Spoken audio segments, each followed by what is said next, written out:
Nothing more factual than these facts right now. I'm telling you, folks, we have the best facts. Our fact, no one's facts can stand up to our facts. We have the best facts, folks, don't we? I'm telling you, no one's ever seen facts as good as our facts. Nothing more factual than these facts. Good job. Sure. What do you mean your statistics? Also, this is a horrible format. This is a horrible format. I don't think I can watch a video about someone else watching a video about someone else watching a video. There's too many layers here. Look, it's me watching Gamma, watching Oxaku, watching, what's this guy's name? I forget. Steven Crowder. Total Nux. Well, maybe I shouldn't say that full sentence. Yeah. Nick Andros, what? The Nick Andros? Yo. Watching me, watching them, watch me, watch them, watch me. Yeah, exactly. Statement of Neko is a gay twink, and that is okay. I see. Nice. Yeah, it worked out way better than I thought it would.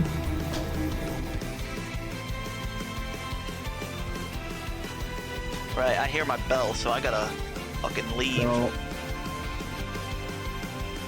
You.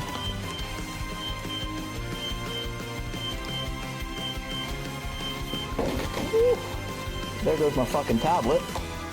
That was bad of me. Please don't be cracked. Please don't be cracked. I think we're good, maybe? No, we're not. Oh, it's fucked. Oh, that's fucked. Wait, why can't you guys see anything? Hello? Why can't you guys see anything? What the fuck? Oh, that's why. Yeah, it's fucked. That's not good. Damn it. Well, that's a rip. Okay, I think we're about good.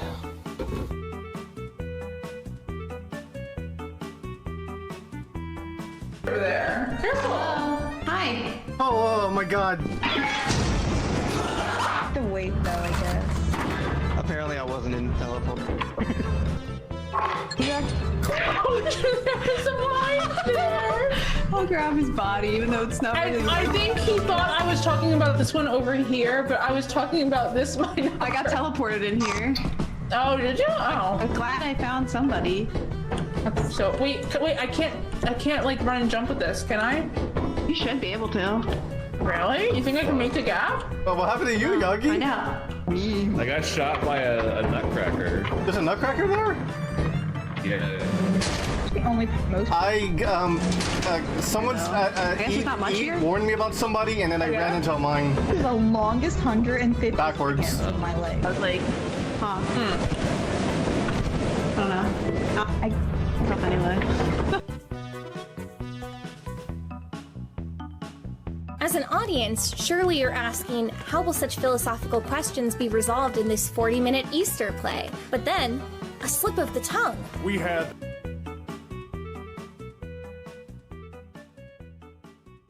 3 more to go. We can do it. We can do it. We can count.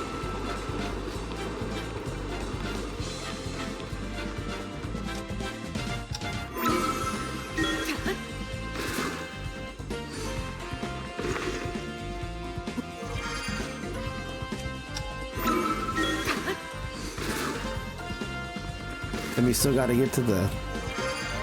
Oh, did I accidentally hit the... At least...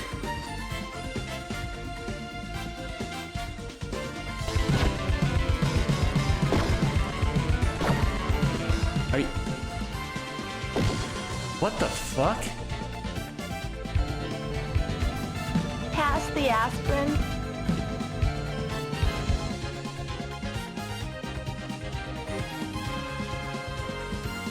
Horn. Don't worry about it. There's no reason to come over here. Okay, good luck on the way back. Wait.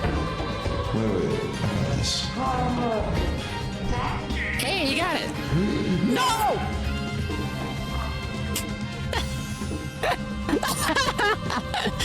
See you later, Saru. Oh shit, this is bad though. This means I'm on my own. Damn it.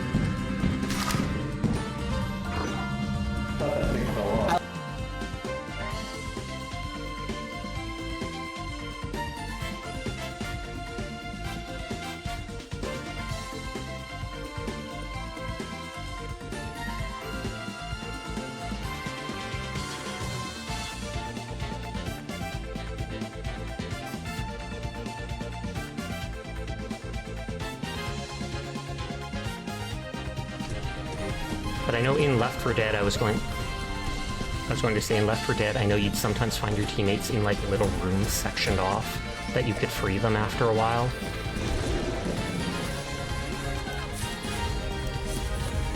Oh, there we go, just like that.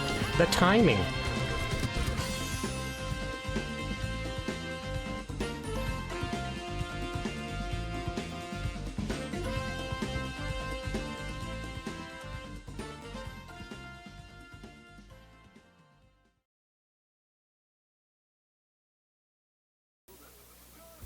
Ladies and gentlemen, Garfield and friends.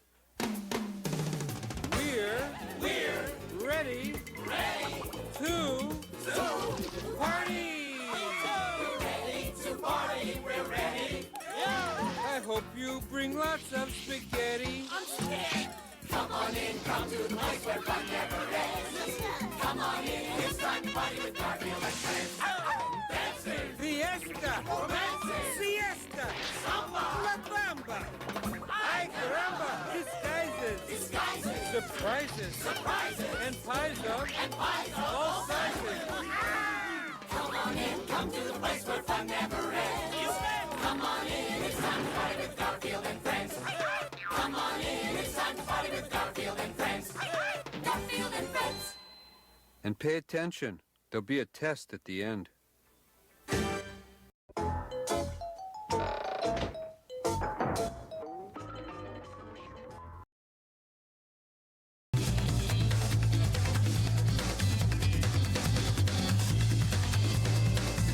Whoa, Shy Lady, what are you doing down there? There you go. Oh my god. Oh my god, that was like the longest shift in my life. Of all the shifts I have ever had to endure across many occupations, that shift was perhaps one that could not have possibly have ended fast enough. But hello everybody. Hello, and welcome. How do you doing, hullabaloo? All that good stuff too. Big ups, welcome in. Hello, I hope this Spandon. Monday evening, this mundane Monday evening has found you about as well as it has found me. Big ups to the dinguses, the ding-dongs, the dingers, the dongers, the swollen double underscore ones, and expanded style individuals and persons existing here in the now. And a bigger big ups to the dinguses, the ding-dongs, the dingers, the dongers, the swollen double underscore ones, and expanded style individuals and peoples who may or may not be existing, surely, in the immediate and far-flung future. We're, of course, talking about people coming in, many styled people, many styled individuals, such as UNFW1, who was canonically the first person here, Flippy 4-man as well. We're talking about Zerpatchy and D-Scythe and J Frosty. Zerpatchy on his 70 stream streak. We're talking about SCP. How you doing, Diggs? Oh, I've had better days, SCP. I've had better days. I've been completely unplugged for like, let's say, when did I leave? Let's say like since noon. That works. Yeah, I've been unplugged since noon, so don't ask me any questions about whatever happened today, because I don't have any answers or opinions for you. And even if I had an opinion, it would have just been a fucking recycled opinion you already heard from somebody else earlier. But that's how I'm doing. Big ups, Sea Snow, Golem, Sham Chowda. And if you sucked a fat fart out of a butt, I know, I'm just gonna have to take your word for it. I have no opinion. I'm sorry. I got nothing to tell you. Big ups to Red Animator. Big ups Sakura. Wish I didn't exist after hearing that interview earlier. I was right, it was a nothing burger. Interview was a massive waste of time. What's not a massive waste of time is Kirby Air Riders, Sea Snow. You ask, is it any good? I like it, I love it. I'm probably not the best person to ask, because I didn't play much of the original game. I only played it for the first time earlier this year for like a half hour of the anniversary stream. So I'm not one of these giga autists who grew up with it. But from what I've seen, from what I have read from other people who did grow up with it, it's almost perfect TM. It's almost perfect. It's like just on the cusp of being Sakurai's magnum opus. But it's pretty good, pretty good. Now, it's definitely not everyone's cup of tea. Control scheme might filter a few people, certainly filtered the journalists who reviewed it, but I think it's a great enough package. You of course buy it for City Trial, but it's got a great single-player campaign too. But just know it's not for everybody. The demo is available. Online is no longer available for the demo, but it does let you do single-player races. You can play it and get a feel for the game for yourself. D-Side 305 stream streak.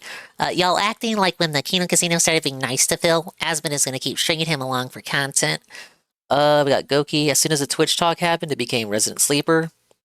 I became a Nintendo, kind of. I bought my sister a Switch 2 for Christmas. Well, interesting. J Frosty. Jack Frosty Beats is becoming a Tendy. Now, of course, this is cope I'm hearing. Oh, I bought it for my sister.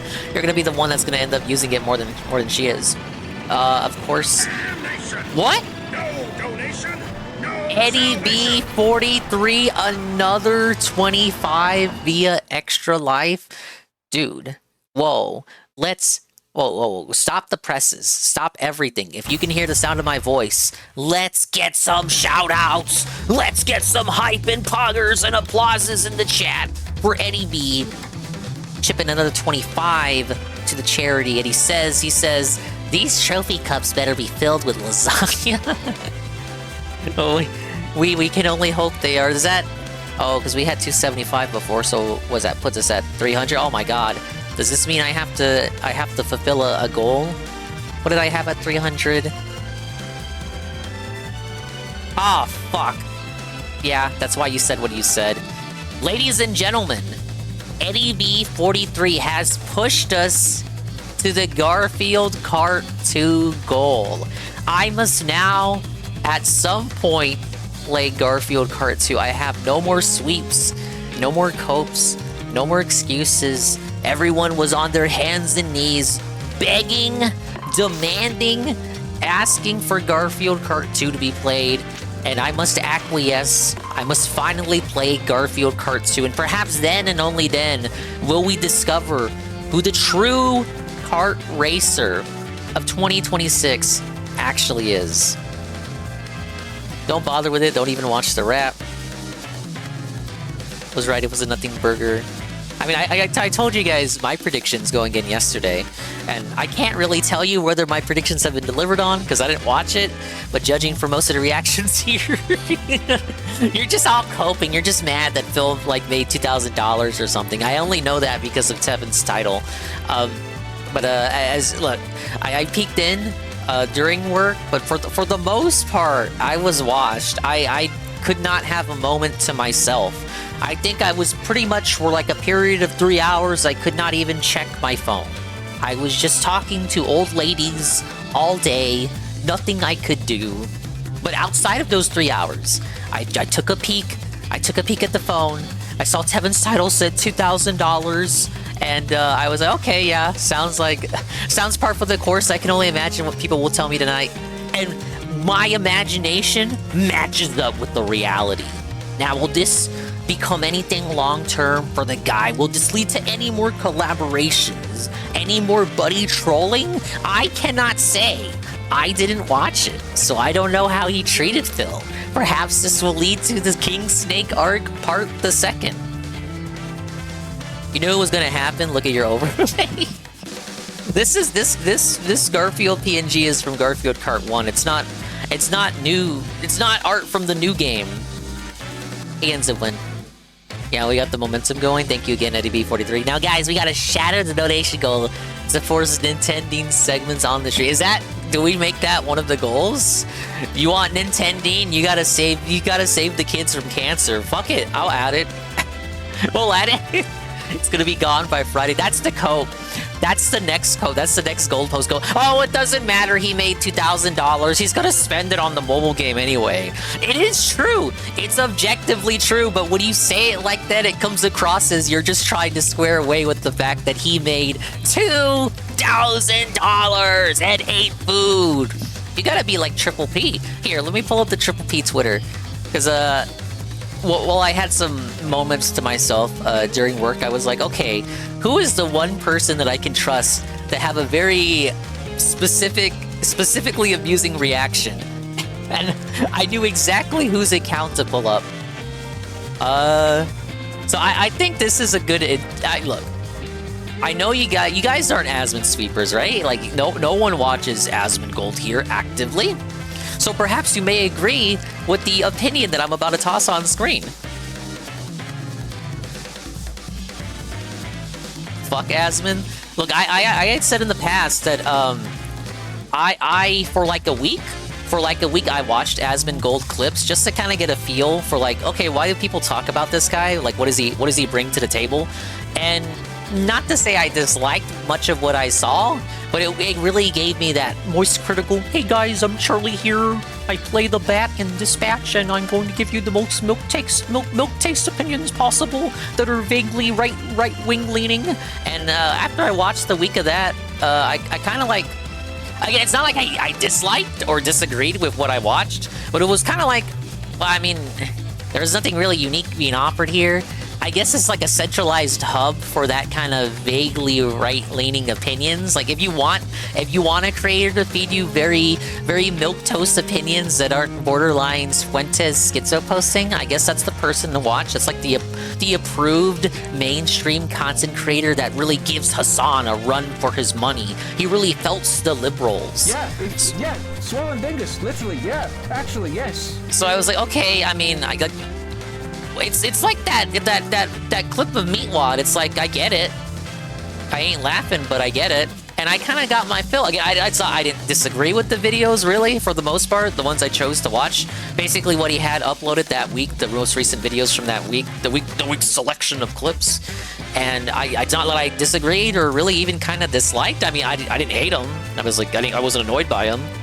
I just kind of watched that to get my fill of it. It's like, okay, why do people watch this guy?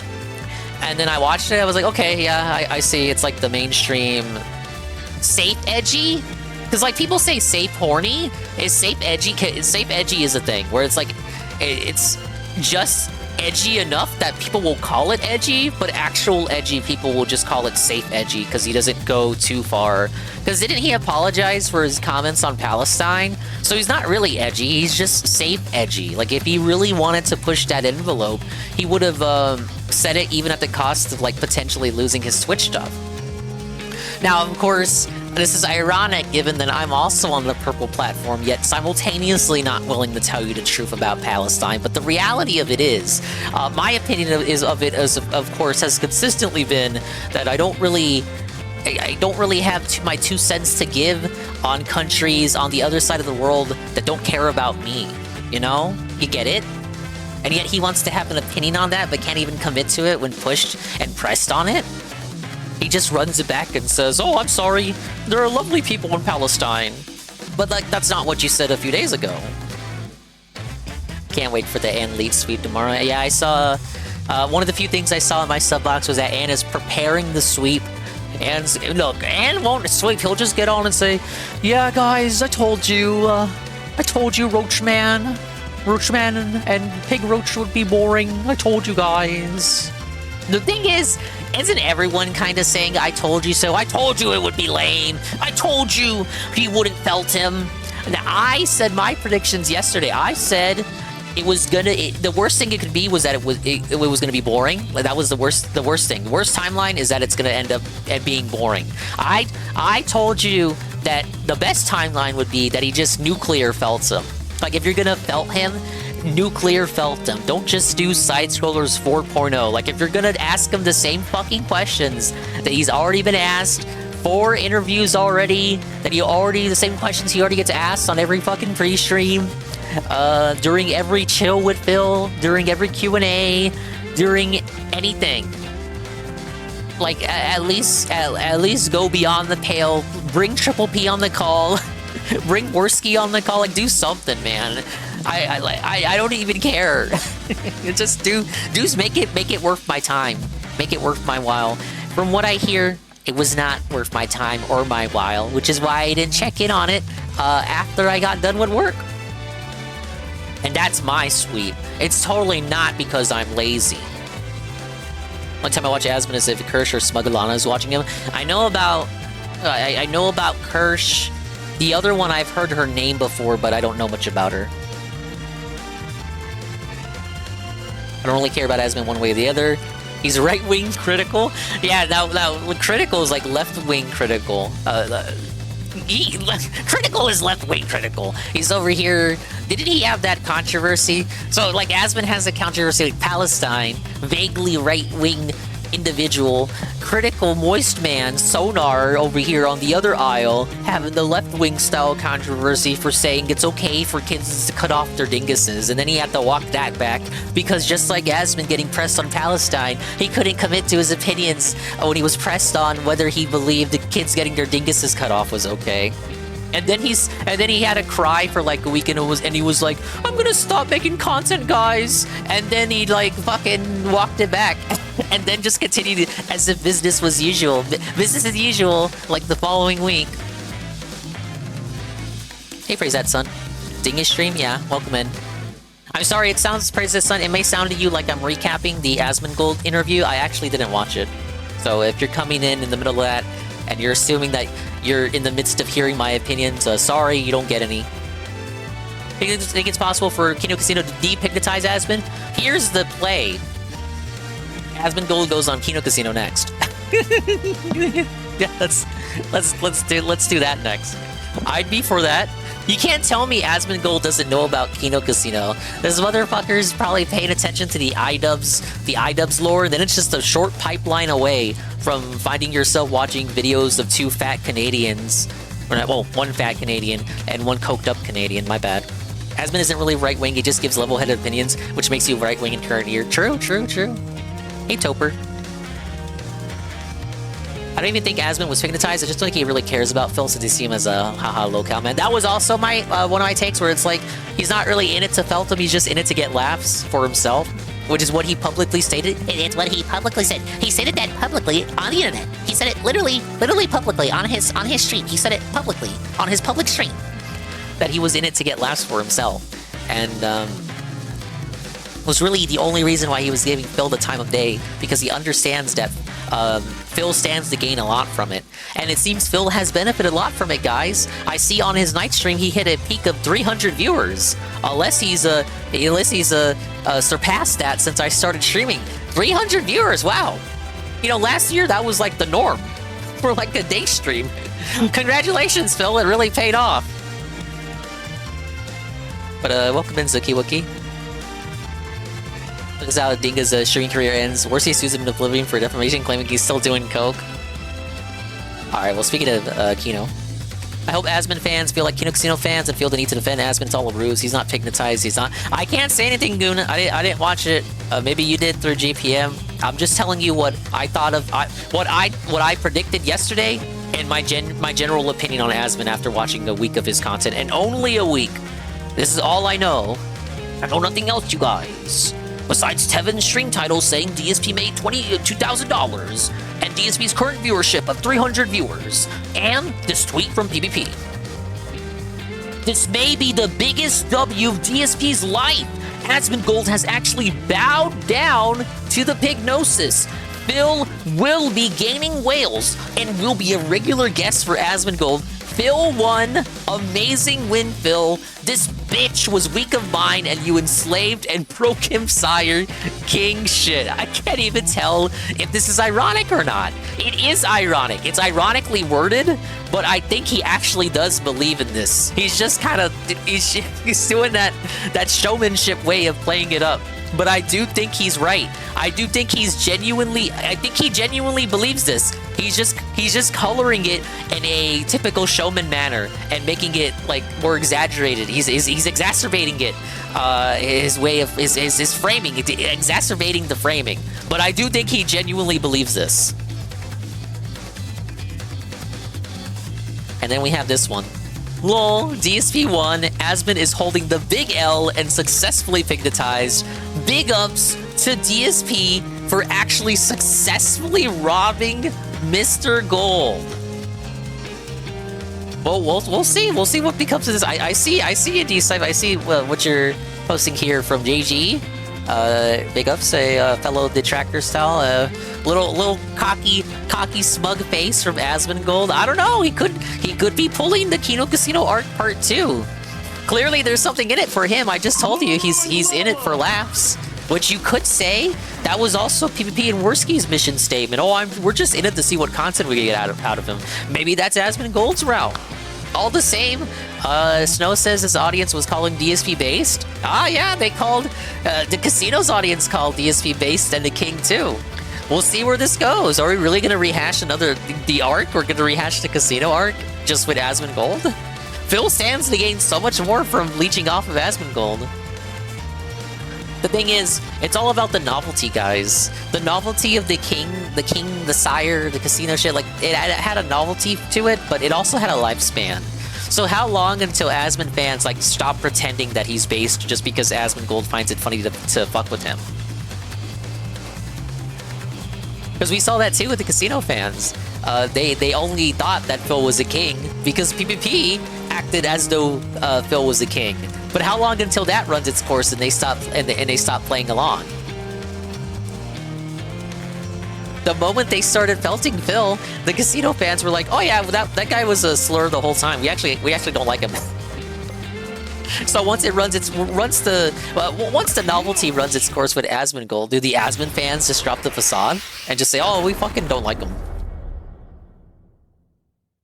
It only works if Asmon snakes him. I think $2,000 nights are probably ending today. The Bloody Gums Palace got robbed. The casino thing lasted like 8 months. Yeah, now no one is suffering through DCV that long for a lie detector test video or some shit. Giving way too much leeway to these dents. Alright, let's do the daily ride. We'll do the daily ride and then see if I can finish New Game Plus tonight. We got stuff to watch too. I'll tell you this, you want me to watch that interview? I'll wait for Friday. I will wait Friday for Josh, and only Josh can poorly summarize this interview for me. You know, because this casino is they're not doing shows right now. So the only person who can explain to me what happened on this interview that I am way too lazy to watch because I hear it was bored, the only person who can succinctly explain to me what happened is Joshua Connor Moon of the Kiwi Farms. And I respect and appreciate his take, which will be really accurate. And will probably be a much more funnier summation than, like, as opposed to what actually happened. Attack 2 riders with 2 kinds of copy abilities in the same race.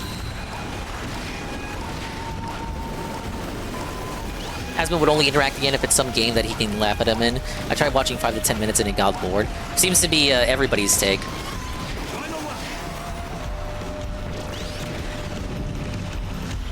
That they could only stand so much of it. A consistent take I've seen, looking at some tweets, is that the first half is good, but the second half is boring. Because the second half, the second half is when they stop talking about the same fucking questions that he gets asked every interview and every pre-stream, and it becomes them talking about like Twitch and Dan Clancy and YouTube and gaming.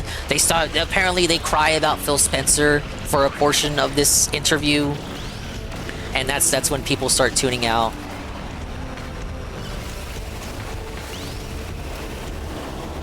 I agree with Snow. Asmongold got owned. Sorry, Asmondeads. DSP is too smart and charismatic. This may be true. This may be true. They may have fallen for the DSP's snake oil salesman chicanery.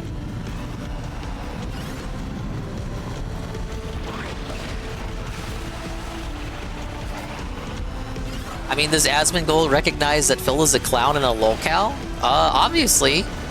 This doesn't mean that he can't get played. And now, the Asmondents are gonna cope and act like Asmongold has a master plan. The master 8-month plan to rehash the casino arc.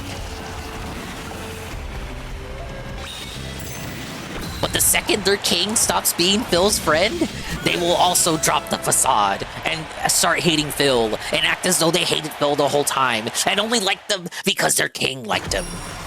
Want some demoralization fuel? Go read through the Asmon video comments. What are the comments like? What are the comments like? Cope? Are they trying to rationalize it because it was boring and Asmongold didn't like annihilate him? Asmon, you fell for the hypnosis.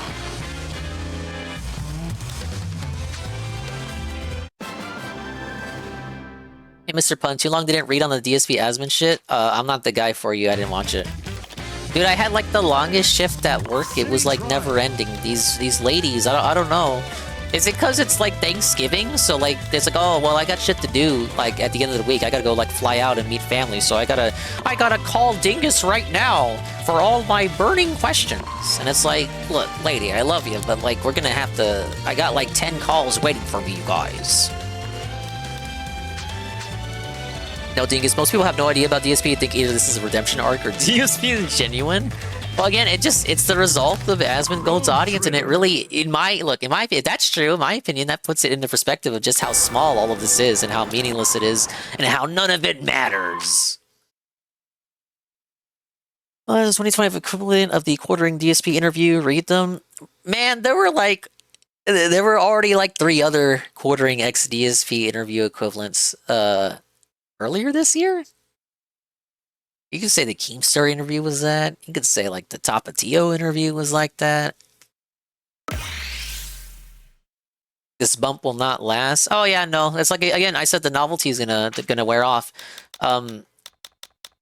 Either Asmongold like drops the facade and like openly like to his face in such a way that DSP can't even cope about it, starts fucking with them, then the audience will understand that and then start fucking with them. Or the novelty just like itself wears off and Asmon's like, okay, I'm bored now. Let's talk about like wokeness in video games again. And then he and the audience collectively move on. One of these two things will happen. And the arc will just kind of like fade without a whimper. Not too worried. Phil is just kind of an asshole, naturally pushes people away. It's not my money going to Phil, it's whatever. Den is giving money to laugh at whatever. I mean, that is correct, Jay Frosty. These people just botch it. He's been a dickhead for most of his life. Yeah, you could say, yeah, he's got the bump. It's undeniable. Got the 2K today, allegedly. Got 300 watching on tonight's stream, when usually it's 100 these days. So great job. You're back to your average from last year for a night stream. Or no, you're back to your average from last year for a day stream. Congratulations. But naturally, even if these Asmongold people decide that they want to stick around, they will organically discover that this guy sucks balls and sucks dick, and maybe he actually was lying during that interview because he's just a naturally repulsive person.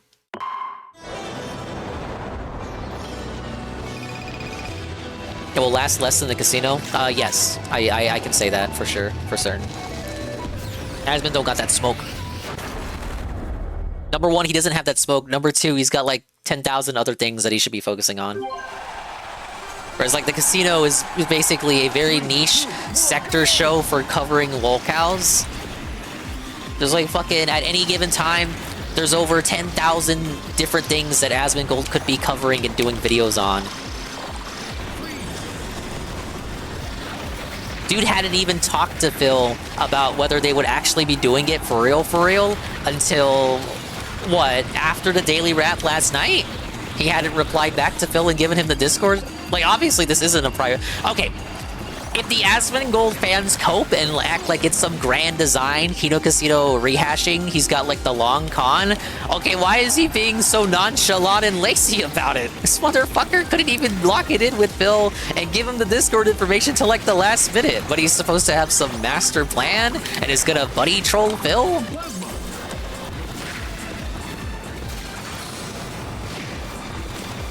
The only acceptable cope, I guess, will be like, oh, there is no master plan, he just wants to make his own fun. And then that just goes back to what I said earlier, where, okay, yeah, he wants to have his own fun, meaning when he stops having his own fun, he'll just move on, and Phil will be forgotten, and the bump will wither away. Hey, Astro.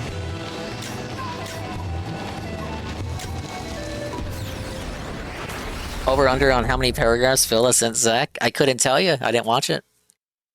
I don't think it's an act. I just don't think he's taking it very seriously. 3, 2, 1, go!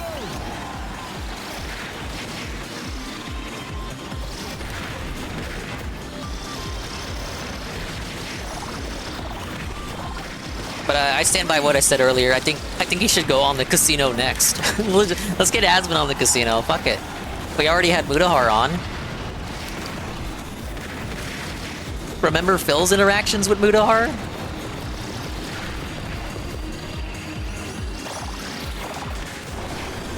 Remember the interaction that didn't happen when they were supposed to play Chain together?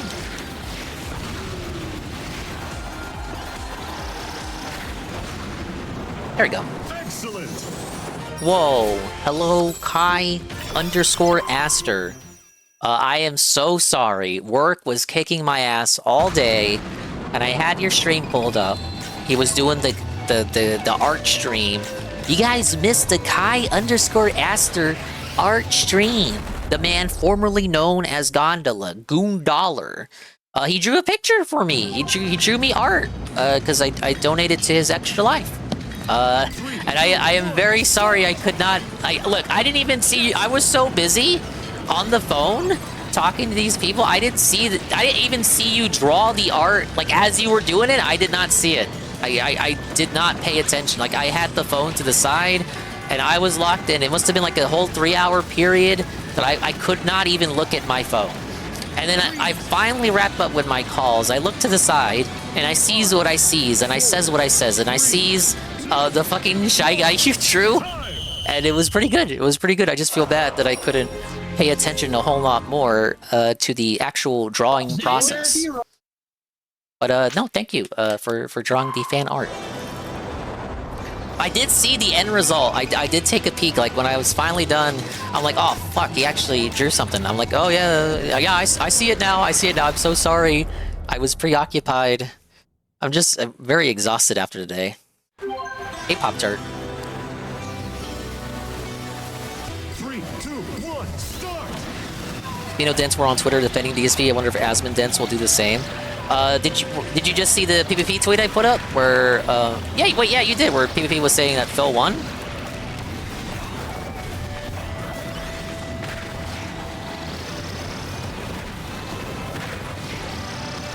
As far as other tweets, I didn't see Worski put anything up, and I don't know specifically who you mean by Casino Dents.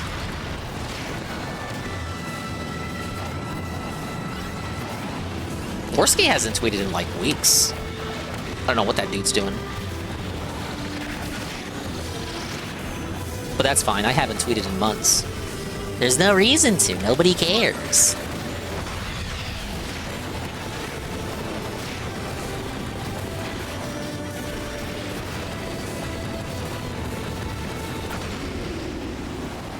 Excellent. Fans of Casino by Casino Dents, not so much actual Kino Casino guys. Okay. But like, what were they saying? They're just saying DSP won? I mean, like, if we take PvP's tweet at face value and that, oh, Asmon's pignatized and he didn't felt him. Like, what way do you take that interview other than Asmon lost because DSP wasn't felted? Yeah, look, I mean, he got 2K out of it and 300 stream views on the night stream, so yeah, I guess it is an objective fill victory. Like UNFW said, it's not gonna last, but yeah, look, how do we spin this into an Asmon dub? Like, the king won, I'm sorry. You know, sometimes the broken clock, you know, it's right. Sometimes the sky really is blue. You don't have to argue that it's green. When Phil says it's blue, it's blue. You'll DM it to me later? Thank you. But did he really win? Look, the only cope about the 2K guys is that you can say it'll just go to champions, but do you really know that? Do you actually know if the entire 2K will go to champions?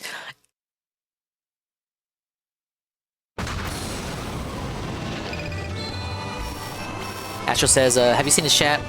Bro, they're slipping him up, but I don't think it's unironically. I mean, back in the day, Casino Dance would defend DSP, say the trackers are obsessed and worse than DSP.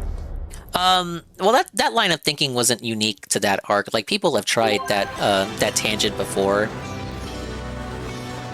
Third parties would come in and try to stir shit by saying DSP is actually base and it's actually the detractors who are crazy. Like that shit has been tried before. That wasn't... The Casino Dents weren't the first to try that, and they certainly won't be the last. But people who try that, it eventually... Oh, fuck, he actually... Oh, no, I thought that was me. The people who try that then run into the issue of having to actually watch DSP's content, even if it's ironically. They run into the issue of actually having to consume DSP content, and then they run into what we were talking about before, of organically coming to the realization that yeah, Phil really is a terrible person who botches everything and pushes people away just because of how he is.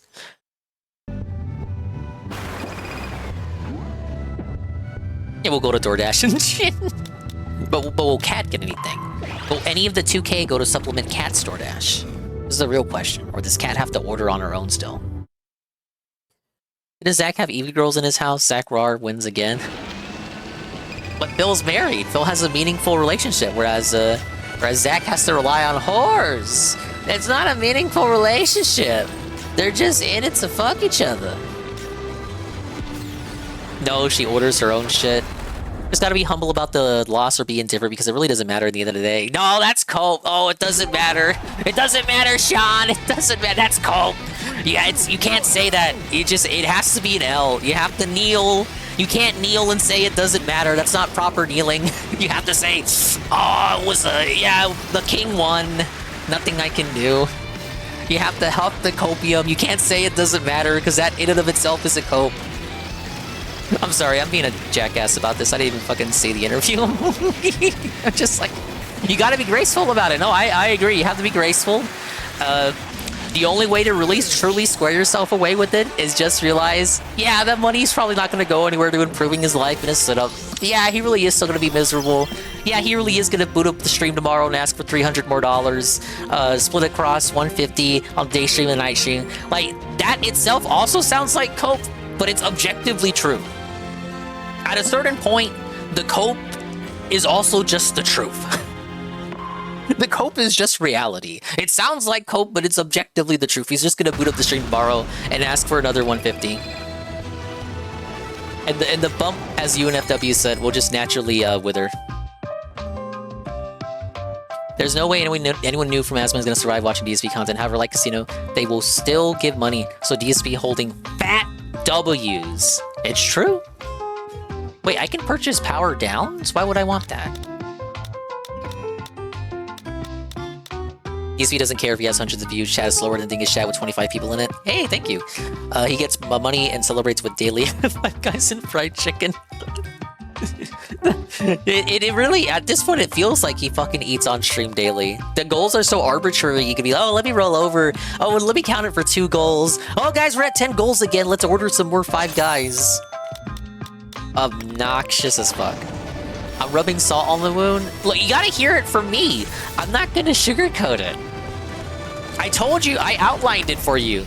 The ways that this could be funny and the ways that this could be not so funny. And it ended up being not so funny. And then Phil objectively won on top of that. And all you can do is just go back to the drawing board and be humble about it, as Jace Frosty said. And just, you know, square yourself away with the realization that in the end, he's just gonna boot it up tomorrow, be still miserable, be still mad, and he's just gonna ask for more money. And none of it will actually go to improving his life.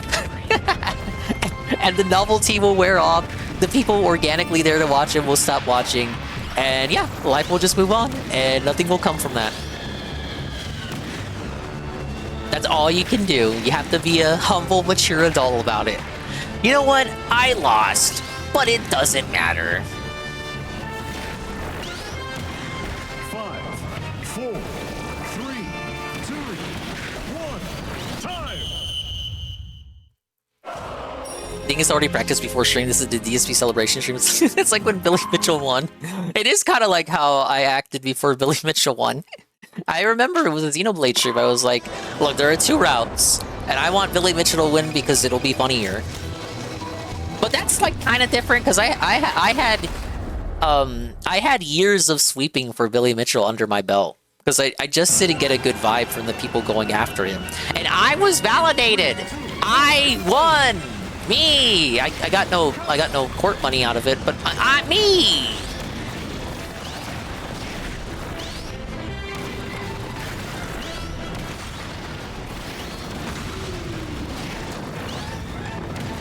Might get a few long-term whales. You know what Ryan should do? He should just take a name from a whale from Asmongold's chat and then LARP as that whale. And then DSP genuinely believes that an Asmongold whale moved on to him. I admit he won, but like there's no saving Phil's career or overall reputation at this point. True, even with the Asmongold, so like I said, you just gotta be humble. True.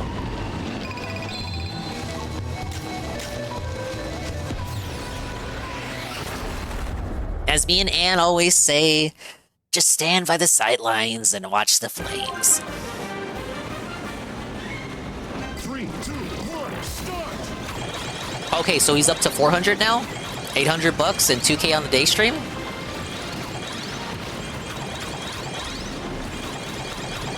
Yeah, it's not gonna last. It'll be interesting to see how long it lasts, though. Gooey, no!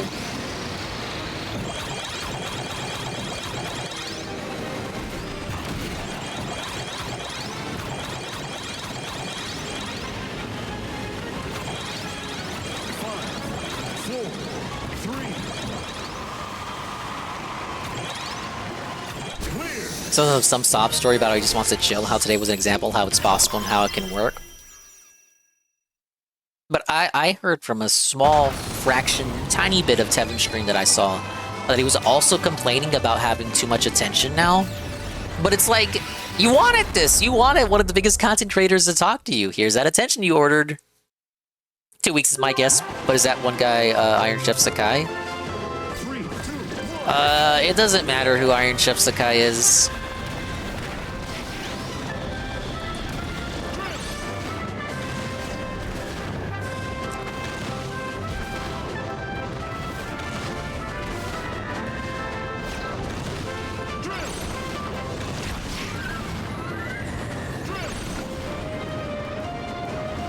There was this theory by Seru that Iron Chef Sakai is this 220 guy, because 220, I believe 220 was the one that I'm thinking of, called in the PWR's chat last week, and it sounded eerily like Iron Chef Sakai when he did that kind of weird audio-only stream last December after Phil kicked him off during the Medicare documentary React, kicked him off and banned him.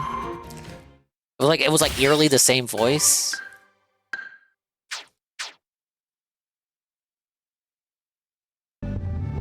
Would imagine he's more worried about more attention because it's more eyes to clip all the stupid shit he does, in my opinion. From what I saw of the Tormented Souls 2 gameplay before I started my stream, it did seem like he was intentionally trying to be more interactive with the game, on the belief that there would be more eyes on him. Thus, he had to be more normal, reacting to the gameplay. I like how GPM put it. GPM was saying, it's like when you get rated by a bigger streamer, so you try to focus more on the game, to like, so people know, like, oh, you're locked in, oh, you know a lot about this game, oh, you're a real gamer, huh? He thinks, like, more people are gonna be watching, and they are, for the day.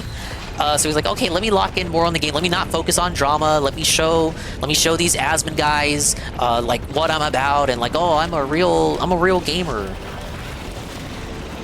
Bill was saying something along the lines of like, oh yeah, a lot of Asmon people here, you know, they like me because I'm a gamer, and you know, Asmon Gold's a gamer. What the fuck? When was the last time Asmon Gold played a game on stream? It was probably pretty recently. I don't know.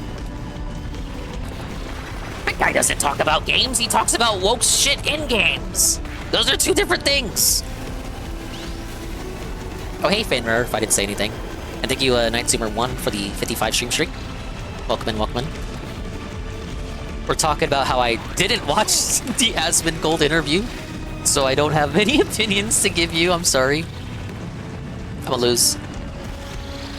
5, 4, 3, 2, 1, time! He said, Asmon Gold and me are similar gamers. How? In what way? He just said the other day that he never knew that Asmon Gold was a World of Warcraft streamer. Phil played World of Warcraft once, and he stopped because he was being A-logged by detractors. Hey, Jesse. Thank you for the 30 stream streak. They both hate Starfield. Fucking pronouns! Did that guy win in the end? Did the pronouns guy win in the end? No, literally nobody's talking about Starfield anymore. Like, literally nobody talks about it.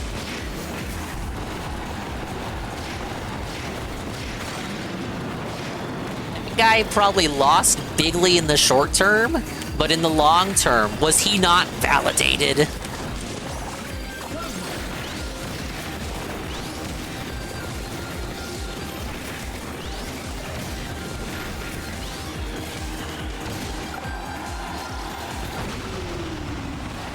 Excellent. Dingus sounds pissed. He's taking his asthma chat too seriously. I didn't watch it, Jesse. I don't have opinions. I mean, I do have opinions, but not related to what was actually said in the interview. I don't know, Jesse. What did you think? Did you watch it? He won. No one will be talking about Baldur's Gate 3 when Starfield comes out. Pronouns was the least of the game's problem. That's also true. The game just sucks regardless of the pronouns.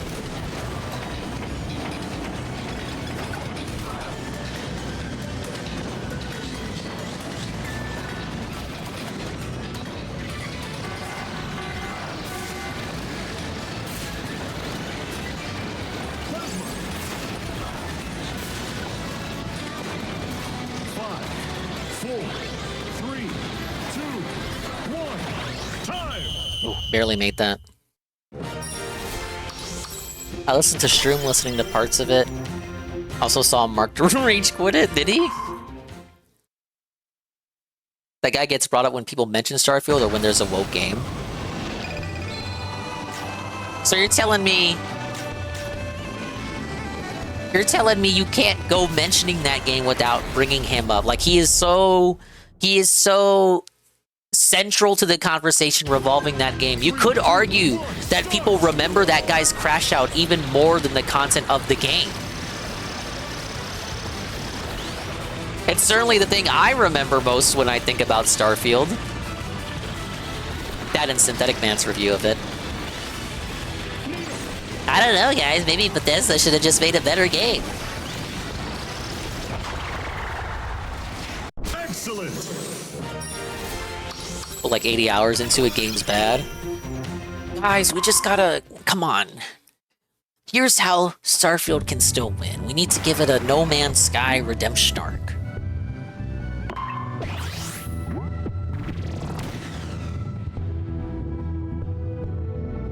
It's like that guy crying over the Star Wars trailer. I wish that was the only thing that The Rise of Skywalker was remembered for. But you also have, somehow, Palpatine has returned. Somehow, the king is back. The king of the live stream.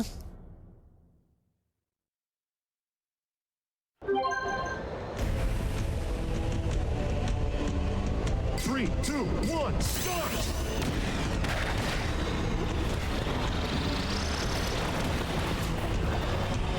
Alright, I gotta lock in.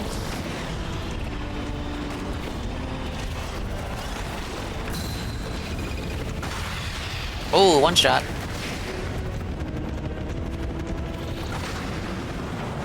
Alright, one more. Oh wait, no, that was the last one. Yeah, Strava. Everyone, let's get some shilling for Ostrava VT. Sly Cooper speedrunning extraordinaire just debuted his new model. Whoa, buddy. He was playing Lego The Hobbit for his model debut stream. If you want to watch Sly Cooper speedruns from a top 10 charted Sly Cooper raccoon aficionado, this is the channel to watch. If I can spell it correctly. Right there. It's got a new model. It's super cool. My Hobbit save file got soft locked. I have to start over? What? You can't just roll the save back? Oh, it's like a newer Lego game, so it just auto saves all the time, huh? I thought Seth reviews more scathing to the point on how that game was dog shit without bringing up the culture war shit. Modders gave up in the first month because Bethesda wanted the game to shine when they gave the source code. The game might come back. You're just reminding me of that guy who found the StarCraft 2 source code and just gave it back to the devs, and then all he got in return was a goodie basket. Let's get a clip.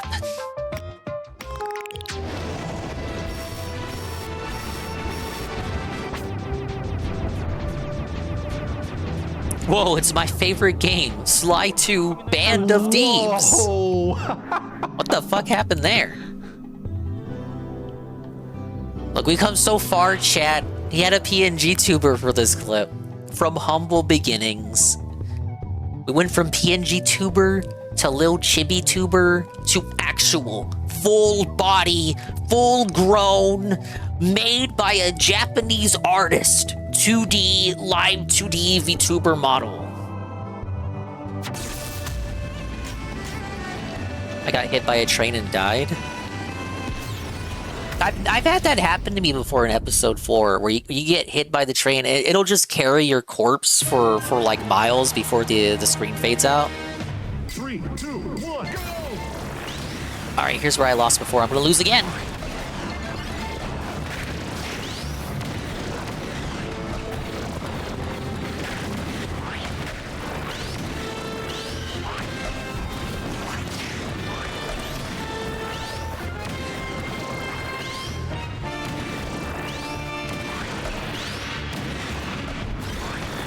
Locking in.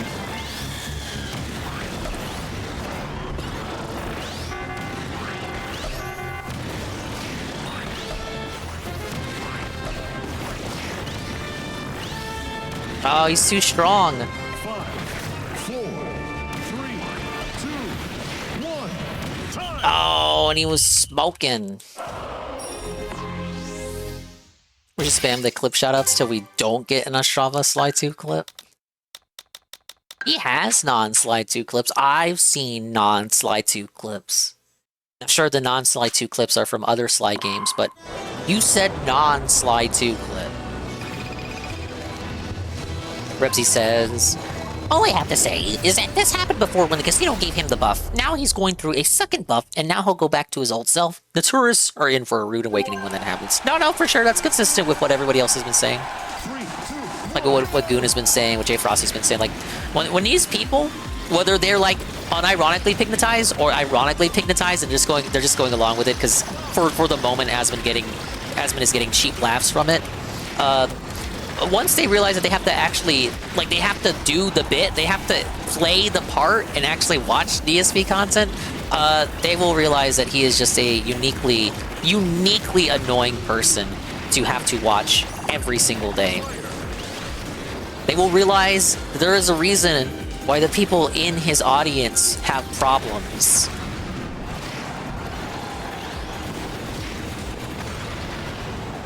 Excellent! Wait a week and 200 live will be back. I don't even think my most viewed clip is a Sly 2 clip.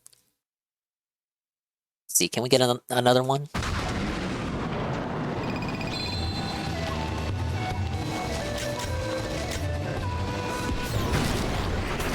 It's Sly 2! It's Sly 2!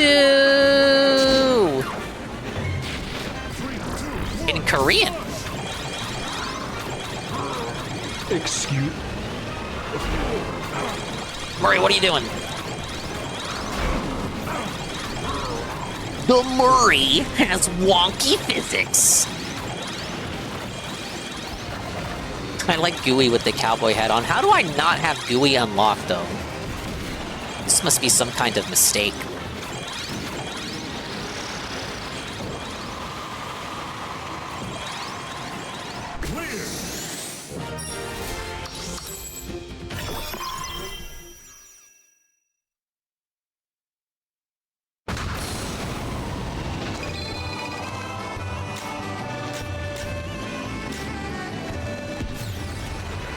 Yes, if you love daily world records and PBs, Ostrava Stream is the place to be.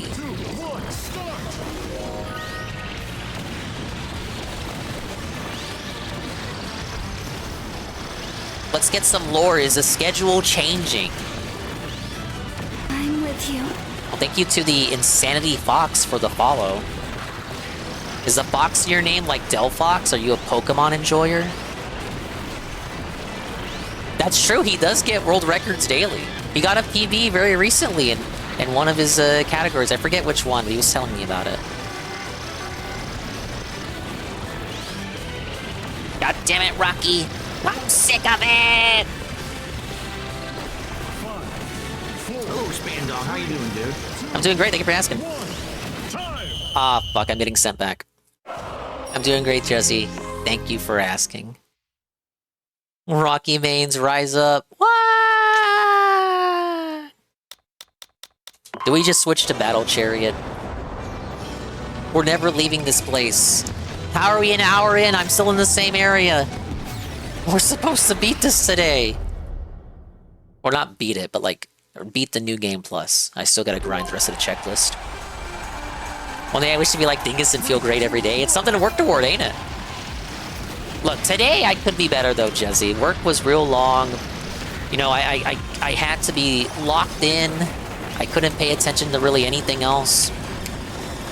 Can we stop with the mic spam? Like, come on. And then it's like you finally get a moment to yourself. You finally clock out and it's like, fuck, man, I don't want to be on the computer. I was just on the computer for the past couple of hours. Sitting in this chair is the last thing I want to do because I've been sitting in this chair all day. But then it's like, but I want to play Kirby. How long were you on this last night? According to the VOD, it was barely 4 hours. Again, it's super hard mode, so if I lose even once, I get sent back.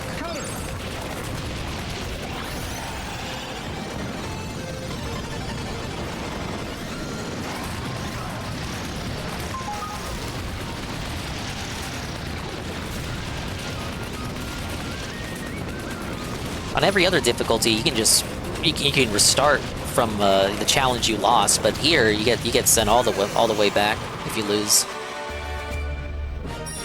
Hey Patchy, Phil was gaming all day. Yeah, let's check. It's midnight, but the daily wrap shouldn't be up already.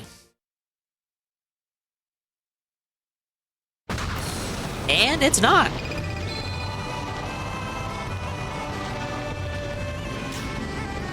Sub 300 when he started eating. These motherfuckers don't want to watch him eat.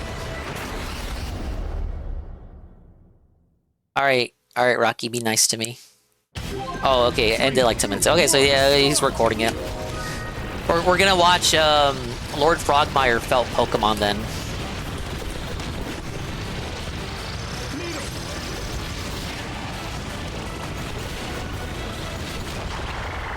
Sofa Rocky? Excellent.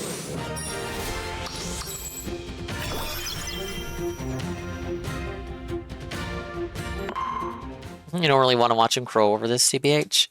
He's gonna talk about how he totally won. Unequivocal, King Phil victory. I kneel, Phil. I fucking kneel. There's no way I can spin this to make this look like a big detractor dub.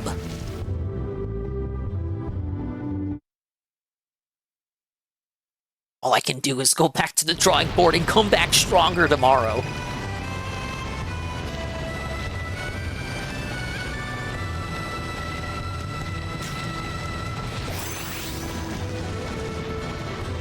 See, timed race?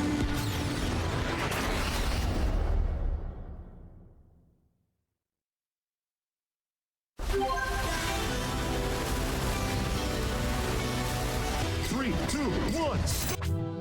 All right, let me pull this up. We're gonna start the video react style segment. I got a couple here to watch. We'll just wait for the wrap to get uploaded. Pokemon Legends Z-A is the worst multiplayer game ever made. What? That's pretty bad. Let's figure out why.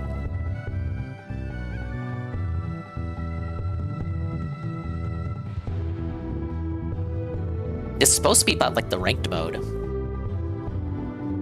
Hey Nurgle, look who's gonna leave us. Who? What? I'm right here. I'm not gonna leave. How you doing, Nurgle?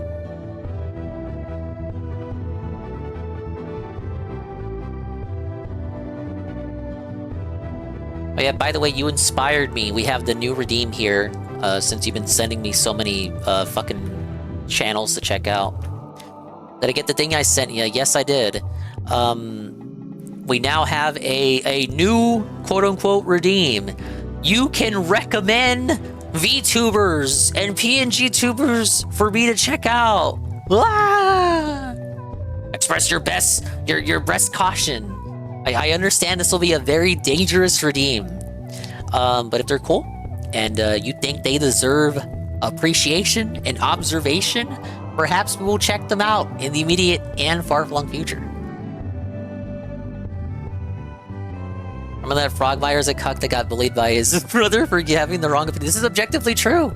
This is true. Frogmire changed his opinion on Donkey Kong Bonanza because his brother didn't like it as much. Frogmire put out a whole video praising Donkey Kong Bonanza, but then his brother told him, actually, the game sucks on their podcast, and then Frogmire changed his opinion afterward. But in the video we watched where he talks about the Switch 2, he does admit that Bonanza is a good game. So he changed his opinion again. Make sure they are femboys. Dingus likes it that way. Then there's no stipulation for that redeem. In fact, you could argue the only reason I'm putting it up is because of Nurgle. But also because everyone's saying, Dingus, all you do is you only look at femboy VTubers. Okay, you have any women you want to recommend me? There you go. Use the redeem. All right, where's this video at? Here you go. Thank you, Nurgle, for the 30 stream streak. No chat, be sure to recommend Femboy since he follows so much. I have no further comments. Let's watch the video. Pokemon Legends ZA has the worst ranked mode I have ever played in my entire life. In fact, I can say with no exaggeration, I think it is the worst ranked mode.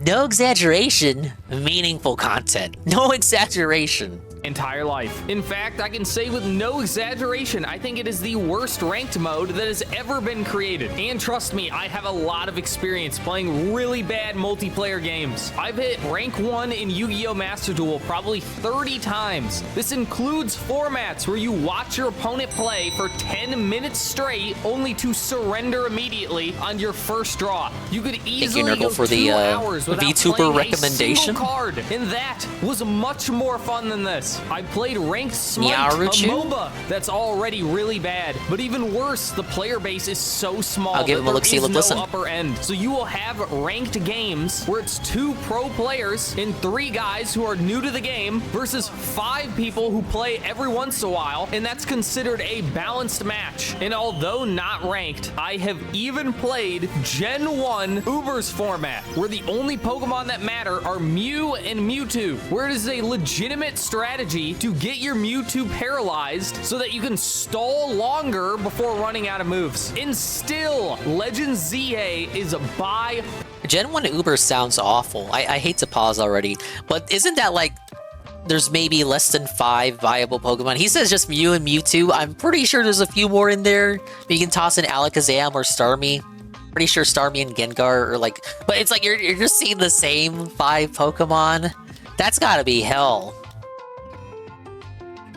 Far the worst multiplayer game I've ever played. It's not even close, and it's not just me. I have friends who genuinely like the game. I know, true psychopaths, and even they describe the ranked mode as literal torture, which it is. So why would I even play it to begin with if it's this bad? Do I just like torture? Well, given I play Yu-Gi-Oh, the answer to that is obviously yes. But other than that, the game locks legitimate content behind the ranked mode. In order to get the Mega Evolutions for the Kalos starters, you must achieve a certain This is kind of rank blown out of within the proportion. It's season basically to a acquire the participation stones. trophy. And the You go whole online point of and this you get the game stone. Are the Mega Evolutions. There's no other reason to play it. And the Kalos starters includes Greninja, one of the most beloved Pokemon of all time. It has won multiple #1 Pokemon polls. It is in Super Smash Brothers. This is something Little Timmy is gonna want to have. And in order for Little Timmy to Mega Evolve his favorite Pokemon, he's going to have to shell out $20 for that Nintendo Online. And I mean, his parents are going to have to do that. Play, he's got to win, sort of. We'll get to that. Now, I'm not Little Timmy, so this doesn't really explain why I'm playing this. The thing is, I don't know. I hear this argument from people other than him. They're like, "Oh, it's disenfranchising Little Timmy because he has to play against all the sweats."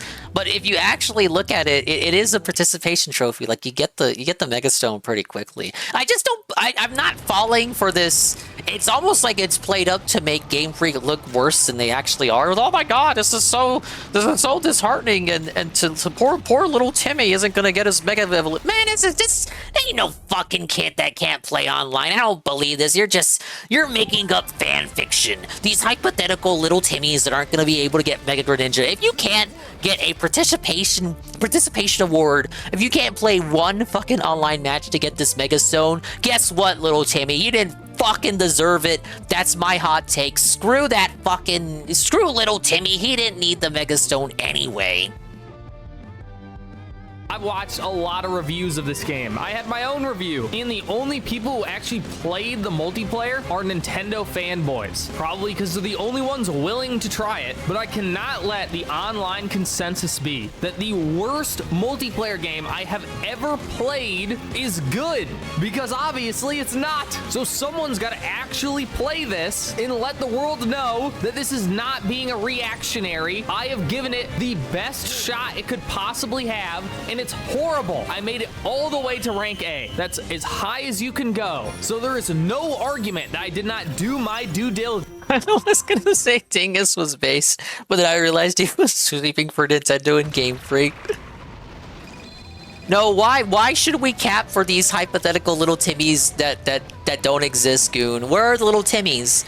He's gonna keep rigging it up, the hypothetical little Timmys. He's not the only one who had this fucking nonsense excuse. Oh, little Timmy's not gonna be able to get the Mega Stone. Who? Are the little Timmys in the room with us right now, Goon?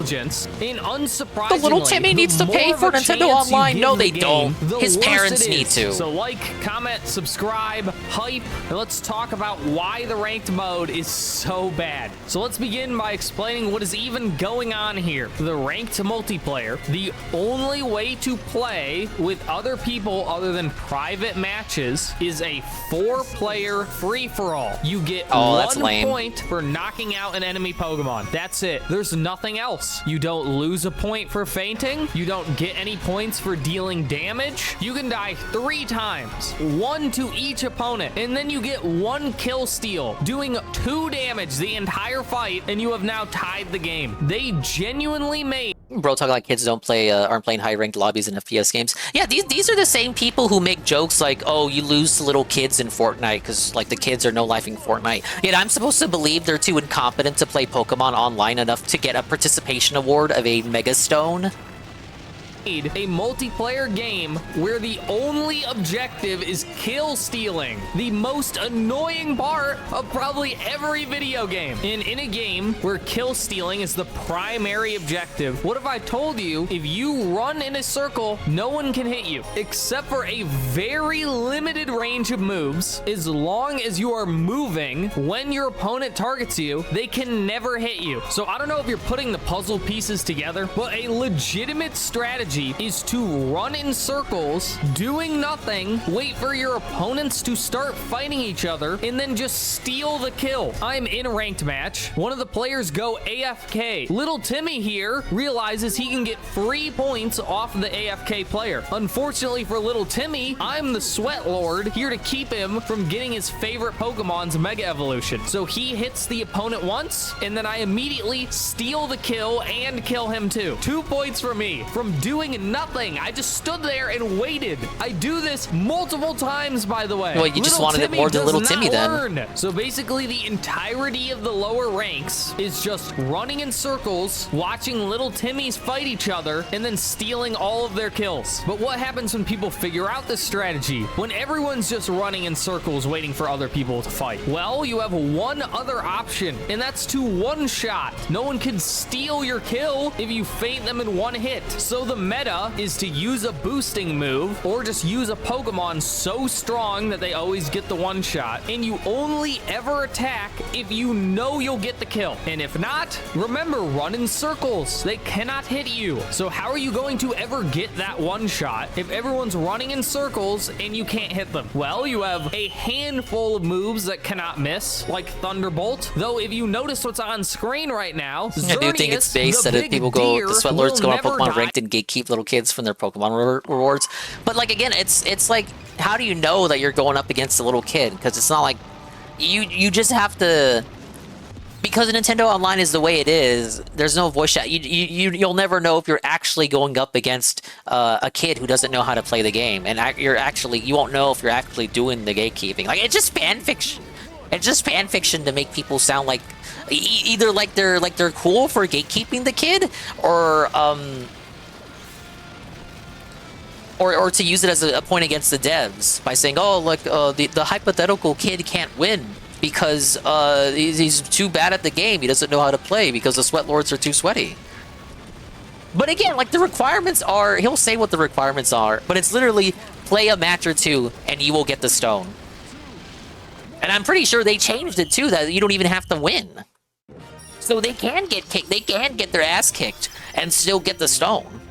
To Thunderbolt. So instead, you run around in circles, wait for your opponent to try and one-shot someone else, which causes them to stop running, and then you one-shot them. Or, if they never stop running, and you're lucky, 2 players, or even 3, can team... Well, that's the thing. People only started crying about this with this game, but Pokemon has always done Flavor of the Month online-only rewards.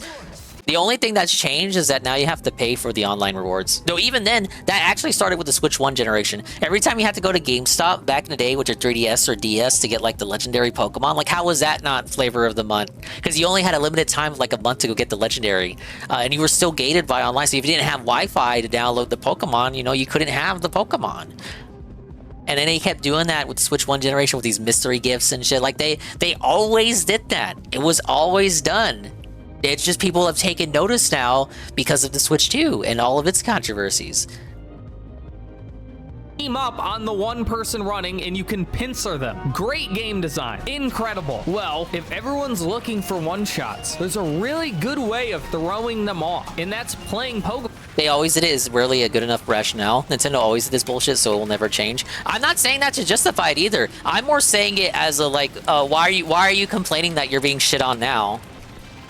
I'm not saying like you specifically, but like, why are Pokemon fans acting like they just started raw dogging you? Buddy, you've been getting raw dogged since the DS generation, and you like it.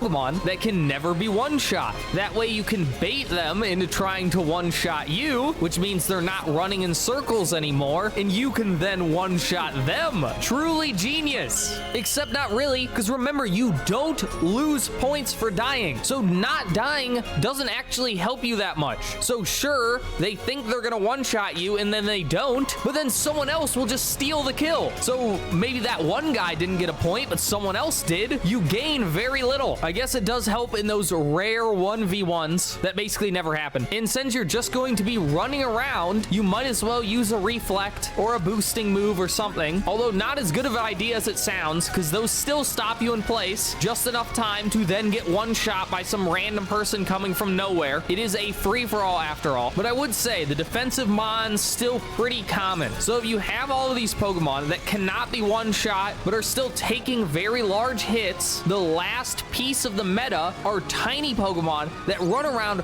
real fast so you can never hit them, and all they do is kill steal. So I don't know if I painted a good enough picture for you here, but the entire meta of the game is either one-shotting people, running around in circles, getting your kill stolen, missing over and over and over again on the tiny guy who's just running in circles, all while you're winning or losing basically entirely depends on who is deciding to feed to whom. You could be doing great, never losing, picking good targets, but then little Timmy decides to run his Dragonite into the Ice-type guy 20 times, gifting your opponent the victory, and there's nothing you can do about it. You can't stop your opponent from dying, and through all of this, of course, you could switch, which just turns your one shot into a half shot, and then someone steals the kill. Great. Oh, and of course, there's Mega Evolution, which makes the Pokemon invincible for some reason, making you miss your one shot, and then someone else steals the kill with their one shot. And all of this I've described listening to this guy sort of blow the new Pokemon multiplayer the fuck out. People who are trying to win, but that's not the reality. Oftentimes, it's find the weakest person out of the 4 people and then just bully them over and over again. If this was a game made by intelligent people, you would lose a point if you died. That way you could find the person in the lead and gang up on them. Instead, you find the worst player in the lobby and you one-shot them as soon as they spawn. because that's the easiest way to get points. The multiplayer is literally designed for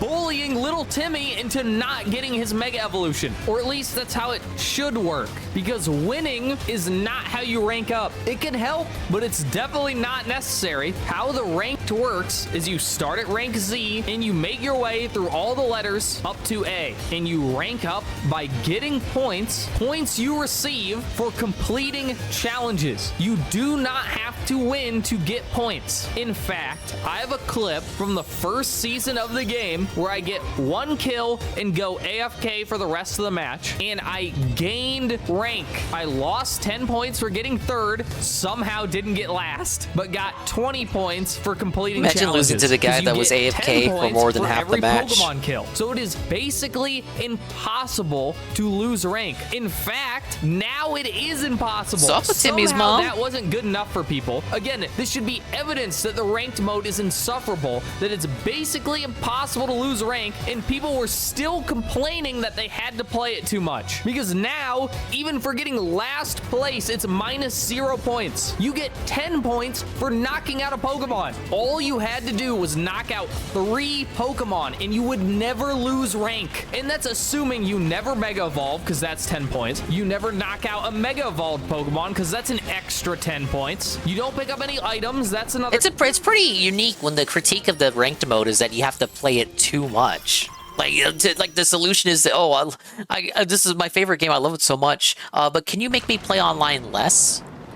10 points, but the game is so miserable that people can't even do that bare minimum. So they removed it. You don't lose any points ever, which sounds good, right? That means and everyone is can good for get little the Timmy. rewards. No, yeah. It's not. Ranks exist for a reason. It's for separating the Timmies from the Sweat Lords. You do not want little Timmy facing against me. He's not gonna have a good time. People who just want to have fun are inevitably going to fight against Sweat Lords with Xerneas like me. It is fun for nobody. It's not fun getting teamed up on and obliterated by 3 people, and it's also not fun to see who can kill the noob fast enough and losing your mind because he decided to feed against this guy instead of you. It may take a while, but inevitably every little Timmy will be in the same... Yeah, even for me when it came to back when I played Pokemon, it was never for the multiplayer. I think the most interaction I had with the multiplayer when I was really into Pokemon was like Gen... What the fuck is this one? Is that a desktop? Windows 97 and Kirby? There's like some obscure reference from Dreamland 3 or something. No, even when I was most into Pokemon in like Gen 6, I really didn't fuck with the online. And honestly, I thought Gen 6 had the best implementation of online from the Pokemon games that I had played. And then they fucked it up with Sun and Moon. That's why. Another thing that Sun and Moon fucked up, Gen 7, you had to go through a whole different you had to load up an entire different area in the main game if you wanted to play online. Trash. Same rank is the guy with no life who plays this game competitively. I know this is supposed to solve the problem of little Timmy never being able to get his favorite Mega Stone, but maybe you shouldn't have locked it behind the ranked mode to begin with. Yeah, but then you wouldn't have to buy Switch Online to get them. So who cares about the player experience when you get more money? But I feel like most attendees already have online though. Game on the planet, I don't know, is that's sweeping no tangentially? How could they do it? How many of these attendees buy Pokemon every year but don't have online? They have done some things to mitigate the problems. There are different arenas, and some of them are very small, so you can't run... And let's say you don't regularly get Nintendo attendee online, but you want the reward, and you feel like Nintendo is cheating you, but you need... Little Timmy needs his Mega Greninja. Well, just get it for the month. The month is just like $7. Around... Wait, what is happening here? Oh, he went to the Matrix.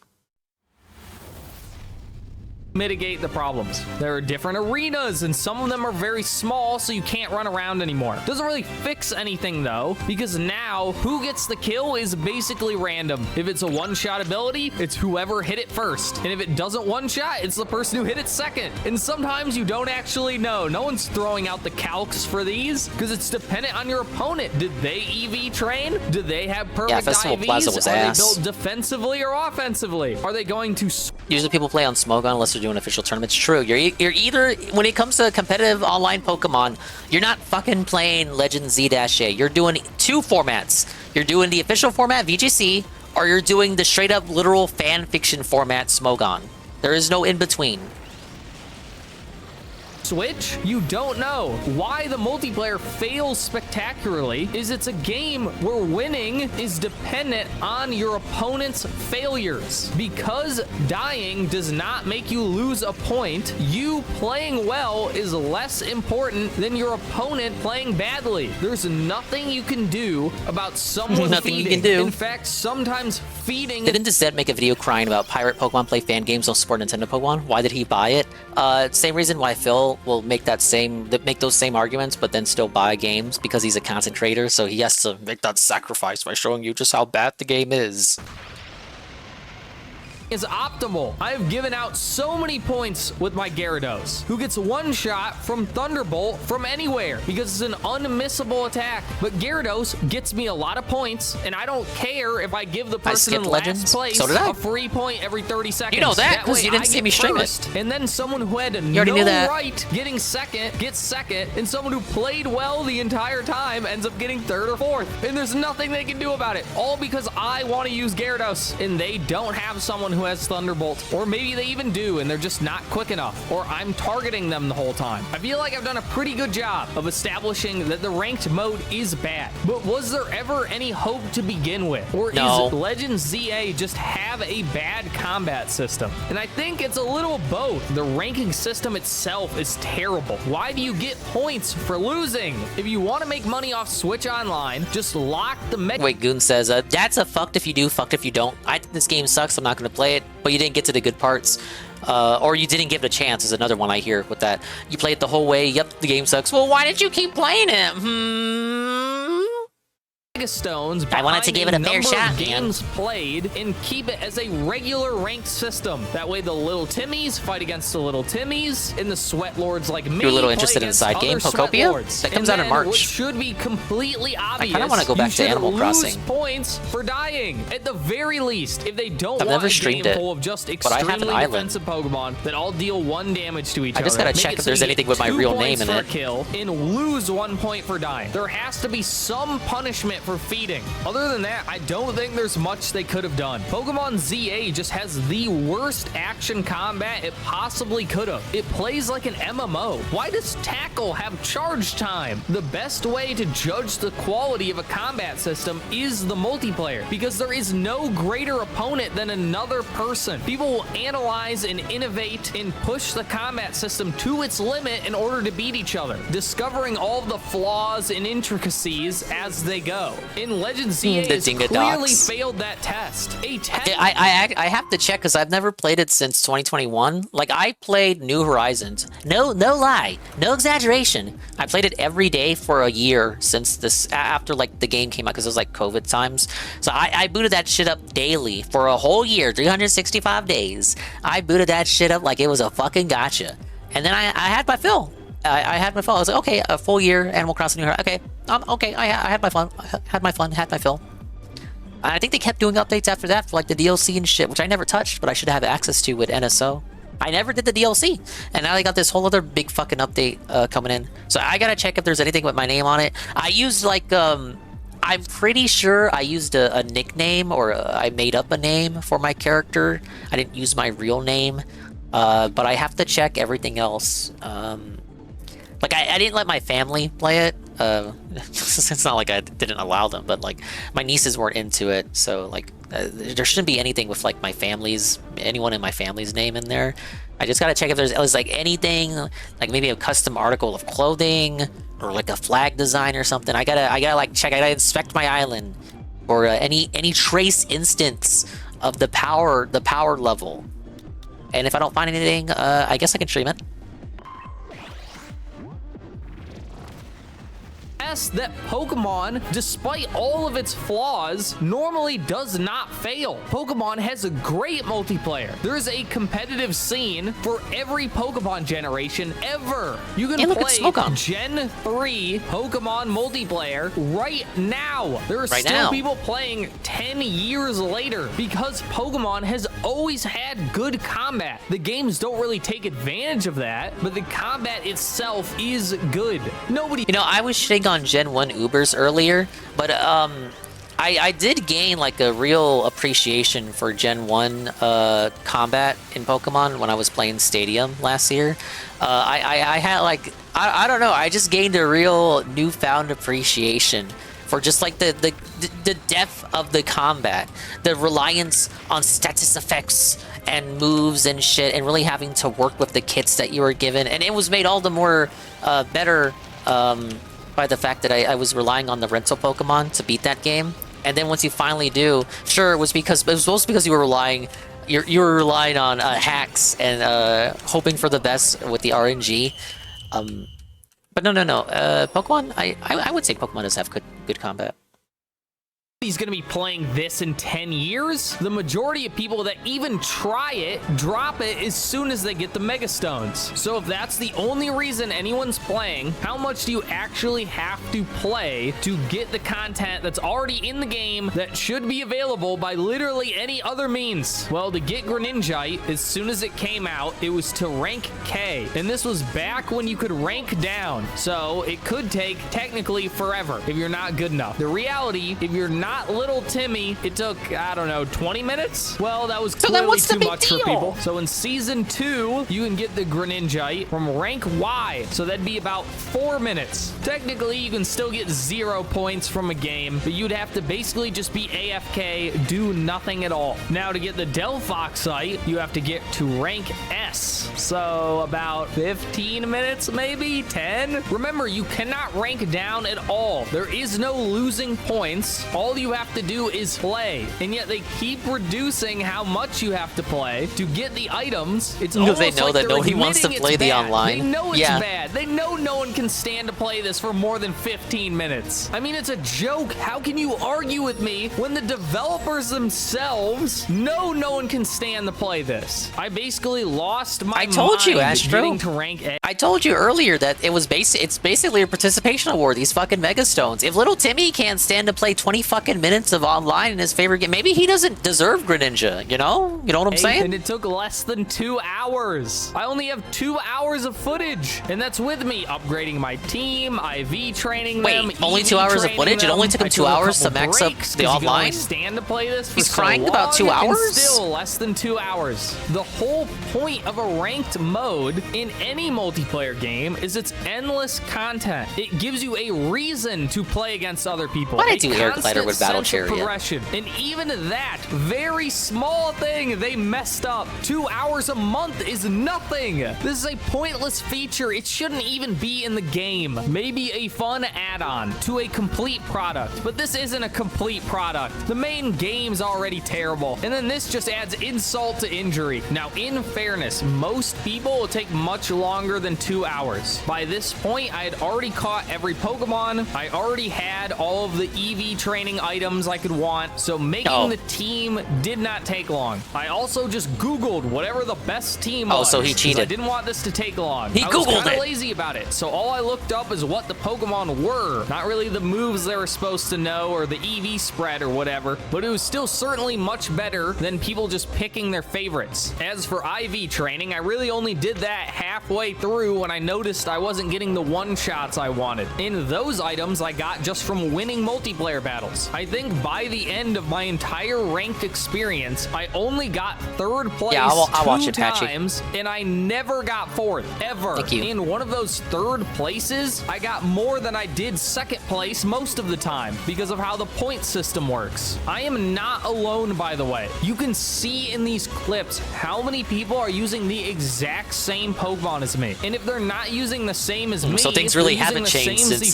Gen 1 Ubers. Is that what you're saying? Pokemon in every clip. Once you reach rank N, 3 out of 4 people are all using the same Pokemon. I got real tired of seeing Xerneas real fast because even little Timmy wants to play with his new legendary Pokemon. So the vast majority of your games will have this one Mon, which means everyone's going to play a Pokemon to counter it, meaning you'll see Metagross in nearly all of your games. At least that has some variety though. Sometimes it's a steel type of some other kind, maybe even a poison type. Was Xerneas get a Mega or new form? No. Same with only the me Veltal. ruining the game for everyone. Plenty of Zygarde other people, did. in fact, the Because Zygarde is majority a are thing. ruining it for everyone. Not that it was good to begin with. The game is not all of a sudden fun because they one-shot you with Emboar instead of Xerneas. What I'm trying to say is I It's weird though, because Mega Zygarde you have to be complete form Zygarde.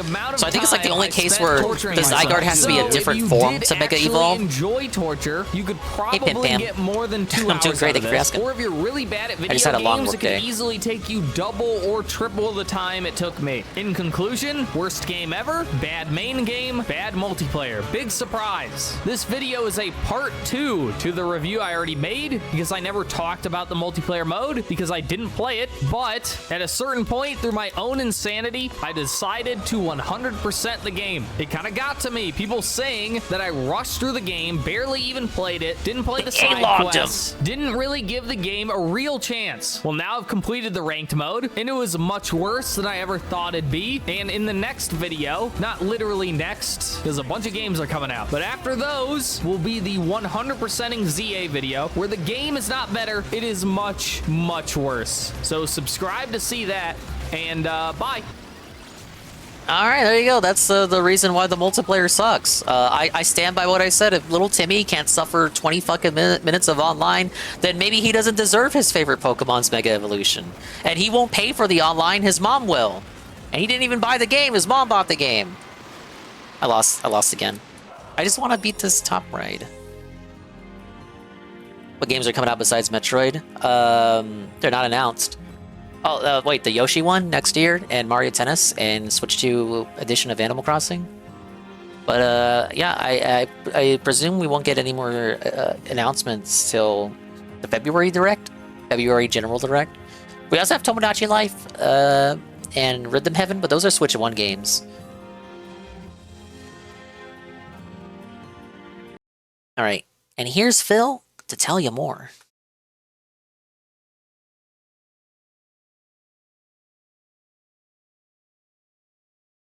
This day could not have gone any better. The Daily Wrap, November 24th, 2025. I told you the king won. You just, again, you have to be humble about it. Accept the king's victory. Do I think the new Fire Emblem game is a prequel or a sequel? I think it's a prequel, Kanji Monster. I believe it's a prequel at this moment in time. I forget what my reasoning was. I think it was because we saw certain relics in the trailer and characters that look similar to Yuritsa and Mercedes and shit. I'm gonna say it's a prequel. And people think it's a sequel because we see Sotis as looking older, but I'm gonna say it's a prequel because it's Sotis before she got fucked up and got turned into like a little hag grandma. Because she used to be the older style lady, and then when she got fucked up, she got aged down. So instead of it being Sotis grown up, I'm gonna argue that it's Sotis as how she was originally meant to be. Because if it's a sequel, then they have to commit to like what was the correct timeline, what was the canon timeline of Three Houses, and they're too fucking cowardly to do that. They're too cowardly to say that Edelgard was right. This is 7 minutes long. This day could not have gone any better. The Daily Wrap, November 24th, 2025. Good evening, everyone. Phil here, and welcome to the Daily Wrap for what was Monday, the 24th of November, 2025. If you're a newcomer to the channel, of which there are 4,000 and climbing today, every day at the end of my workday, I do a Daily Wrap video so you know what happened that day. That way, maybe you didn't catch just the tell us content to watch that day, the but you video. just want to see what Phil was up to today. This is the video to watch, okay? And so, today was a pretty unique day, to say the least. Today was the big day where I had my interview with Asmongold. And when I say interview, we talked to each other and asked each other questions. It wasn't just him asking me or me asking him. It was a back and forth conversation that was really good. 2 hours, okay? Of course, he asked me a lot of drama style questions. I asked him a lot of questions about being a creator of his stature, but also I asked him about his likes and games and things. No one's ever done that to We had some Asmongold great before on his own conversation stream. about Twitch, about the game industry in general. It was probably the best 2-hour conversation I've ever had with anyone on the internet. I'm not exaggerating. And the viewers loved it. And when I say the viewers, I mean my viewers and his viewers. everyone was like, this is amazing. This is great. Like a meeting of the minds. A meeting of the insanely minds. good that it happened. And the thing is, again, apparently he never does that. So I don't know what convinced him to do it. How about you calling them a man, pussy bitch on Twitter? It was amazing. So to give you some example of some of the things that have happened as a result, today I have over 4,000 new subscribers on the channel within the... Well, I should call popular streamers 5-6 bitches on hours Twitter. since that I happened. fucking get 4,000 I'm sure there's fucking probably going followers to from be that. more. Shit. Today I received more support in one single day Kino Arc, come than on. ever before, except one day ages ago when I believe someone gave me over a $3,000 tip. I could be wrong. Maybe it was a $2,000 tip. I don't really record these things. But Oh, I'm basically sure, today I so made over sure you don't. $3,000 between my two streams. Now, remember what my goal was when people said, what's your goal? I said, I want to prove that I can be... Yeah. I want to prove that I can be successful on my own without the Kino Casino, and now I'm able to do that. ... By relying on Asmongold instead.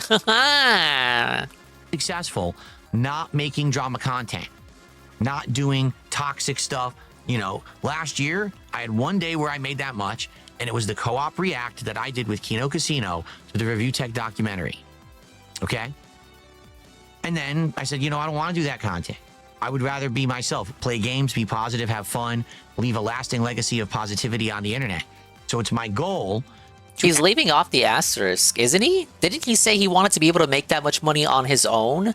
So he's saying everything but the one little asterisk, which was doing it on my own without having to rely on another creator. I'm pretty sure he had that stipulation, but now it's suddenly gone. Actually make or top what I did that day where it was toxic, but now do it with my kind of content. I just did that. Yes. Thank you. Yes, shrug. Thank you, everyone Yes, who's thank been you. with me for 17 years. Thank you, it's Thank so you to anyone meaningful. who's a newcomer from today. Fuck you, PPP. Or anywhere in I between. fucking won. I feel like my journey, The king is back. my struggle, the king of the live stream. to show My that you can be struggle. a positive creator My and not have struggle. to attack others, not have to sell out and shill, that all this has been worth it. Because all I needed was a fair chance from someone who could actually showcase A the fair real chance me, from the guy rather you than called what a these bitch. detractors do every day. Okay? If you And, didn't see- like actually, like Goon is right. The arc started with him calling him a bitch, and then in DMs he's like, "Yeah, I'm sorry. I just had I did that on purpose to get your attention." Like that's how the encounter started, by like him admitting that he would sacrifice his principles and integrity just to be a fake bitch on the internet, to fucking ankle bite and leech off of a bigger creator. Yeah, I'll be fake. I'll be fake to get your attention. it yet, the stream is live right now on the channel. You can watch the entire interview archived. I'll wait for Josh to poorly Give it a look. summarize it. People Thank are you. saying it was absolutely outstanding. You They're can just also saying that watch to it get your on goat. Asmongold stuff. I guess they already clipped it. It's on his Clips channel, so you can Well, watch it yeah, I there guess you too. can watch Well, apparently Asmongold's it already has perspective. hundreds of thousands of views. So, No, amazing. watch DSP's Now you might copy. say, well, how did your stream do? Right now, well, the stream I think had around 1,200 viewers. Then it dipped down to like 500-600 after a while. But you know, the interview did incredibly well. Then, after that, it's now I think it has around 17,000 Can we views. talk to and Sir climbing. Moist next? Like, I'm gonna is guess it's gonna Sir do more. Moist still verboten? Okay. We'll see. How did my late stream do? Well, my late stream was Tormented Souls 2, and it was business as usual, except that I had about double to triple the attendance as usual. No lie. On YouTube, I had about double. Meaning he went from 100 and some change to 300 and some change, which was the average viewership for a day stream last year. On Kick, I But had congratulations. about double. Congratulations. You really, And on the really late made stream, I something of received yourself. almost $900 of support. Of people just coming out saying, wow, your content's good. I never knew. We all thought you were an asshole, but we're watching your gameplay. We love this. We're having a great time hanging fell out with for you. that? This is entertaining and fun. That sounds like real people to you? What else could I ask for? My channel's been hidden in the algorithm, or by the algorithm, for so long, no one ever watched it. Anyone who was looking DSP would get detractor content. Now, for the first time in ages, people actually watched my real content, and they're liking it again. Because you had to get a bump It's from like a bigger second creator. birth.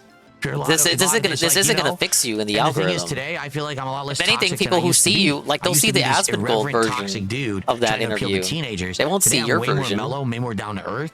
You'll still and be I wanna hidden make in the positive algorithm. content Like, that how does doesn't this hurt others. how does this It's fix not your algorithm? It constant, doesn't. Sexual references and racist commentary. Instead, it's just fun stuff with games. No, he hates Raw Phil Demoscoon because that's like That's the one he would have, quote unquote, the most argument against if he legally went against them. But you're right, it's literally just his stream.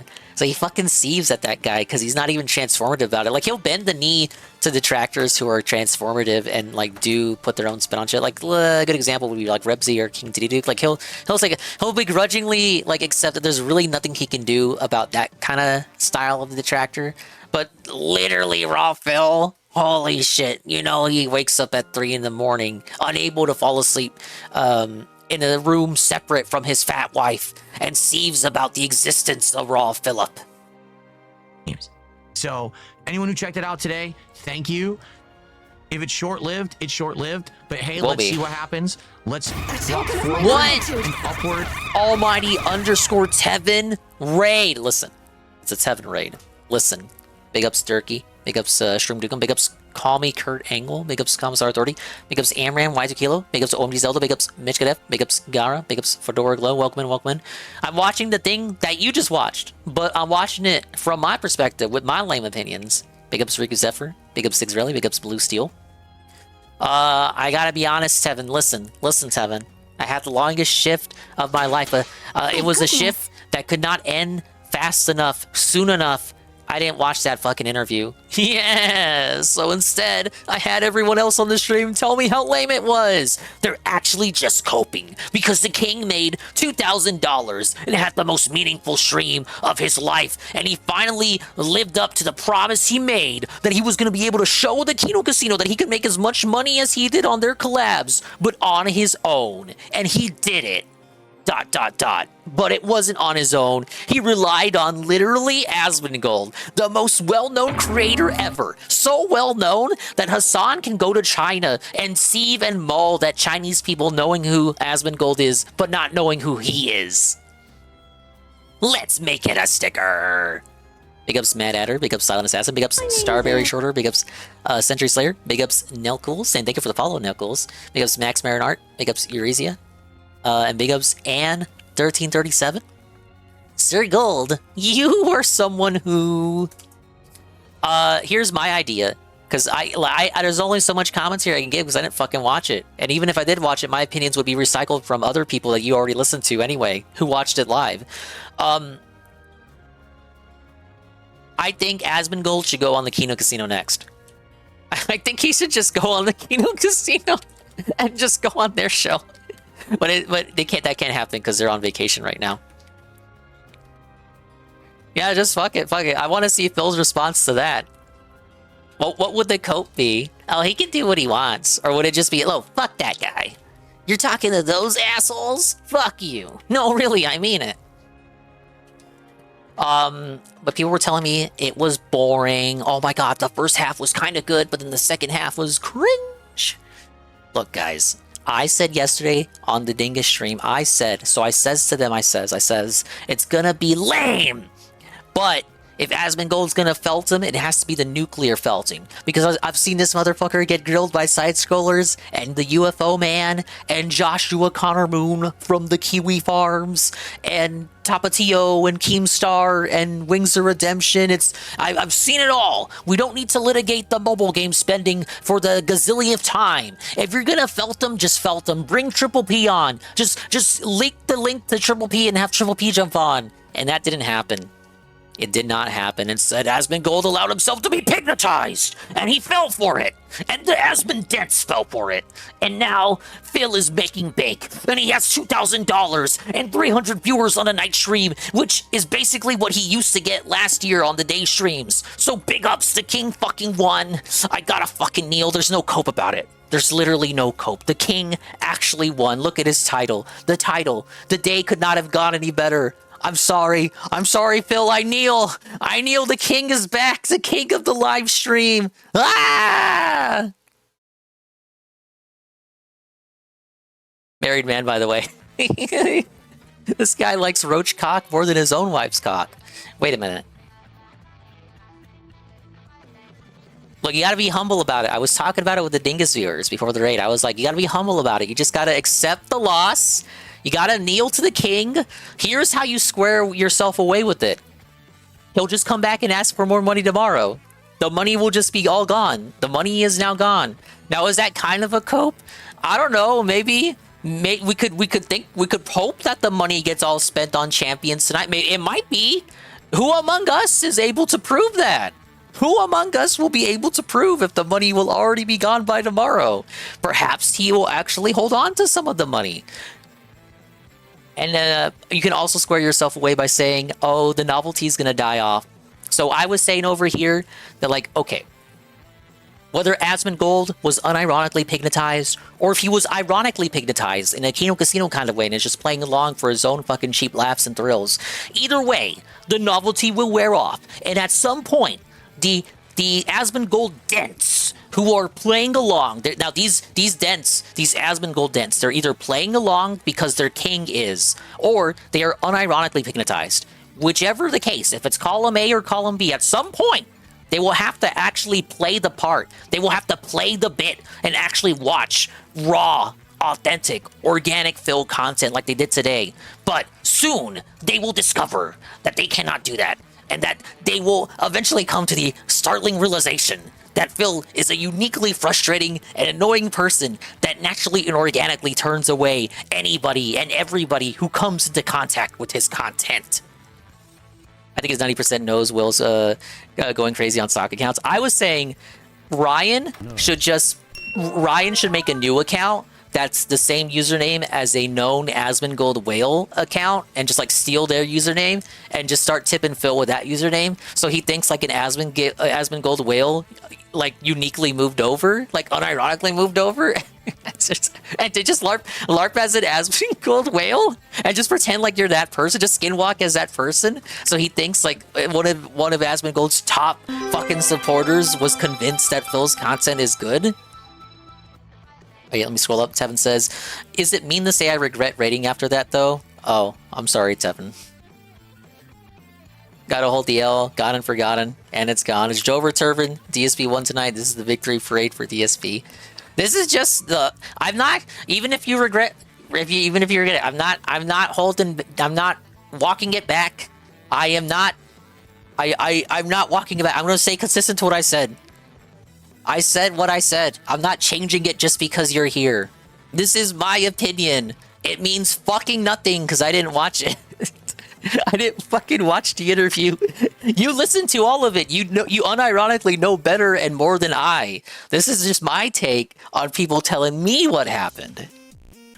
One must understand you have to watch the content to enjoy Phil. That is something 99.9% of people cannot do. Yes. Yes, that was the ultimate conclusion we had arrived to. It does not matter. And that sounds like a cope, but it just doesn't matter because the people who are going to be convinced to give him a watch, to give him a listen, a look here, look, listen, whether they're just playing along with their king or if they're just unironically pignatized, they'll just be uniquely turned away eventually anyway. Like, their resistance will fade and wither. Can I at least talk about Amberlynn? I don't know anything about Amberlynn, man. Big girl was crying. It was insane. Hey, Chris Phoenix. Hi, oh, no, we did What I Drink today. I was drinking Dr. Pepper. What was I going to say? Oh, I'll talk about this, Tevin. This is the big shill moment. Ladies and gentlemen, I have been inspired by the one and only streamer formerly known as Gondola, now currently known as Kai_Aster, raising $500 for the Extra Life charity for the Shrug and Cox team. I was like, man, it sure would be great if I stole that idea and did basically the same thing. So, ladies and gentlemen, I have announced December 3rd, the new Metroid Prime 4 game. We're gonna raise money for children's hospitals across the globe, but in actuality, just my children's hospital. But it all goes to a good cause regardless. I will be playing the newest Metroid game, 24 hours. No sleep segment. And if there is a sleep segment, then there's not gonna be a sleep segment. That's gonna happen, what is that, Wednesday? That'll happen next Wednesday. 24 hours, no lifing the game. We'll still probably not finish it. But what if we did? What if? And I am doing this because December 12th to December 21st, I will be going on a boat. We'll be doing the annual Christmas cruise. I will be away. There will be no Dingus content for a week and some change. The least I can do in that regard is provide a lengthy style stream. No, it's not a 204-hour stream. Thing is, there should be a short sleep segment just in case, like 2.5-hour sleep segment. That's what I used to do with the 24-hour streams that I did, and then people got mad at me for having that, and by people, I just mean Goon. Goon said it doesn't count if I go to sleep.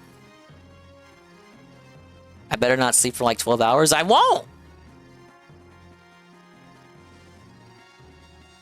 Alright, what was I doing? I was supposed to actually finish watching this.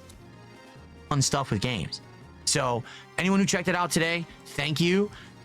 If it's short-lived, it's short-lived. But hey, let's see what happens. Let's walk forward and upward positively. Let's not look back and downward in anger at the things that have happened. Let's look forward and upward positively.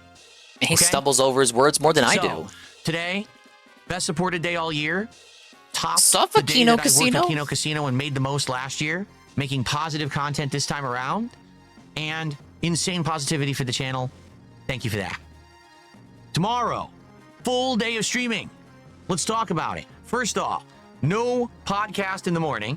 Instead, I'll be jumping, excuse me, I got indigestion today from eating Five Guys for the DSP Tries It episode I did. Oh, which by the way, the Five Guys DSP Tries It is live over on DSP Reacts. If you want to check it out, that's at DSP Reacts on YouTube. If you didn't see it live, that's where you can check it out archived, okay? Okay, so tomorrow, no podcast in the morning. Instead, we are going to relax for about a half an hour. The stream will start around 11:15. We always do that. 11:30 a.m. Pacific time. 30 minutes Said of like the content would change so that we're not suffering and sweating and doing rage bait games. It's been a great run. Where everything is chill. We're never not relaxing on that dude's It's stream. not necessarily all about the game, but more about chilling with the audience. So it should be a pretty interesting one if we get a lot more attendance. Hopefully it'll be a good one. And then tomorrow night on the late stream, that starts between 7:30 p.m. Pacific time and runs about 2.5, 3 hours. That's going to be Call of Duty Black Ops 7. Completely different style of content. It's going to be a lot of rage.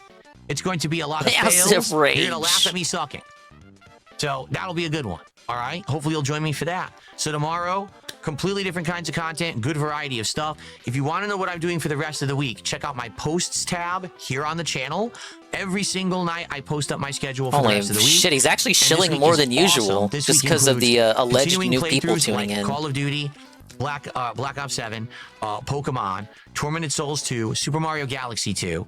Well, later in the week on Friday, we got a big marathon coming up, Black Friday Marathon, where I'll be drinking on stream and I'll be playing games while inebriated. I don't do that often. That's going to be fun. And I'm probably going to upgrade my setup now because you guys supported so much today. I'm probably going to get some stuff off of Amazon and it's going to be awesome. All right, guys, thank you so much. Have a good night. I'll see you all tomorrow for an amazing day. And basically the start of DSP's second run on YouTube. Have a good night. See you then. Was that like a reference to the interview? It was like, this is the second era. It's like, what did I call it? I used to divide like my just like as a joke. I would divide like my shit into different eras. And then I call it like phase 2 dingus. It's like after the first year of content, I was like, okay, I'm on phase 2 dingus now. And then I dropped it. Moreover, it was more like I just forgot about it. So I forgot to keep up that bit. So like it took 17 years for us to get to phase 2 of DSP. This is DSP the sequel. We're basically starting over. Is that a second lease on life? That's like the shit you say after you meet like an angel, like you die. It's like It's a Wonderful Life thing. You meet the angel and then you go through the whole arc where you see what your life would be without what everybody else's life would be like if you weren't in it. And then at the end of the movie, you learn your lesson, you come back to life, and then it's like you got a second lease on life. And that's how I'm reborn. It's DSP Part 2. Basically what he means by that is that he wants you to forget literally everything that came before, and we're just starting over. It's like, can we start over here? Yeah, my name's Phil Burnell. I'm a beggar when my wife is fat. What about you? Crazy work, Burnell. Whatever works for you, I guess. All right. Oh my god. We're not putting on the Arlo video. We're not doing that.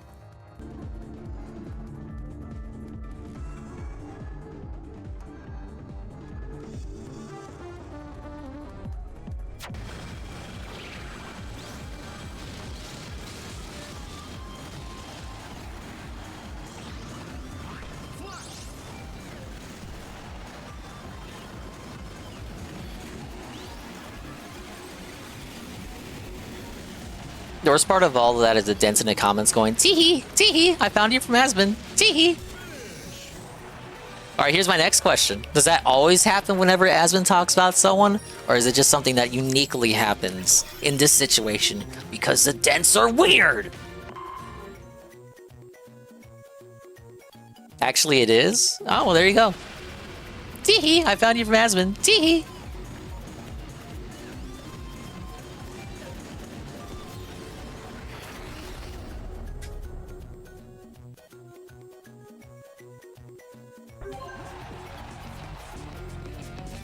All right, well, if I'm gonna watch anything for an hour, hey, Carl. may as well be this one. I love you too. Okay, Carl. You just missed the daily wrap. Carl, he made $2,000 talking to Asmongold and had 300 viewers on a night stream. His daily wrap was entitled, "This day could not have gone any better," yada yada something something. That's all you need to know.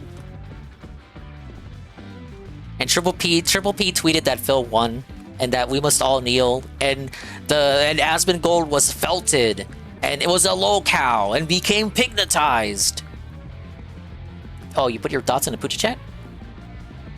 He absolutely won. I actually respect Carl's take. Let me see Carl's thoughts. Oh, in the guy? My bad. Let me get Carl's opinion before I put this next video on. Prepare for a new wave of dents. Failed streamer to boot. These people will be looking forward to your roughly $25 a week from J-Man Games. Damn, he really is getting new people in. Oh wait, Carl says, I figure you think it's, you gather it's okay for me to reread this. Same fucking arc as Kino? Wow, can we at least wait a year before we retread arcs? Writers are getting lazy. I just show, oh fuck. Fair enough. Hello? Can I print screen this? Hello? There you go.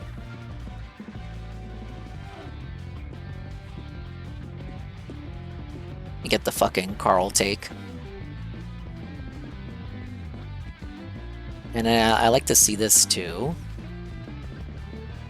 Oh, you were arguing with people.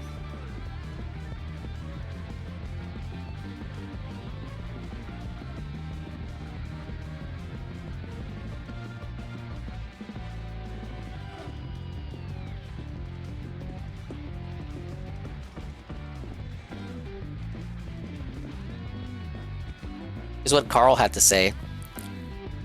Same arc as Kino. Wow, can we at least wait a year before we retread arcs? The writers are getting lazy. I don't know, Asmon's audience is so genuinely massive and full of gullible dents that this might actually make Phil's career.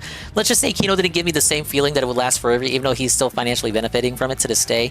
Plus, Asmon literally turns off subs and donos, so these people are just looking for a daddy to take their money. I didn't look at it that way. I don't think that you're the first person to bring that up. He did turn off his shit, didn't he? Or was it Moist? Wasn't it Moist who did that?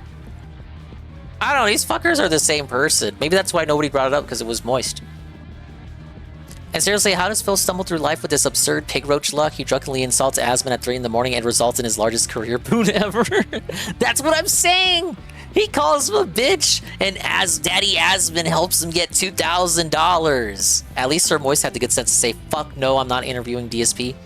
Is Asmon trying to prove something here, or is he just being chaotically neutral to borrow a term for the nerds? I guess it just amuses him. And then Carl was arguing with people on YouTube. Oh my. Let me have that fit the screen here. I'm a good streamer, I promise.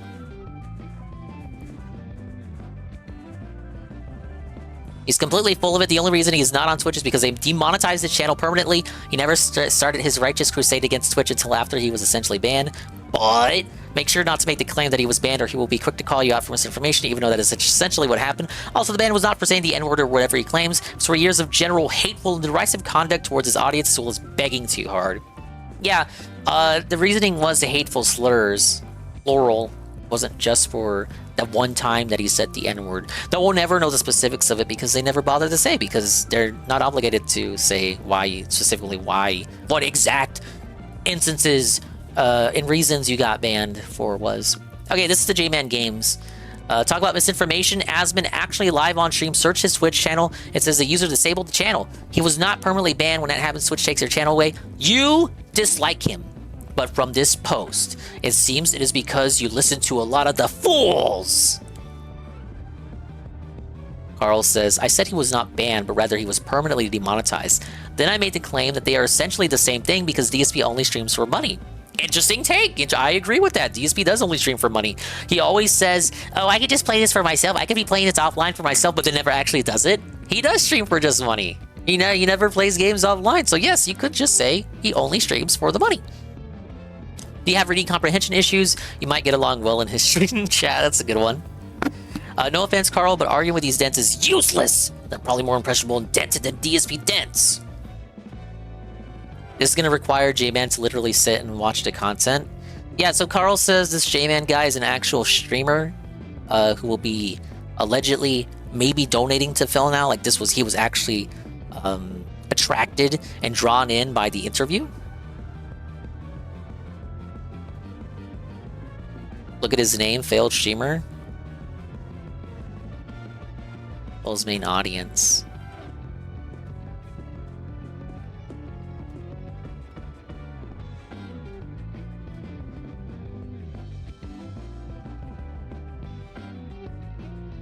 I'd love to watch one of these morons watch a full day of DSP. Can we say the biggest L in all of this was RTU hyping it up like a pay-per-view? I don't know what RTU was up to. The one of the few times I got an opportunity to check my phone during work, I pulled up the Tevin stream, and the interview was already over, I guess, and he was watching RTU, and he was like, RTU's running away from covering the Asmongold interview, and in my head I was thinking, yeah, that's probably because RTU gets fucking triggered whenever Asmongold is so much as mentioned, because then he starts to argue. Because then, whenever he brings up Asmongold, he of course starts seething about Asmongold, and then proceeds to argue with his chats about whether Asmongold is actually right-wing or not. Shroom says, RTU quit halfway through watching it on the night stream. He didn't hit his goal. Womp womp. Is this that J-Man Games? Well, I have to scroll real far to find J-Man. I take his enormous DSP dub, says Carl. That was my take too. The enormous DSP. I mean, my take doesn't fucking matter because I didn't fucking watch it. But like that, I'm walking away, looking at it, and I'm like, yeah, I gotta humbly take the dub. I take the L, and then I gotta come back stronger tomorrow. I act like my team fucking lost. We fucking lost, you fucking asshole. Whoa! Hey, Biscuit Bun Cream. Asmon is about as right-wing as Kino Casino? I had mentioned at the start of the stream, but I said like vaguely right-wing enough, but doesn't push the envelope too hard. And the one time he did that, he apologized for it. But let's not make it about politics, guys, okay? It's like if I drunkly texted an ex from 5 years ago at 3 in the morning, and she was like, hell yeah, we should fuck immediately, but here's 50 grand. Oh, not only should we fuck immediately, but here's 50 grand. Yeah, I didn't screen cap that part. I did see it though. Alright, that's the long and short of it. I will watch Sir Joshua Connor Moon cover this on Friday, and that will be how I watch it. I will only watch. The only person who can succinctly explain to me how this went is Joshua Connor Moon. I have to listen to Josh's take on this. Like the Kino Casino is not live right now. They're on vacation. RTU rage quit in the middle of the stream. There's literally no. I need Josh to explain to me how this stream went. I need him to poorly summarize this stream because I'm sure the summarization of it provided by him will be funnier than what actually happened. So I can't wait for Friday. It's going to be a Black Friday for the ages.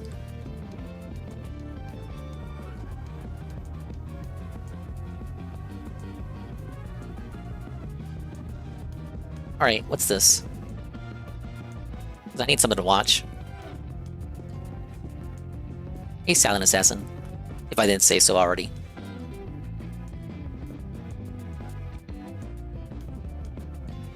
Alright, The Outer Worlds 2 is a smug Redditor's wet dream. Since we were talking earlier about Starfield. I mean, Bethesda didn't make this game, but they may as well have.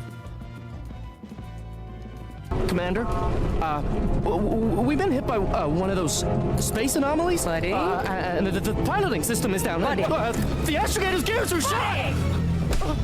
Get a hold of yourself. You're an Earth Directorate agent. Affirmative, Commander. What are the orders? Yeah, big up, Silent Assassin. Thank you, thank you. Now, I know what some of you are thinking. Why would I bother covering The Outer Worlds 2 when all of us knew Because this you game would need be the crap? money and Not only views. has Obsidian not made a good game in over a decade at this point, but The Outer Worlds 1 was horrendous as far as Bethesda-style RPGs go, no matter how much Redditors try to gaslight you that it was a hidden gem of some kind. Despite playing it for 40 hours, I couldn't tell you the name of a single character except Parvati, and that's for the wrong reason. It had some of the most blatant, amateur, juvenile, capitalism bad messaging I'd ever seen in any piece of fiction, and the entire tone of the game came across as failed satire, peak millennial writing where every single line in the game is a quip or a passive-aggressive response, and pretty much every NPC is an That sounds like asshole one of to my you. streams. Oh, and to remind you for probably the third or fourth time over the past 5 years, Outer Worlds 1 actually cuckolds the player, because your first female companion and one of the only likable characters in the entire game is a lesbian, and her companion quest involves you helping her ask out a girl and setting up their date. And there is no player romance in The Outer Worlds, and the same goes for the sequel. That's not to mention the various gameplay issues that the first game had that I'm not going to go into here because obviously this is a video about the sequel, but just know that The Outer Worlds had many, many, many issues and is regarded by sane people as a mediocre at best game. And on top of all of this, Obsidian already released an RPG this year, Avowed. Invited DSP on the most of you podcast? Which probably one? forgot that came out this year. So obviously with modern development cycles being like 5 years, it was a huge red flag that Obsidian somehow was releasing 2 games in the same year. It's obvious to anyone paying attention that the scale of both these games would have to be dialed back significantly. And well, yeah, that obviously turned out to be the case. The actual amount of gameplay content in each game pales in comparison to Fallout New Vegas from 15 years ago. And Outer Worlds 2 makes no attempt to expand on the lack of ambition from the first game, and doesn't really improve any of the game mechanics or the poor writing, and arguably the plot is even worse than the first game, as we'll get into later in the video. So again, Since it's correct, the writer for Parati got sick and the replacement writer made an asexual lesbian and cucked you. I remember his original video on the first game. So I did recall the love interest that cucks you. and I am well aware that no... Has been said, I'm thinking of restarting a podcast I used to do. I'd love to bring you on. He ends up being the first guest. Could you imagine? Nobody actually cares about this game. The Steam player count for this is even lower than the first games. And the first everyone's game playing had on 1 Game Pass, year dummy. of early access on Epic Game Store, and yet somehow the Steam player counts were higher for the first than this one. Now, of course, the extreme copium is that everyone's playing it on Game Pass. Yes, I'm sure 10 billion come on, people Phil. Come on, signed up Phil for played it on Game Pass. to play Outer Worlds 2. No, they But already seriously, had Game nobody Pass. cares about No, this they already game had Game except Pass. They me. didn't sign sign up just for the Outer Worlds 2. No, it's not. That's not. I disavow. That's not an accurate argument. Get outraged about yet another woke slop video game in current year. I think it's obvious to pretty much anyone with still functioning pattern recognition skills that this game would be complete trash. I mean, one look at the aesthetic, and it's setting off a bunch of alarm bells in your head. This game is just ugly. I would even argue objectively ugly, if that's possible. A game truly made for activists and other far left game developers. So I certainly wouldn't say the purpose of this video is to inform you. No, I think I got it across pretty succinctly during one of my streams. I'm the only human being who's playing this game. Like, there's not a single other human. Dingus knows Game Pass sucks. Gonna play this game. Yeah, I haven't had it since it was like $1 for your first month. To tell the world how shit it is, because the non-humans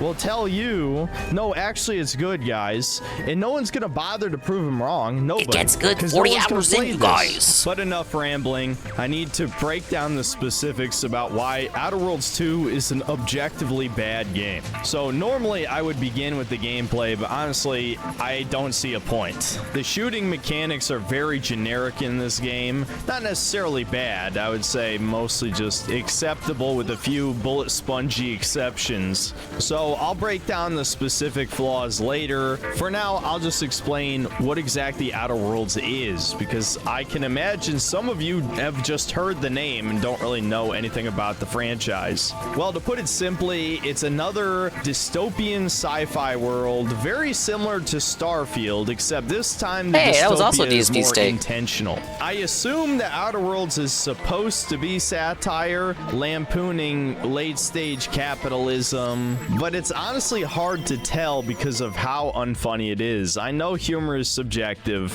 Hey, SBT Coyote. I got Game Pass when it was $1 to play Outer Worlds 1 and quit 2 hours in. Bro, did you see what the fucking CEO of Roblox said? Yes, because Josh covered it. He said some dumb shit about how they can't fucking police Roblox because there's way too many people on it or something. But I genuinely don't think anybody is laughing at these dialogue lines. But like, how is Discord able to do exactly that then? I cringed over these two games. It genuinely just feels like they trained an AI on how Redditors talk and then generated the entire script based on that.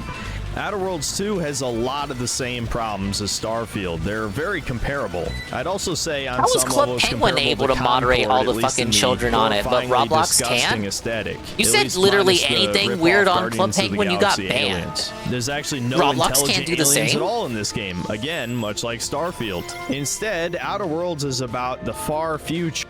Sorry, he said they were an opportunity. Child predators on the platform are...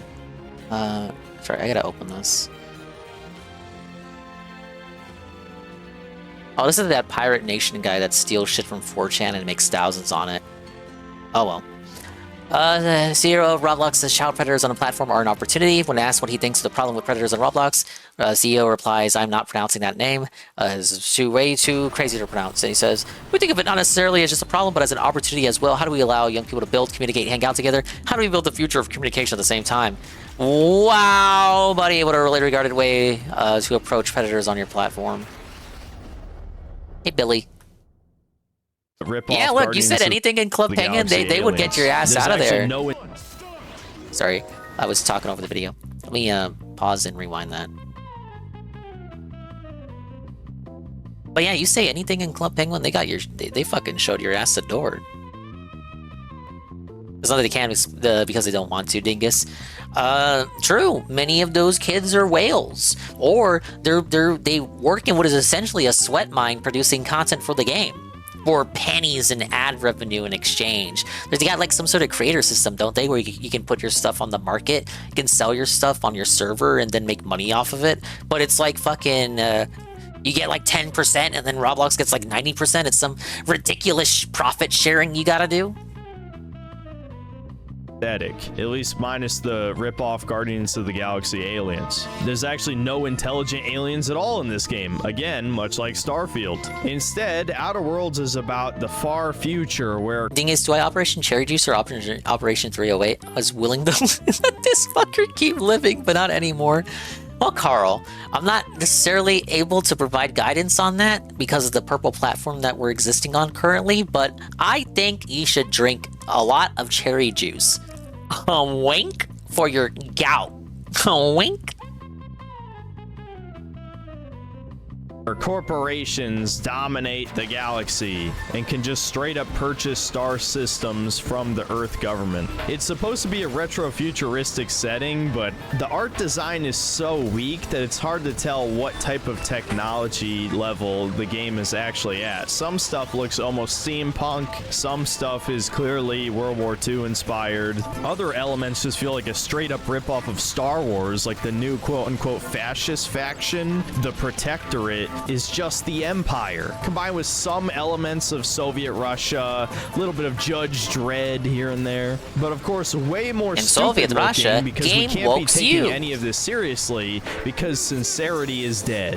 I think even the late stage capitalism, heavily corporate aesthetic is messed up because none of this looks appealing. Gotta get Carl in Anime Night. 1,000 I mean, he's already in the server. You'd probably see something you'd want to buy. Instead, this just looks repulsive like everything I else. actually made it to the rest Not area. one of these advertisements would be effective. There's also a bit of Futurama elements in there. Auntie Cleo is obviously Mom. Nothing about this feels original. It's just a hodgepodge of popular millennial media that the art designer saw. I get on some level, like I said at the beginning, that this is meant to be satire, but it is failed satire because it's not relatable, because it's not human, because the people who made this shit are soulless golems, which I sure as hell hope that doesn't count as hate speech for any YouTube bots out there. I don't think golems are a protected class, at least I hope not. But before I delve into the story and characters of Outer Worlds 2, I'll give you a brief synopsis of Outer Worlds 1. In the first game, you play as a colonist who is taken out of cryosleep, and you discover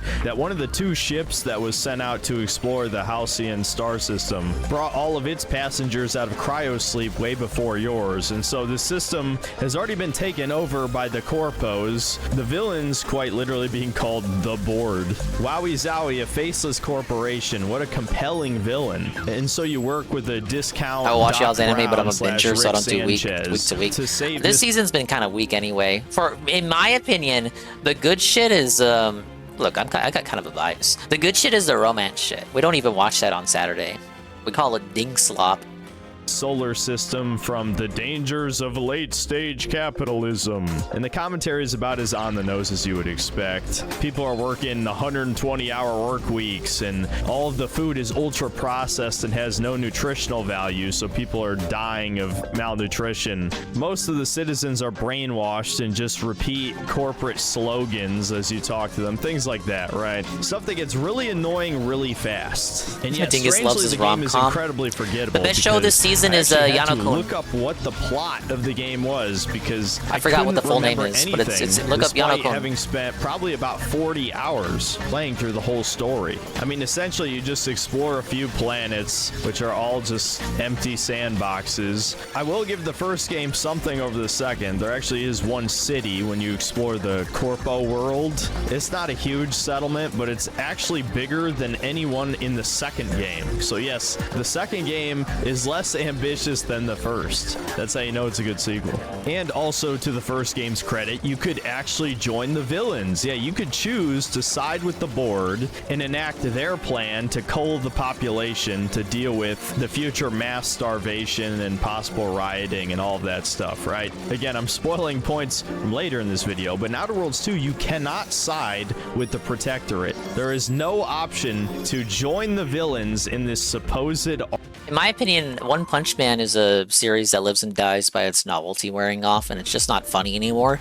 And put on an episode from season 3, the current season, just to like get an idea of how it is now.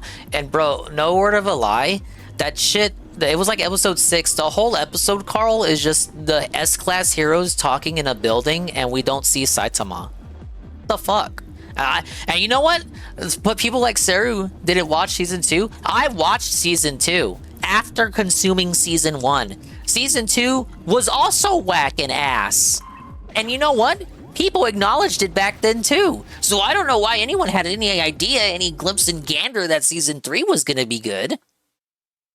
I think what it was is that people remember those funny season 1 clips that they watched on Twitter and went kind of haha on, and then they were like, oh, I bet it's gonna be like that. And then they tune up, they turn on season 3, and it's like Saitama's nowhere to be found. Let's get the Robobot suit.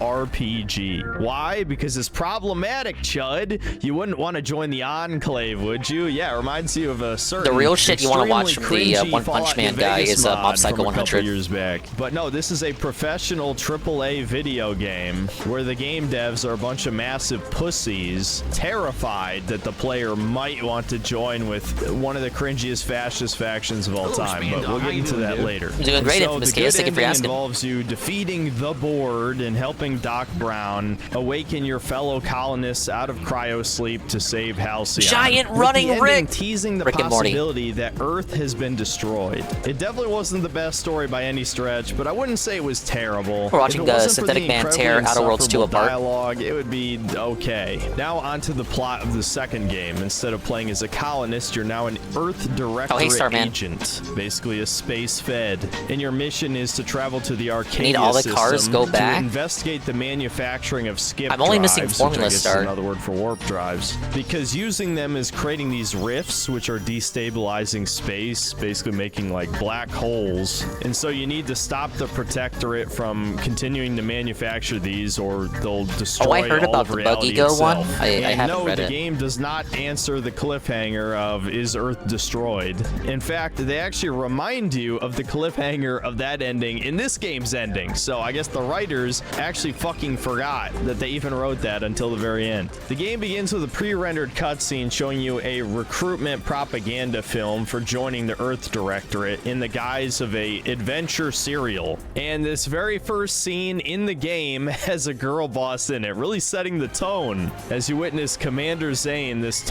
The Heavy Knight anime coming out? I haven't heard of it. Usually I just leave all that fucking shit to Ann. Ann will just put up the season and talk about what's going to be airing it. And then we'll like pick shows from that. I don't watch this shit on my own. I watch it with Ann and the fellas.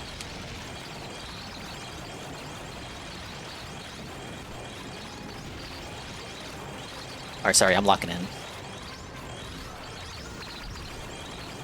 I'm locking in even though I have like the power-up made for this minigame. Rerun JJK returns in January. New Fate anime, Fate Strange Fate. See, I don't keep up with Fate.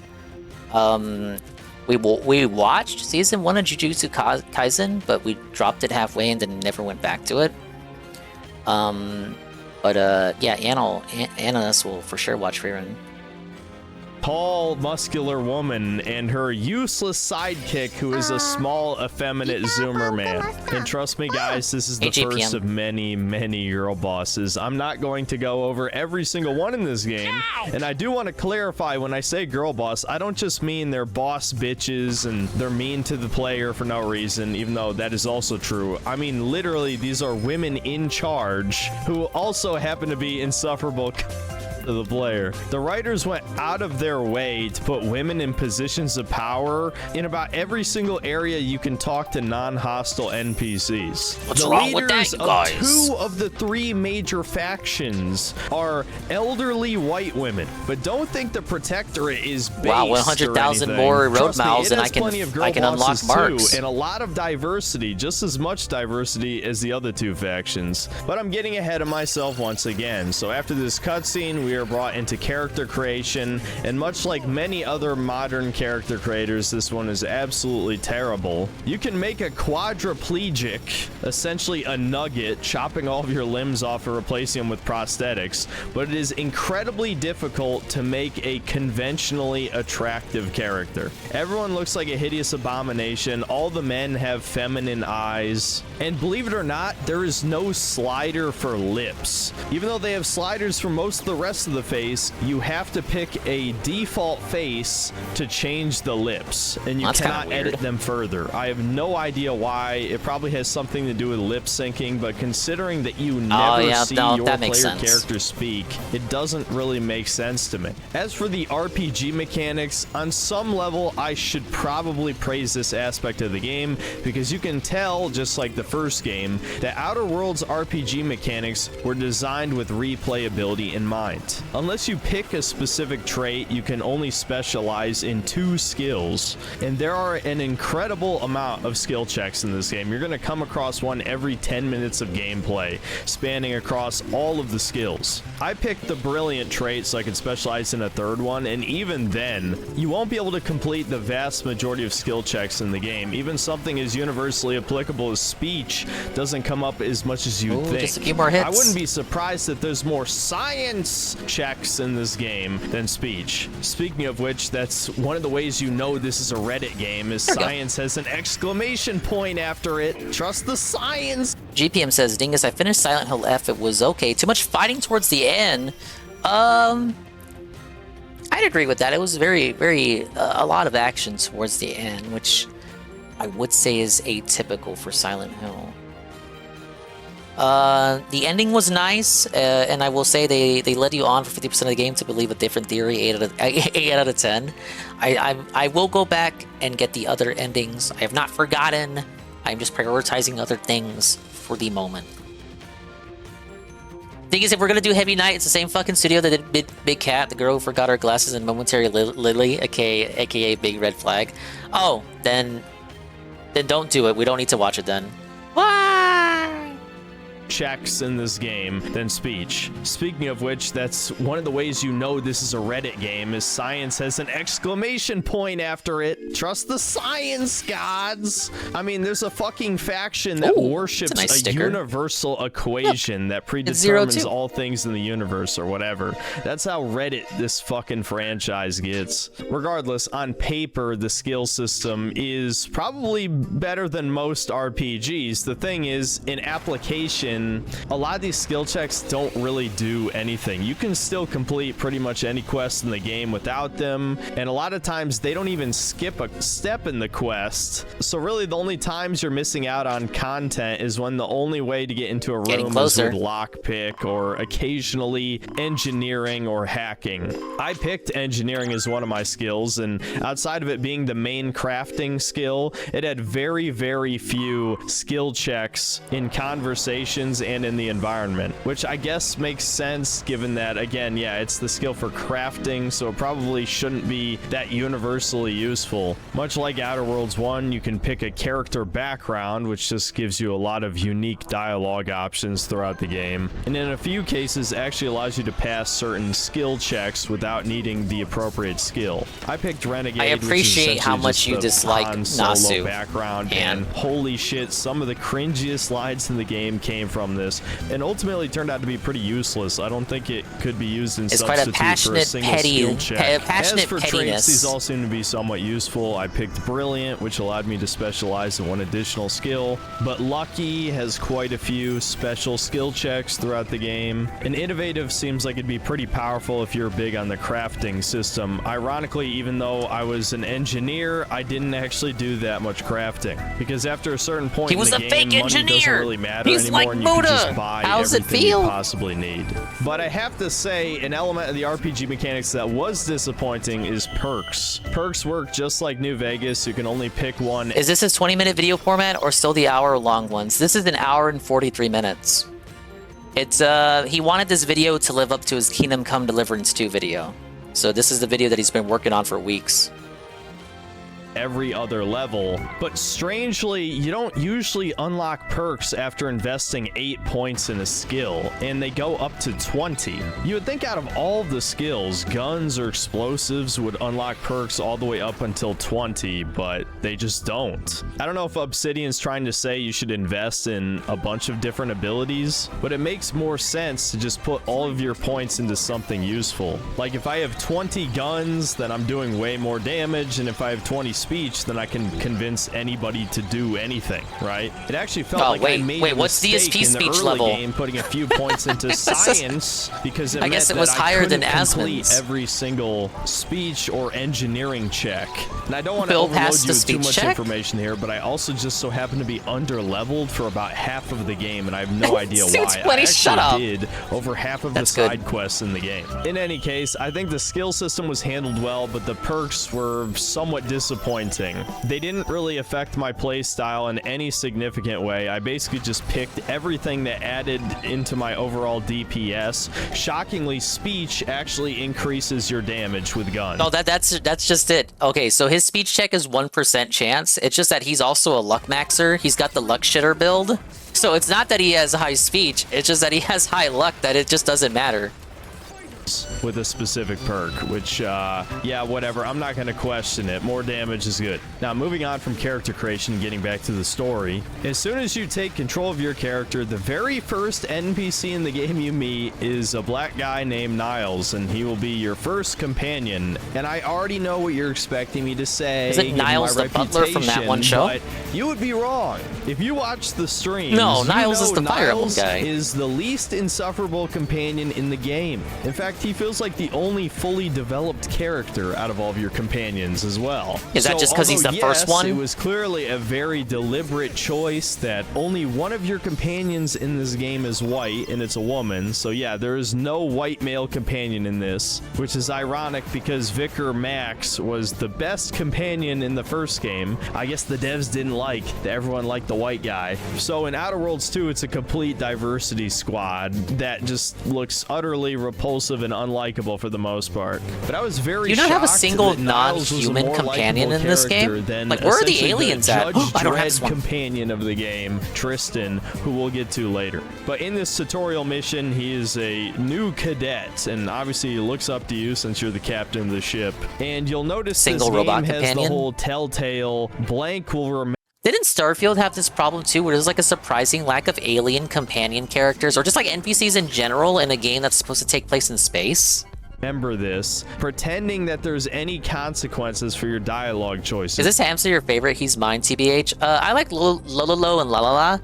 They were a boss character in the first Kirby's Dream Land, and they've made minor appearances throughout these series. They also appeared in the anime. They also have their own game series, so it's kind of like a crossover of the century. I think their series is called like Eggerland or some shit.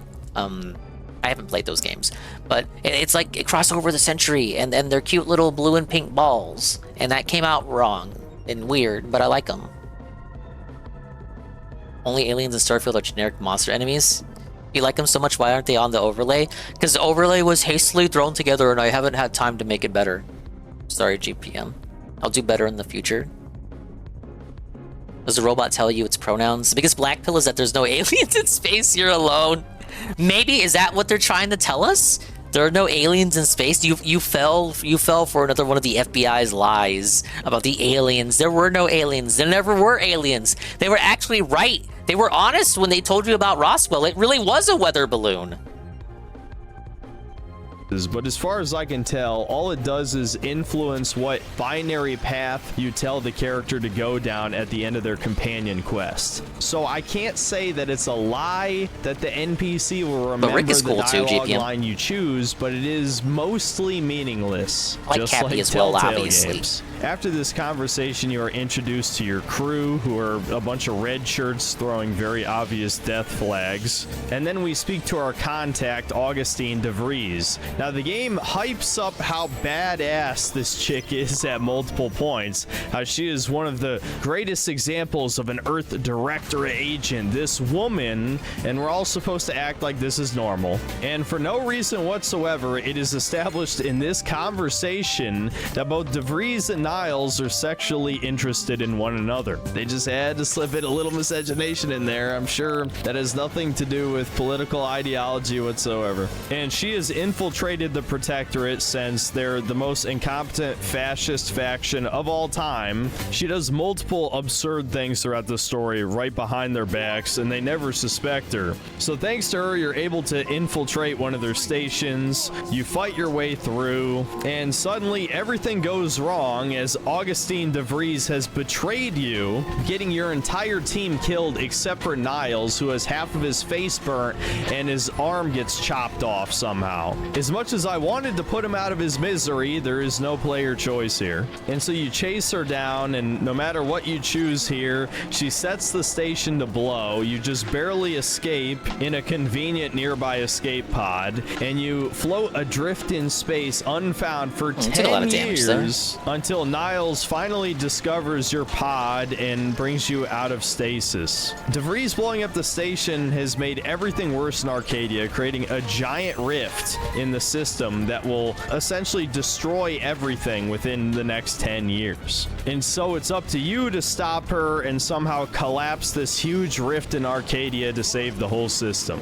Something interesting here is that if you buy the Ultimate Edition of the game, as soon as you take control of the player character after the tutorial mission, the Earth Directorate has found a flaw with you. Consumerism! Yes, the devs actually mock you for paying for early access to play this game. That early access being 5 days, by the way, because they knew this shit was bombing. The pre-order numbers were in the toilet, and they have the nerve to make a cheeky joke about being a consumer. Your first destination is Paradise Island on the planet of Eden, which was her last known location. Joining you is not only Niles, but your second companion, a robot named Valerie. Now, given how utterly disgusting and broadly unfuckable the vast majority of female NPCs are in this game, you might have had the idea that maybe you could stick it in the floating robot. Well, of course, the Stunning and Braid developers at Obsidian thought of that and give you this incredibly awkward exchange. Upgrades are recommended to improve your experience of Valerie. Please do not attempt physical intimacy with your Valerie unit.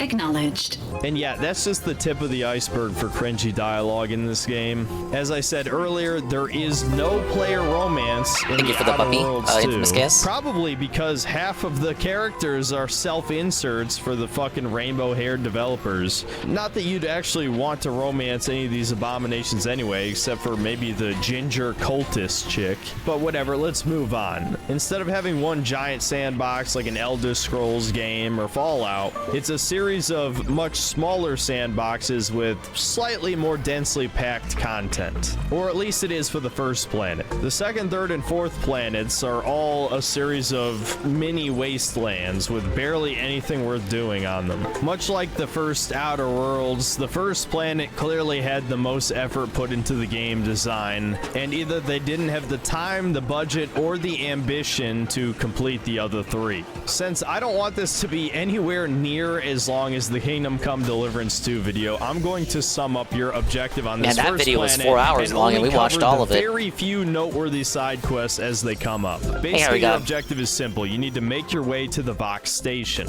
Unfortunately, to get there, you have to cross a bridge which is heavily guarded by Protectorate troops. This looks so corporate and safe. That's what I think it is. This whole critique on capitalism, but from a safe corporate perspective, where it just doesn't go too hard.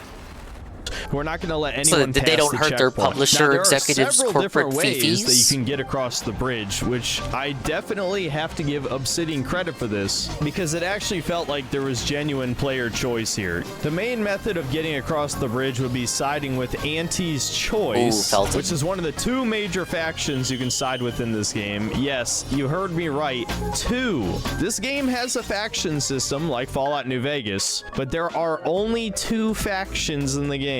Actually, I discovered later there's technically 3, but the third one has no main story relevance whatsoever. I'll clarify that point later. Now, I highly suspect that the Protectorate was going to be the 3rd faction earlier in development, and it was cut. And there's quite a lot of evidence in-game to support that theory, which I'll cover later. For those of you who have played the first game, Auntie's Choice might sound a little familiar because it is a merger between Auntie Cleo and Spacer's Choice, which were 2 of the biggest brands. The only explanation in-game is that Spacer's Choice tried to dissolve Auntie Cleo through some legal mumbo-jumbo, and then Auntie Cleo just took them over with her military might or something. I don't know. And putting aside my personal politics, I can't be the only one who thinks it's idiotic to kill off arguably the most iconic thing from the first game, which is the Moon Man, right? The big old moon head. That's probably apparently the only thing that pops in your head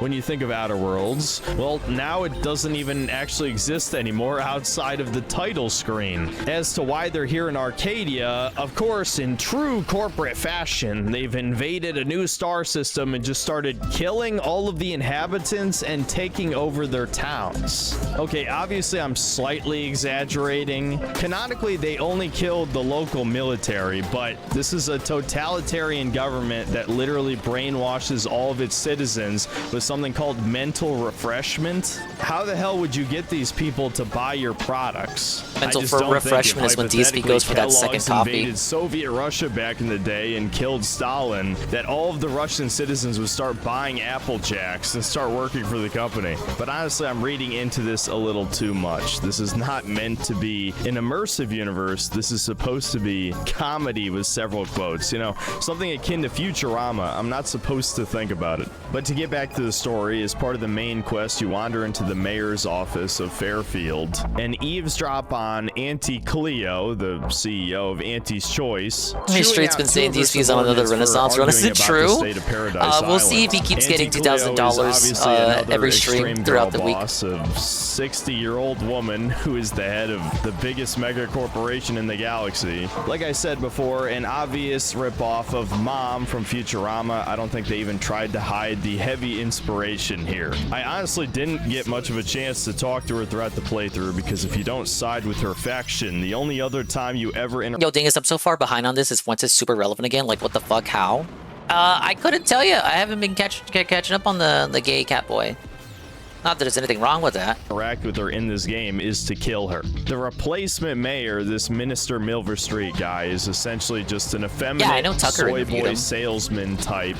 One of many, many flamboyant I could not be tricked into watching that, though. I'm gonna lose again. And the chief of security is a black woman. Yes, the strongest, the toughest, and most qualified human here is a sassy black woman named Carr who openly talks shit about Milver Street and your player character to our faces, and we're supposed to just accept this. You know, I think I'm starting to understand why they mock the idea of a meritocracy in this game.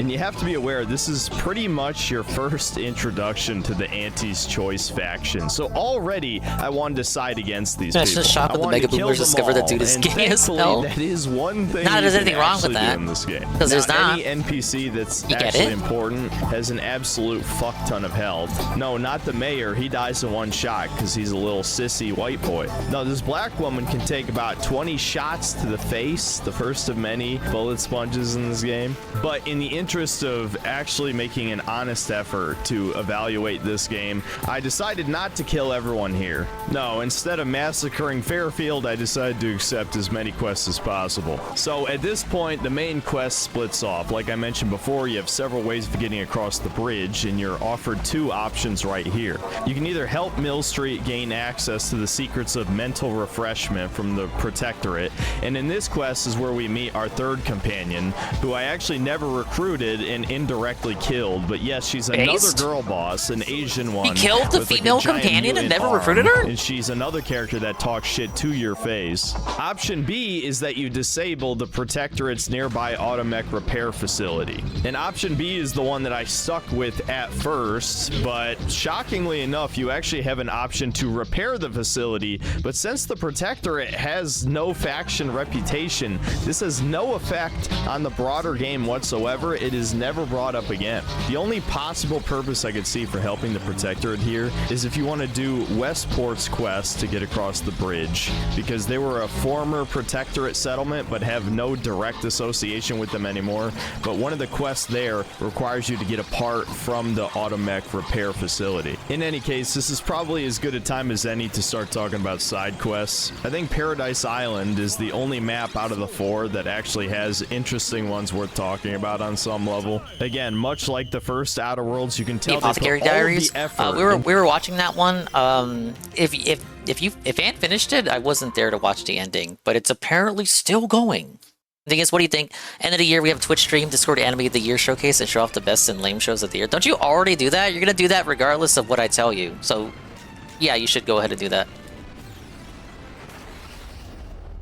to the first level, and then it severely drops off a cliff as Show you get off all further the and further into rom-coms. the game. The most significant side And quest in then the entire they'll game finally is arguably understand. the very first one you're going to come across, the one to get the thruster boots, which give you a double jump. I don't think I need to explain the utility of being able to double jump, especially when a lot of the game seems to be designed around it. So obviously this is a side quest you're going to want to do in every single playthrough, and it's very simple. There's a joke about some Auntie's Choice morons getting stuck up really high and they have no way down, and one of them heroically jumped to their death because it was a former Protectorate member, and in a different side quest you can frame it as a loyal citizen boldly sacrificing themselves to clog up the gears so that Auntie's Choice scientists couldn't further their work. Hilarious. Speaking of the other side quests I just mentioned, the second objective requires you so I to can gush find a about traitor Yanako? in Westport. I'll do a it. man is suspected of defecting to Auntie's Choice, but how can we prove it? Could it be Yeah, that you he can has do it in January. Purpleberry Crunch smeared all over his lips? You see what I mean about this being incredibly unfunny? As I mentioned before, there's a second settlement on this island, Westport, and its leader was the former Vigilant of Paradise Island, which is, I guess, like the commissar of the Protectorate, but he got exiled since he failed to protect the island from the Auntie's Choice forces, and so he just kind of made his own settlement, and everyone's fine with this, I suppose. Wanna get on the call and But I say why wanna point Dingus' out that choices this are wrong. supposedly fascist or communist or I don't even know You what can do the that, I fuck won't let it get to me. discount empire, incredibly incompetent evil faction has a black man as one of its major leaders. There's a certain elephant in the room that I'm avoiding here about the Protectorate that, don't worry, I'll get to later. Every single person who watches the streams knows what I'm talking about. After helping him with the automech repair parts, you actually get another unique way across the bridge, this time using your double jump boots, and he gives you a code phrase to give one of the Vox Station Protectorate soldiers so that he'll side with you against the leader of that installation who's gone crazy and started executing people out of his paranoia. Now, something that you might have noticed over the course of me explaining these side quests is that I have not just sided with one, Everything is nor choice if two, it's bad but or mega three bad. different major Protectorate faction members. I'm very weird But with the kind of because shows the that I Protectorate watch. is not counted. There has to be a certain vibe with it. I am a sucker for rom-coms, but I do like a good adventure.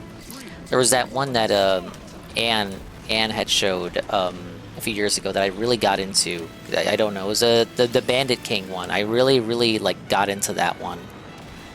It's a shame that they never did anything else with it. But I really liked the whole idea of just behind like I don't know. How do I even put it? But just the whole idea of like the episodic nature. Cowboy Bebop does the same thing, where like there might be an overarching thing, grand idea. There might be an overarching destination, but it's really more about the character interactions and the journey on the way there, rather than like the like a main objective or goal. Because things are like when a story is more like a series of vignettes that you're offered a chance to peek into. I prefer stuff like that, where you're not even given like you don't even have to be given an explanation. Just like, here are characters and they're traveling and they go on wacky adventures, and some of it is connected, loosely connected, and they're looking for something, but don't worry too much about it. Just enjoy their adventure in this area of the week.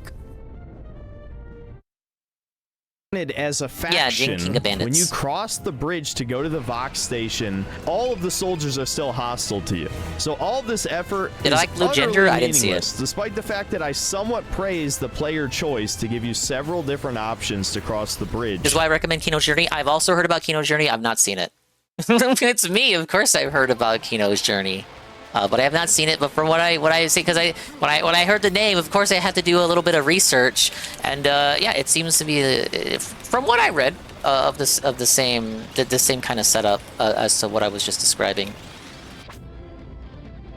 You might as well just say fuck it to all of that and just shoot every Protectorate NPC you come across, because none of it affects anything. Player choice my fucking ass. Again, I don't know if it was cut for time. I highly doubt it. Or more likely for political reasons, the developers didn't want you to side with the icky fascies. The funny thing is, it's not even a fascist government or a communist one. It's a monarchy. Their leader is called the Sovereign. He's part of a royal bloodline that basically founded this empire or whatever the fuck it is. And you know what? It fucking gets even worse, man. I've been avoiding the elephant in the room every time I bring up the Protectorate, but fuck it. Let's just jump the gun and bring it up right now. The founder of the Protectorate is a woman called the Matriarch. Yes, the evil faction in this game puts pussy on a pedestal just as much as the other two factions. Literally follows the rule that she cannot stay in a town for more than 3 days. That's one of the tidbits that I had read about it. Each town has its own unique like rules and shit. I definitely have the pumpkin spice latte next to me when I open up the Discord. I do like pumpkin, but no, I don't commonly drink pumpkin spice latte. I recently had a pumpkin spice smoothie. Oh no, Donkey Kong! I was waving my hand and I knocked Donkey Kong down. It's okay, Donkey Kong is fine. I'm not gay. But if I was, there'd be nothing wrong with that. You can't make this up. Even the one faction led by a man Twitch? worships a fucking woman. So the more you think about the Protectorate, the less it fucking makes sense. But who cares? You're not supposed to think about it. They just represent the right-wing chuds. Why would you ever want to side with the chuds? Are you a fucking piece of shit? Are you racist, sexist, etc., etc.? Even though their faction is just as diverse as the other factions, because the devs are too goddamn cowardly to even portray their enemies in fiction. Is it a wonder why The Outer Worlds has no fans? Because this series has no fucking identity. Because it can't be offensive to anyone. It is more woke slop Concord-like garbage. But I had to get a little bit of my frustration out there, because this is genuinely the worst evil faction I've ever seen in any video game, because it is exactly the same as the other two factions. They have no ethnic identity, no gender identity. They have no fucking culture other than just mocking totalitarian dictatorship practices like brainwashing people. Oh, and honor and loyalty are unironically portrayed as bad things. Hell, wait till we get to the actual Protectorate companion, and you'll see how absurd this truly gets. But we gotta get a move on, because this video ain't gonna be 2 hours long, I swear. So we might as well talk about the shooting, because you're gonna be doing a hell of a lot of shooting in this game. He's actually gonna talk about the gameplay? You know, a Western RPG with also a fuck ton of He's not just gonna cry about culture war shit? As much shooting as talking, which I'm not gonna say the shooting is garbage. I think it's okay. Emphasis on okay. I was min-max for damage, so only a select few boss-type enemies were legitimately bullet sponges. For the most part, I'd say enemies die in a handful of shots at the very most, and by the end game, I was just using a reskinned M14, and that could 1 or 2 tap about 90% of the enemies in the game. I would say the major problem with the shooting has nothing to do with bullet sponginess or gun feel or any of that. Part of it is just due to lack of creativity. Most of the guns are just reskins of real-world guns, despite this being, you know, a sci-fi setting. The only creative weapons are like a goo gun. It fires goo. It's something you haven't already seen before. I swear the first game, science weapons were more creative than this. It's possible that I maybe missed a few, but I tried picking up every weapon I found, and for the most part, there was no reason not to just use whatever weapon took heavy rounds. I don't think the developers really understand the concept of damage per second, because for some reason, heavy machine guns have like twice as much DPS as any other weapon type. The only thing that's going to stop you from using them is ammo. Even though you can craft your own ammo with engineering, it's never enough. So by the time I was 2/3 of the way through the game, I didn't really need just someone money redeeming anymore, the DSP so I redeem. just spent everything on heavy rounds. Every single vending machine, I bought out their inventory. As for other combat mechanics who have gadgets that you acquire across the main story and a side quest or two, but for the most part, you're only going to be using one gadget across the entire game, and it's not time dilation like the first. No, it's the shield. Not that kind of dilation. You get access to a shield when you do the quest to either repair or destroy the automech repair facility. And the shield works exactly like a shield in Halo. It's basically just a free extra health bar that recharges, and you can use it all the time. And I have no idea if this is intentional or not, but defense seems to be broken in this game. It doesn't matter if you wear light armor or heavy armor, you still die in like 5 shots. So obviously the shield gadget is going to be the most useful item in the entire game because it essentially doubles the amount of rounds you can take before you die. And you end up saving 1 million healing items as well. The other 3 gadgets are time dilation like the first game, which lets you slow down time, pretty self-explanatory. N-ray goggles, which let you see N-rays. Gee, I wonder what the N stands for. This is just used to see invisible enemies at a couple points in the game and also allow you to solve a few puzzles. And finally, an acid spitter that lets you melt bodies, which is really only useful for stealth. I never really used stealth at any point because if enemies die in 2 or 3 shots, then what the fuck's the point of stealth? Especially since you kill hundreds of enemies over the course of this game. I guess one of the few things I could praise about the combat system is the healing. It's pretty much the same as the first game, but I do think Outer Worlds had a clever solution for the typical RPG problem of carrying around 100 healing items. Your inhaler has a toxicity value, and if your toxicity exceeds 100, then you can't use any healing. Then you have to ask yourself, why am I poisoned? Right? So you need to be very careful about how you heal. The problem is, like I mentioned before, the armor system just doesn't fucking work. So if you get shot more than twice, you're probably going to need to heal. And although I picked a perk called Serial Killer, which gave me +2 max health every time I killed an innocent person. I think he has that perk in real life too. There's a % chance anytime I kill any humanoid of getting one. I had so much health that inhalers could never heal me to full, but I still died in, I don't know, 5 or 6 shots. So it ended up biting me in the ass a little bit. As for your companions, they work basically exactly the same as the first game. They'll aid you in combat. They have special abilities, which are usually fairly useful effects. Like Valerie can heal you. Niles can taunt all the enemies. And I'll talk about the other characters when we get to them later. It is so obvious that there's only about 15 hours of worthwhile content in this game. And I say that in quotes, of course, because I think this game just kind of sucks in general. But I'd say quality content that is worth the player's time is probably about 15 hours. And they extended that with an excessive amount of dialogue and an excessive amount of shooting. There's only a handful of true enemy types in this game because shooting every human is exactly the same. Doesn't matter what faction they're from. Gameplay-wise, the same for most games? The same. And the animal enemy types, they actually recycled 2 of the major ones from the last game.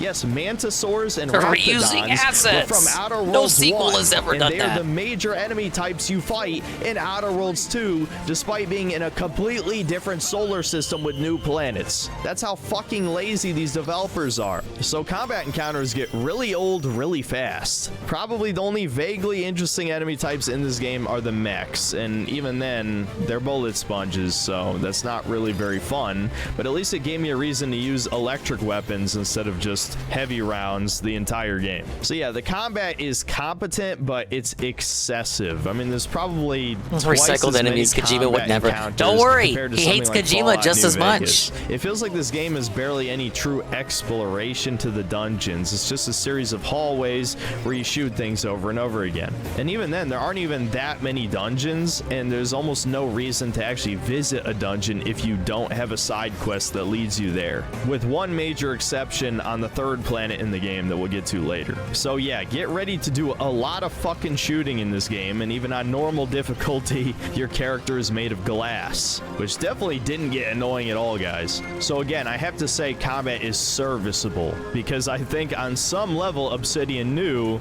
since so much of this game is combat, it had to at least be okay. But it gets really repetitive really fast with the lack of enemy variety. I think Death Shining 2 review was dented too. It wasn't a review. It was him complaining about becoming 30 and not having sex. first 2 planets. So the second half of the game is just shooting the same stuff as the first half, and in fact, I think there's even more combat encounters in the second half of the game. It was the review of his sex life. Pad out the length of this to at least 30 hours. But enough about combat, getting back to the main mission. If you decide to help out the former Vigilant, you can sneak past the front door with the help of a, dare I say, a female. Ew, icky. And inside you meet a guy called Marshal Corbin, who you might remember from the tutorial mission of the game. I say might because actually I'd completely forgotten, even though this is probably only 4 hours of gameplay later. And through him, you can find an alternative way of dealing with Brigadier Montelli, the evil commander of this facility. But fighting my way to him was incredibly painful. The game attempted to give a stealth route if you didn't want to shoot everyone inside, but it seemed really poorly crafted. I'm not entirely sure how you're actually supposed to get past some of these enemies without getting discovered. But ultimately, what does it matter if the Protectorate doesn't have faction reputation? Might as well just kill everyone. Well, unfortunately, the final room before you get to the boss has 2 mechs, which at this point in the game were very hard to kill because I was under-leveled, as I mentioned a while back. So one incredibly painful combat encounter later, we hear the villain give his evil speech, and actually everything he says about the Protectorate is right here. Auntie's choice. Bah! The invaders are vacuous opportunists dead from the collar up. They would not have found purchase here if not for the festering rot already in our soil. Prove me false. You cannot. Our great protectorate has Did he lost just its reference way. a fucking meme? Years of Prove comfort me and wrong, plenty you have can. softened us, made us weak. Oh my god. Undisciplined. If not for the console, all would fall to ruin. The Protectorate survives not on empty will, but on those with a mind for strategy and the stomach for war. Regardless, we have to terminate this bucket head and investigate the next room. Of course, Augustine DeVries isn't here, but we find a suspicious chocolate bar. Just read this fucking text here, man. DeVries does not strike you as a patron of the confectionery arts. God, the cringe. It never ends. And yes, somehow she installed a secret room in this facility while she was working for the incredibly incompetent Protectorate. And viewing this message she left behind triggers a self-destruct sequence of sorts, where the entire station is going to launch into the air and crash down on top of Fairfield, killing everyone. This is the first and arguably the only major moral choice you can make in the game, where you can choose to either let it kill all the mindless consumers, or have it crash on top of Westport to kill all the former fascies slash commies slash I don't even know what to call these morons anymore. If you have enough hack or the lucky trait, you can also send it straight into space, saving everyone. Since I don't have either one of those, and I was trying to help the Protectorate throughout the first half of this playthrough in any way possible, of course I just let it crash down on top of Fairfield. Why wouldn't I? And so, despite killing dozens of people, I only lose 10 faction reputation with Auntie's choice, which, believe it or not, was not enough to put me in the red after completing a couple of their side quests. So ultimately, I got away with it, and I indirectly killed the companion I mentioned earlier. And for the cherry on top of this shit cake, I went back to Westport and tried talking to the former Vigilant, and I'm just noticing now his name is Hogarth, as if they couldn't make this any more distracting. And he doesn't even have a new line of dialogue. It's as if the developers all expected the player to kill everyone in Westport. They would never take out Fairfield in a million years, so they didn't even bother giving him an extra line of dialogue to acknowledge everyone died in Fairfield mysteriously,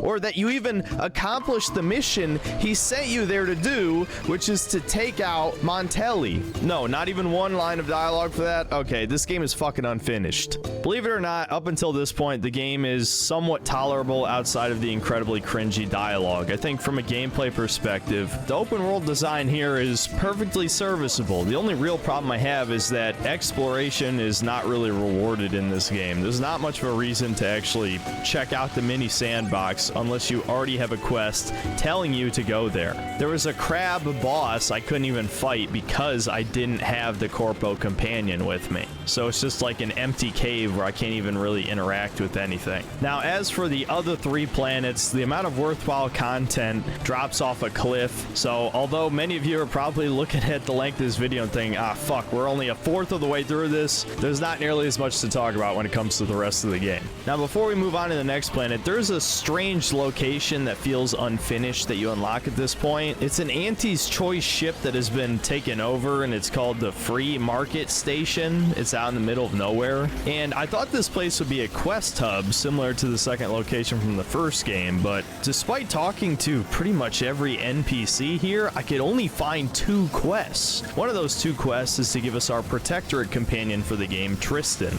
But it doesn't make any sense that they'd have this place that just has like 5 generic shops, but there's no quests. And I was actually wrong about there only being 2 factions in the game, as Sub Rosa, which is basically a mafia of some kind, has its own reputation system, but that whole faction only has maybe 3 or 4 quests in the whole game? Something that I don't get is why these modern Bethesda-like games seem to think adding a bunch of nameless NPCs with no dialogue increases immersion. If anything, it's the opposite. I'm sure there's plenty of people who complained back in the day that the Imperial City in Oblivion didn't have enough NPCs, but if the alternative is adding 100 that have nothing to say, they have no unique schedules, they don't have any of the things that made Bethesda games unique, I think that would just objectively water down the game because it reduces the exploration factor. Why would I explore every single building for quests to find if 90% of them have nothing of value in them? That was one of the main complaints of Starfield, and it looks like The Outer Worlds has the same exact problem.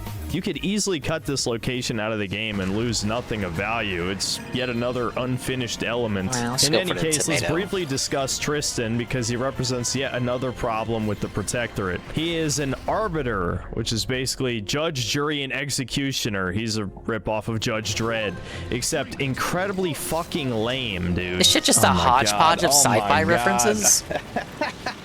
No! I guess he did say that at the start. This is my emotional support arbiter. I need him to do my work. I'm... what? Emotional support?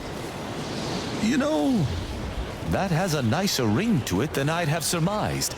I've never been emotional support before. You would think conceptually the idea of an arbiter, yeah, we've only heard of teammate financial support is over pretty here. Cool because now, he's just gonna go out there and kill everyone who fucks with him. Because apparently arbiters in the Protectorate don't even need evidence to prosecute people. They could just kill people on a whim if they want. Let's get into the problems with Tristan. The first and most obvious one is that this would have been a perfect opportunity to have a white male protagonist. I'm actually kind of shocked the developers didn't seize this opportunity to make fun of chuds or something. You know, have him be really racist, sexist, an obvious incel type character. Oh, no. Essentially a straw man for the creators to beat up, right? But I guess they didn't want to have a single, you asked for financial support. Likeable character in this game. We can't portray our enemies in any possible positive light, so let's just not portray them at all, I suppose would be the logic of the devs. The second problem is that they're not very consistent with the Judge Dredd thing. In fact, he is a horrible citizen of the Protectorate because, like I mentioned earlier,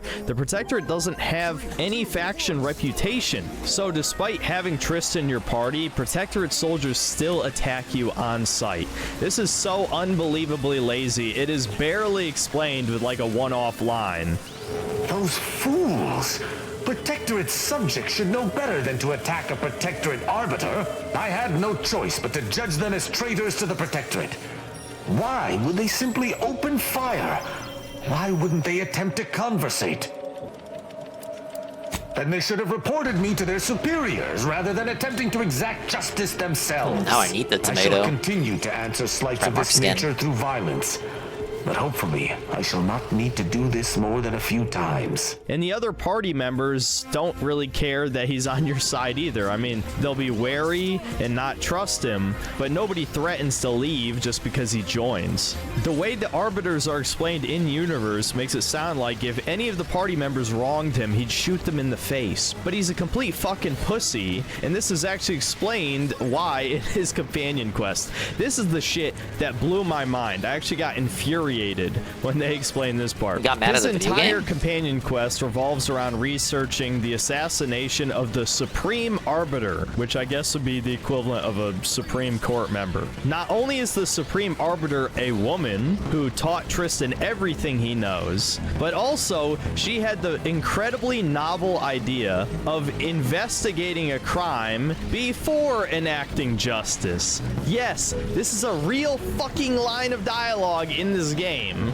Not to mention, one of your dialogue lines is fucking lampshading this so hard. I cringed so fucking hard, man. Pointing it out does not make it better. I don't care that you're self-aware that your writing is bad. This is embarrassing. Your player character is so fucking snarky, like a Redditor at times. It is painful.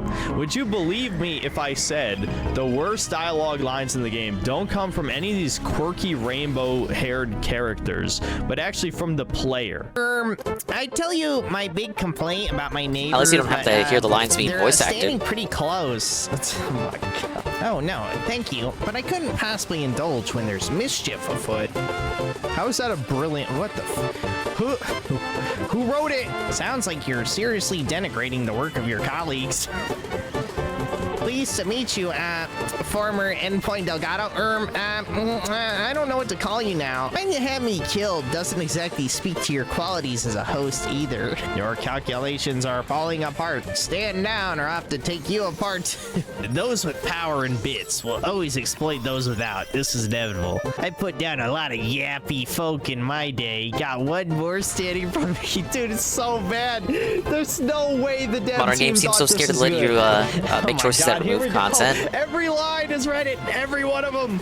They want the players to have their cake and eat it too. If they remove content, the players will go mad. And look, I realize I have a hate speech strike in my channel right now, so I better be careful about what I say next. But do you really expect me to believe a woman had the novel idea of innocent until proven guilty after the fucking era of the Me Too movement, where everyone was guilty until proven innocent? It didn't matter how many men were falsely accused. That's quite the- we were still that's told quite to the- that's listen quite the and jump he believe made. Every woman, even Right if they there. potentially ruin a man's life forever, and it's exposed that they lied, all they get is a slap on the wrist. And you know what's insanely ironic about this entire Johnny thing? Depp? Chris Avallone, Question former mark? writer at Obsidian, credited for writing basically all of the original Fallout lore, got blacklisted from the game industry because of false Me Too accusations. You know, I can be a little bit of a schizo sometimes, but this really feels like it's spitting in his face in particular. No, if anything, women would swallow up this totalitarian government in a fucking second. Yeah, everyone is guilty, prosecute them all, who cares about evidence? My fucking feelings told me he's wrong. God damn, woke doesn't even begin to describe shit like this. Honestly, we need a better word for it, because this is truly disgusting and delusional, because it doesn't matter if you take this shit seriously or not. It's worming its way into your brain and normalizing absurd assertions. But regardless of all that, I'm not going to get into Tristan's companion quest just yet. I'll save that for the third planet. Okay, moving on to the next planet, Dorado. We've gone from a tropical island setting with weird pink and red plants everywhere to make it feel more alien, I guess, to a generic desert, which I can't say is much better. As a map, this is much worse than the first one. There's so much more empty space with random ass little bandit camps that don't have anything of value in them, just more targets to shoot with meaningless loot that you'll sell for money that doesn't even matter after the halfway point in the game. Something I didn't cover in the combat section is the loot, because there's really not much to talk about. Much like the first Outer Worlds, the game has tiered loot, where after a certain point in the game, you'll find assault rifles that just are objectively better in every way than the old ones and use the same ammo type as well. While there are some cases of this in Fallout New Vegas, there are so many different ammo types that the tiered loot system didn't feel that intrusive. There's a huge variety of different weapons, but like I mentioned earlier, the devs didn't really seem to care too much about weapon balance, so you're probably just going to use the same few guns that have much higher DPS than the rest. This is not a loot game like Borderlands, where you'll find epic rarity loot that has a bunch of special attachments or something. I did find some green guns, which already had one attachment on them, but that's Thank you it. for the I never currency found change, like a Infamous. purple or a legendary. No, I there's some mean, not Mark is weapons, so tough. but ultimately not really that many. Most of the ones I did find seem to be gimmick weapons that weren't any better than the ones I was already using. And so that's all I'm going to say about loot, because we got to get through this fucking story. So the gimmick of this planet is the Order of the Ascendant is at war with Auntie's Choice. Marks can't beat the V. It's because I'm on the paper really star. Talked about the Order of the Ascendant. But I need to use it for Their this entire challenge here. gimmick is that they're a bunch of math nerds that belong to a religion that worships this ultimate equation that predetermines everything in the universe. And so they think if they solve this equation, it'll remove all suffering because every event in the universe is predetermined or something like that. I don't know. They are clearly supposed to be the closest thing to a good faction in this game, but even then, I think if you could take away any moral lesson from the Outer Worlds universe, it's that power always corrupts. It's not that absolute power corrupts absolutely, or even that power doesn't corrupt, it just reveals your true self. No, it's anyone in a position of power does become corrupt. That's why I say this is truly a communist game, because there is no good faction except the mindless, innocent masses. No, of course, the proletariat didn't do nothing. All of the factions are some shade of evil. I wouldn't even say morally gray, truly, but the Order of the Ascendant is the closest thing to a good faction, and of course, they're the most boring one. And also, it's yet another example of propaganda being shoved in your face, because despite being the math nerd faction, most of the people in charge are not, you know, white males like they are in real life in STEM fields. No, miraculously, there's plenty of black women in the math nerd faction. This is never addressed this at any game level. takes You're place just in a supposed to diverse accept this future, as unlike the normal bigoted because, again, present that's the day that we politics of live the people in. who made the game. So the big crisis on this planet is twofold. One, the incredibly incompetent Protectorate has pulled out after being defeated by both Auntie's Choice and the Order of the Ascendant, which split away from the Protectorate recently. And so there's a countless amount of refugees who are looking for shelter, and of course only the Order of the Ascendant will take them in. The second crisis is that Auntie's Choice and the Order of the Ascendant are at war, since Auntie's Choice wants to dominate this whole star system. And when you arrive on the planet, a nuclear explosion happens at the Auntie's Choice settlement. And this happens after they recently agreed to a ceasefire. And so one of the major side quests here has you investigating what happened and trying to smooth things over with Auntie's Choice so that they don't start warring with each other again. Because one of your major choices later in the game is you can have Auntie's Choice and Order of the Ascendant work together to stop the evil Protectorate. Not to spoil the end of the plot, but let's just say I didn't pick either option. So on our journey across Dorado, we recruit our last two companions, the first of which being an Indian grandma assassin named Marisol. I wish that was an exaggeration. Oh no! Genuinely, she's supposed to be some kind of like Spec Ops Fed, and this is part of the math nerd faction. This is definitely someone's self-insert character. Man, I'm getting just look at hard-locked these here. dialogue options. I don't even think I'm halfway there to where I need to be. Of the order. But no, dear. My name is not Miriam Alva. I am Marisol Delgado. Delgado. Causal redirection. Hey, that was a good That show. group was just a story to scare novice scienticians. Next, you're going to be telling me you're... Wait. It is I didn't even get to you, exist. isn't it? The one they called the Endpoint.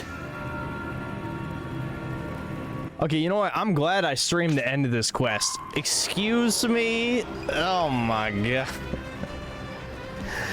Oh, we gotta hear the explanation for this one. The Endpoint. Wish I had a cool code name. No one would ever say that. Ever! Look at these fucking dialogue lines. Which one is like, you really expect me to believe an old hag is some badass? That is what one of these lines should be. But no, no, no. I'm not allowed to say she's not cool. This is someone's self-insert character. What a fucking joke. You'll realize you'll only get killed if you try to stop her. We're pretending the grandma's a threat. This is a real line in the video game. And she's probably the best party member in the game, too, just to rub it in.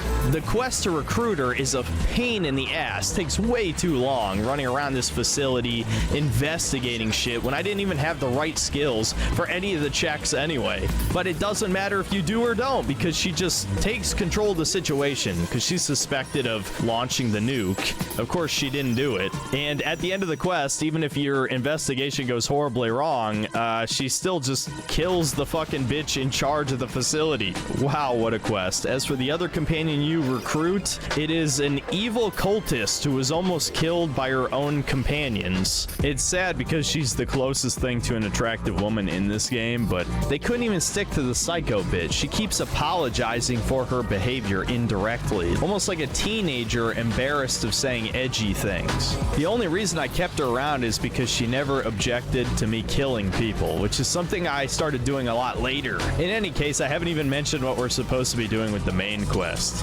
Obviously, we're still trying to track down Augustine DeVries. This takes us to the planet of Dorado because we were informed earlier that she joined the side of the Order of the Ascendant because she thinks only their mystical algorithm can solve the issues of the rifts in this star system. And I think you already know where this is going. You can see it a mile away. Yes, the villain was right about everything the whole time. The only reason we're even mad at her is because it involved trying to kill us, the player, in the process of closing the rifts, though her plan failed, obviously. So tracking her down eventually leads us to the N-Ray facility, and we acquire some N-Ray goggles, which allow us to see invisible enemies and also the wiring for certain switches for a few puzzles scattered throughout the game. The gadget really doesn't do anything else. If you pick perks in the science tree, it can up critical hits, I guess, but that's nowhere near as useful as the shield. And after fighting our way through the booby trap facility, we come across Brian C. after Breakers shuts down.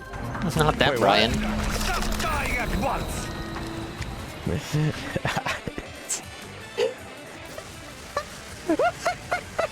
And this conversation was so bad, I'm just gonna play some of it for you. To save Arcadia, to ensure the future, we must both die. Arcadia has fallen, billions must die. Someone's about to fucking bomb, and you say there's always a choice, you know, worthless platitude, which is not going to stop anybody. You call running him so insane. many levels off that one challenge. Yep, that'll stop him. I still can't beat Marks. Or you reference the villain and then just ask why he's helping. Why would he answer? Why would he answer? He's about to blow himself up. This is terrible. Have the writers ever spoken to a human being? No way. Don't do anything you'll regret. He's about to blow himself up. Is everyone on the dev team autistic or retarded? If it could prevent needless death, why not try? That's so bad. Even when the perfect path is offered to them, people will still deviate from it. But surely, over time, these deviations would subside? Though I do not seek the abolition of free will. No, humanity would do what is best for itself. I'm sure. These people have no convictions. This is supposed to be a religion worshiping an equation. And they're like, no, I wouldn't remove free will. This truth. Isn't the whole point like everything's predetermined anyway? Someone afraid of living to see the consequences of his actions. Where's consequence culture? I've been a fool going along with this farce. This poor fool seemed intent on doing himself and us both. Impressive work convincing him otherwise. Let's say I have a go at him with my disemboweling knife. See what he knows. Be my guest. I look forward to seeing you work. Might want to stand back. This could get messy. If I do it right. I knew the little fellow was lacking in fortitude, but I must admit to a certain inexplicable dismay. She didn't even dismember him. This game has dismemberment. Guess I'm just got the better of me. That's just lazy. Now, if you manage to talk this guy down, it actually makes the following mission a little bit easier. But before we get to that, there is one side quest on this planet I have to cover because it is one of the most Running comes across as AI. Go through in any I don't think that's a RPG. coincidence. The setup for this quest is what I mentioned earlier. We need to smooth things works out between Auntie's Choice and the Order of the Ascendant. So we head to the rubble of the blown up settlement, and the corporate commander there is the most stereotypical, we'll just say Israeli, because I guess it's okay to criticize that group of people right now, caricature I've seen in a while. This guy does not really give a fuck that the whole town got blown up and everyone's dead. He just cares about being promoted up the corporate ladder and getting paid. So you have an option of doing one of 3 quests or just bribing him to solve the problem. I decided to do one of the quests, again, for the sake of the review. And the conflict of this quest is that for some reason, corporate has promoted a mantisaur, which is basically a giant praying mantis, to be in charge of one of their factories. Now, I don't think I have to explain what the joke about corporate incompetence is here, but as you travel to the facility, they put an alien monster in I've charge. ever seen. Basically, one of the low-level soldiers there has an implant in his brain, and he pretends that this lets him speak to the mantisaur. Now, of course, you, the player, probably already suspect that it doesn't actually work. But in the very first conversation, there's this ginger scientist bitch constantly shouting in your ear. I just wanted to make it clear to our newcomer that you are full of shit. You've always been full of shit, and you will always be full of shit. Just ignore him. He was clever enough to pretend that graft lets him talk with the beast.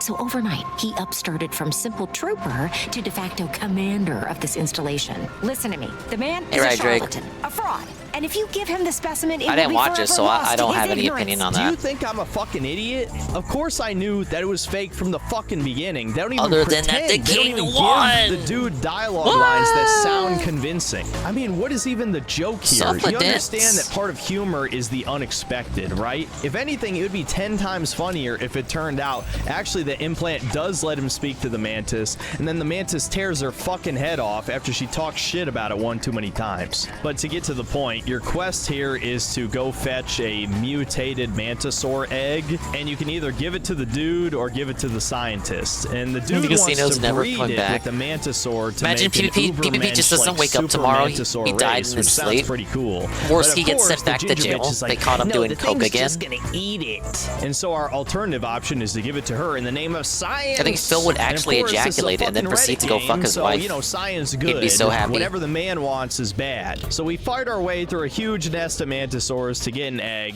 which is just a massive waste of time and ammo, and you don't really get any cool loot out of it. You hand over the egg to whoever you want. Obviously, I hand it over to the dude because fuck this bitch. God damn. And of course, just like the woman said, the mantisaur just eats the egg, and then an army of mantisaurs and caterpillars Let's not show go up. too And you far. gotta He's not shoot gonna fuck them, Cat. and the quest just ends unceremoniously. But the revelation That's would be it. so The woman was astounding, right, he the just man wouldn't was help wrong. himself. What He a would lesson to actually take away break from this character. game. God, these people are so insufferable. It's unreal, man. Sorry, I just had to go off on a tangent because that part genuinely pissed me off. Most of this game was exactly what I expected, but this quest was obviously crossing a line. This was just some woman on the writing team who wanted to complain about the men in her life. Oh, she's always right. He might be and reading the man into is some always things again. wrong. No, I could make more money if I was in I mean, charge I guess the lady was of annoying. Tesla. I'd Sounds make a little bit $10 annoying. quadrillion, and Elon Musk is a dummy. Anyway, back to the main quest. So we have to fight our way through this huge monastery. Of course, there's a side quest here too that everyone watching the stream knows what I'm about to bring up. There's a side quest you can discover here where there are 2 diverse women discussing whether or not war is good or bad. I'm not joking. This is a real quest in this game. And so you need to go to the library and fetch them some books while everyone in the monastery has been killed or evacuated. And of course, these 2 chicks need you to go do some dirty work for them. So you go, you grab the books, you come back, and at the end of the quest, they just agree with each other's position. I'm not even joking. This is so cringe. The one that supported war sees the value in peace. All right, let's see if I can win this and finally get out of here. Saw the value in Get to the next war. world. How poetic. And of course, your player character is given the cringiest, most nihilistic line ever. God. Oh no. Oh no. No, here it comes. It was worth it. It was worth it. The speech check is nihilism. But have you also considered that existence is a curse and consciousness a prison?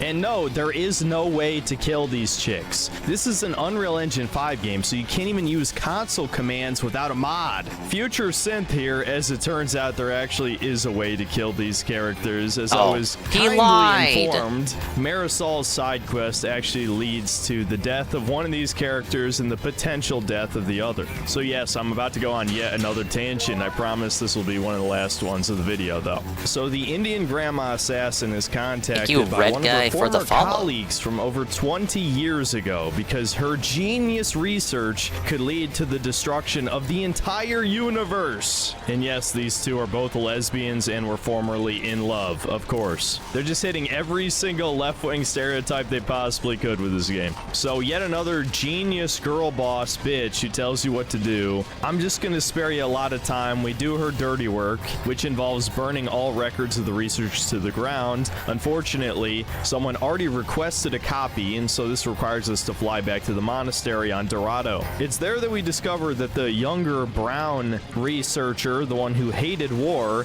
has gotten her head caved into paste, and we quickly find out the older one's location is in a special research facility on Paradise Island. So we head there and find out that the girl boss super genius is already there waiting for us, asking why we took so long. I think I've already complained about characters being condescending to you 3 or 4 times this video, but woo, I'm so tempted to say something again, but I'm gonna hold it in. In any case, she's here to pretend to assist finally in her own we've gotten research, out of here. where in actuality, she has us sabotage the experiment. Do I have my own DSP-style Day 1 persona ready for Metroid Prime Day? Yeah, I'm gonna be the biggest fake Metroid fan on that stream. To reel in all the organic Metroid Prime category seekers. We just go into Kabu's mouth, okay. Whoa, I'm almost there, guys. I'm almost there. I'm literally almost there.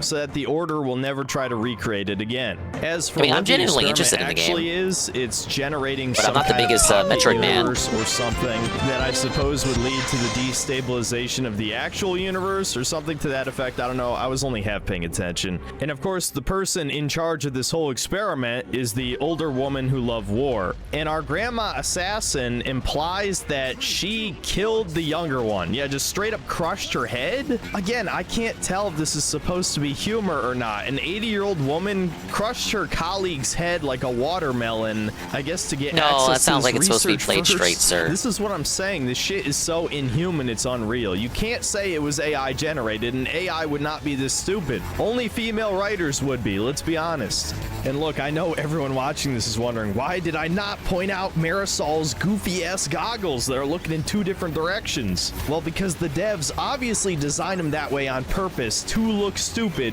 because they want reviewers to point it out. They think this is funny and it looks dumb on purpose. So after we sabotage the experiment, we have an option to either talk this old lady into abandoning the experiment completely, or failing that, sabotage the vents in her room to generate a lethal atmosphere from the failed experiment. So even though I just started this whole tangent to correct a factual error I made in the original recording, which is that I thought there were some unkillable NPCs, as far as I'm aware, there should be a way to kill almost everybody, if not literally everyone. I think it was interesting to bring up this quest as yet another example of a bunch of old female geniuses. Are these all supposed to be self-inserts of the aging millennial writers coping with the fact that they're disgusting cat ladies constantly Thank you for the Xander capitalization. and What's hating going on, man? every man they come across? Sorry, I already watched the maybe rap. that's just me reading into it a little bit too much, you know. I didn't watch the interview, though, so. Media literacy is showing again. But, I'm sure you thought it was boring. Like trained an Most AI people did. on Twitter discourse. It is genuinely infuriating. I can't see any single human being enjoying how the NPCs treat you, which is why I think whichever gameplay designer ensured that you'd be able to kill everyone is the only person whose hand I would shake on the dev team.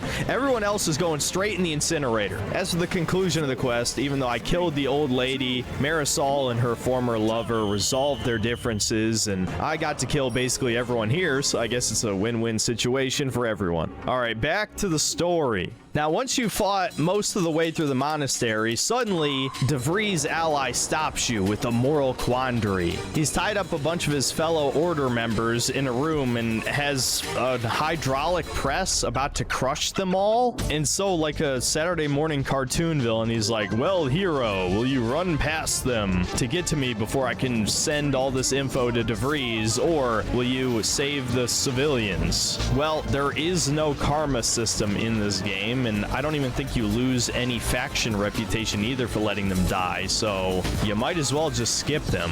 Not that skipping them does anything significant anyway. All it does is make the boss fight a little easier and the next mission a little easier as well. And if you invested in speech like I did, you can just skip the boss battle anyway, so this is just a completely pointless padding part of the game. So we learned from this whole conflict that DeVries is heading to a peace talks between the Order of the Ascendant and Auntie's Choice to kill the delegates for both sides. The question is, why? Well, for the big main quest of the halfway point in the game, you have to fight your way through this ship, which with my new heavy machine gun from the dogshit war debate quest, I was easily able to dispatch of any of the enemies here.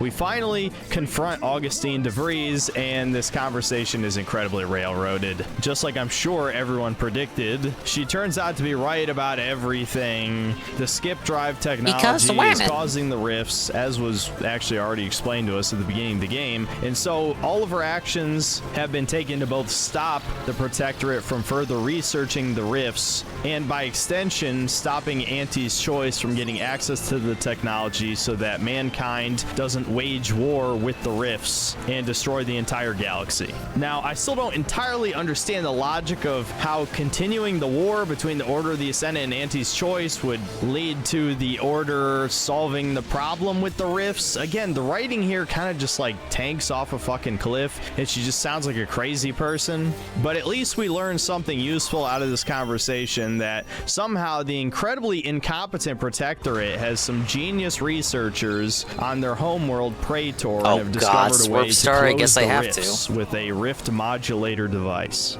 If you take Niles with you on this quest, he actually has a lot of base dialogue. He wants to kill DeVries no matter what. And being the chud that I am, forced to of use the course I Swerve agree. Star, And though. get an incredibly anticlimactic boss fight.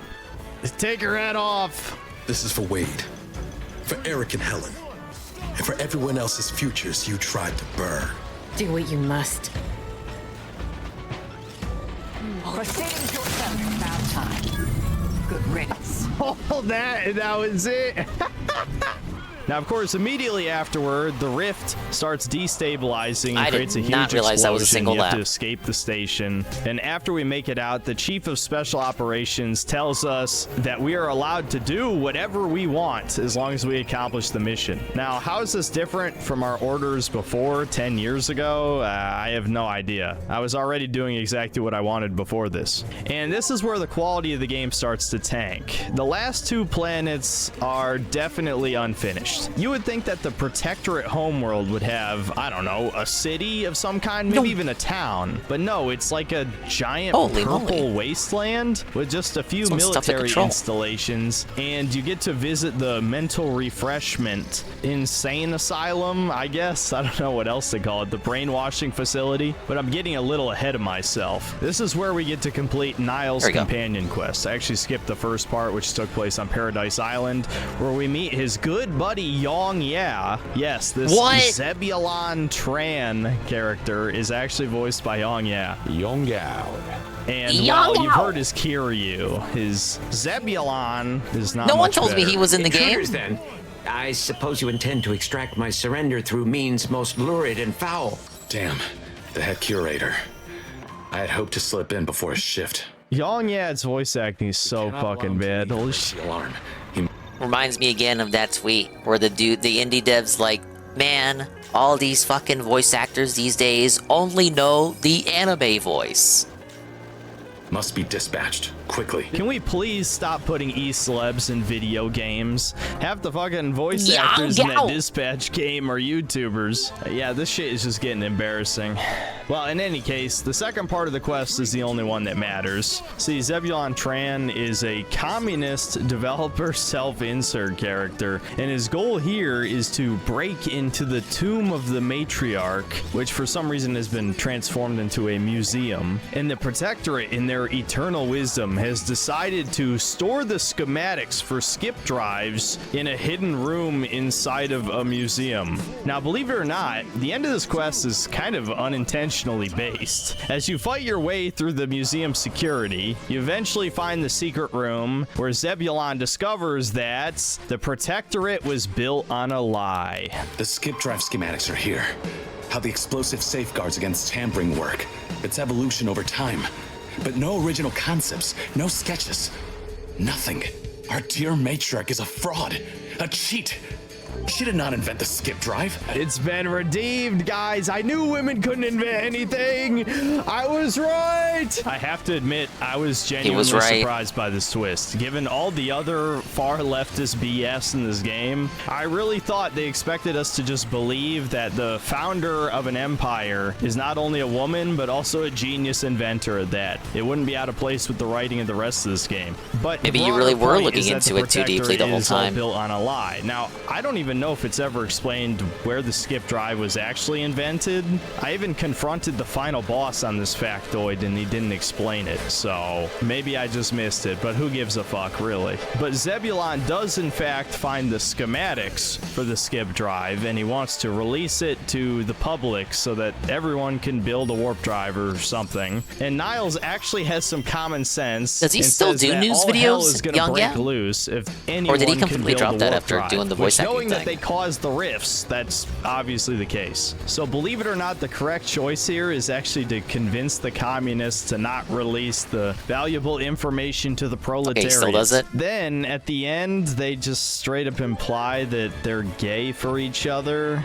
Yeah, it's hard to tell if they're just meant to be friends or not. You never know with female writers. And for some baffling reason, there's also a hidden passageway that leads from the museum to Central Command, which is like a major government building / military base, and you end up killing like 100 fucking Protectorate guys here. I want to remind you that Tristan's been with me the whole time, you know what, I don't even know why I'm pretending to care at this point. It's clear the developers didn't. I guess if the Protectorate was a faction, then an entire planet would be non-hostile, or at least you would think. As it turns out, despite this being the Protectorate homeworld, there are Anti's choice troops like less than a mile outside of their command center. Yeah, they've already lost this war, dude. And actually, I think that's part of the point the story's trying to get across, with all the subtlety of a sledgehammer. And it's here that you can complete a major part of Tristan's side quest. And here you discover that the Supreme Arbiter was actually planning on betraying the Protectorate. Now, Tristan, of course, is in complete denial of this. He can't possibly imagine how the perfect symbol of justice in his mind could betray his nation. And betrayal, you also get this really betrayed fucking strange exchange where a junior arbiter shows up who's a woman, and I don't know if they were trying to set up a romance between these two because the writing is so fucking awkward here, but she decided to pursue him of her own free will to accuse him of going AWOL when, according to Tristan, arbiters are allowed to leave and investigate things of their own will, so he didn't even break any fucking rules. And yet this bitch has a giant stick up her ass for no reason, and I decided to talk her down. I don't know why. I should have just shot her in the face, I guess. But of course, the point of this is to bend Tristan's morality a little bit to get him to bend the rules. But again, this character development is handled so poorly because she just comes out of nowhere and then never shows up again. And since I'm already talking about it, I might as well talk about the end of the quest. She would have appeared again, but they ran out of time. As it turns out, Tristan's best buddy, Virgil, overheard the Supreme Arbiter's conversation. That's and her that other plan series. To betray the actual fun one. And so he just straight up terminated her. And so, of course, you can choose to let Tristan kill him or convince him that everyone's just following their own system of justice. Dude, we've almost filled this one out. That's pretty much the end of and the quest. I still I don't have lame marks. As fuck. Only Outer Worlds could somehow manage to make Judge Dredd boring. boring and gay. But back to Praetor. So you fight your way through the Protectorate facility that houses the Rift Modulator. You can side with another girl boss scientist who has an incompetent male boss who just straight up shoots her in the face right before the boss fight. I thought that was kind of funny. You grab the Rift Modulator, which can close these rifts, and you make your way out of the facility. Now that's all you actually have to do on this planet. You can just leave here and head to the last one. But for the hell of it, I decided to explore a little bit, and this is when I discovered the Mental Refreshment Center. One of the plot twists as you enter the Rift Modulator facility is that the console has overthrown the Sovereign. I want to point out that the player never has a conversation with the leader of the evil faction at any point, and the only time we ever see him speak is during the tutorial mission, and then he's just overthrown off screen. However, there's a little hint in this video message that he's been sent off for mental refreshment, the brainwashing, right? And so when I discovered that I'd found the mental refreshment facility, I'm like, hey, maybe the Sovereign is down here. And it turns out I was right. This is a completely optional dungeon, and honestly, it's kind of cool. Optional content in a modern game, 2025, that's and meaningful. As you try to escape the facility, you can even choose to rescue a guy for a quest, but I accidentally made him hostile by killing all of the innocent people here, and I didn't feel like waiting 3 days to reset his hostility. And no, there is no wait function in this game like there is in Bethesda games, so I would have to pass time doing something else. You can also debate head torturer slash brainwasher guy, and as you can imagine, the dialogue there is pretty cringy as well. But the real reason to explore here is that you can actually find the Sovereign in the basement level, and I gotta say, this was hugely disappointing. There's no quest involved with him as far as I can tell, and although Tristan does have a few lines of dialogue being absolutely horrified that his glorious leader has been reduced to an invalid, there's just not really anything you could do here except, I guess, shoot and kill the Sovereign if you really wanted to, but it's not like the game actually gives you a reason. But I do have to give the game credit for having one optional dungeon that was actually interesting. And that's it for the third planet, Praetor. What an absolute waste of potential. You would think, given an opportunity to explore the villain's homeworld, that you could maybe interact with the settlement, see some of the brainwashed citizens in action, maybe even help them with a communist uprising. I can't believe the developers resisted a chance to have a quest like that. But no, like I said, if they did, he just complained about it. Ambition whatsoever. It's just another series of dungeons in an empty purple wasteland. Now, before we move on to the final planet, we do have an option here to solicit help from Auntie's Choice. We can fly to Auntie's HQ, a massive ship called the Undisputed Claim, and this is where I was making the point earlier about none of these advertisements being effective. I mean, just look at this fucking place. It looks like vomit. There's so much visual diarrhea everywhere. And yes, while there certainly are some quests here, this is about the point in the game where I stopped giving a fuck anymore. I had no intention of siding with Auntie, so why the hell would I do these quests? All I wanted to do was shoot her in the face, and unfortunately, the only way you get an opportunity to do that is either to do her quest line or to do the Order of the Ascendants quest line. So I actually don't really have much to say here. I was deeply disappointed that I couldn't just, I don't know, shoot everyone here, loot a key card, and then head up to her office and blast her face. You're about to suffer big like Kirby? You can do with Caesar in Fallout New Vegas. Ah, shit, he's cheating. Unfortunately, it has to be tied to a quest. While I did explore the ship a bit, the only interesting location I discovered is a high-class bar that has, well, let's say this rivals the disgusting quote-unquote dancers from Starfield, with instead these just being gay prostitute uniforms. They don't even look right on the women, like they're clearly designed to be worn by men. Actually, judging by these women's skeletal structures, they're probably men too, let's be honest. Now moving on to the final planet, Cloister. Instead of a tropical island, 20 minutes desert, purple wasteland, instead, I'm surprised he's really going through the game front to back.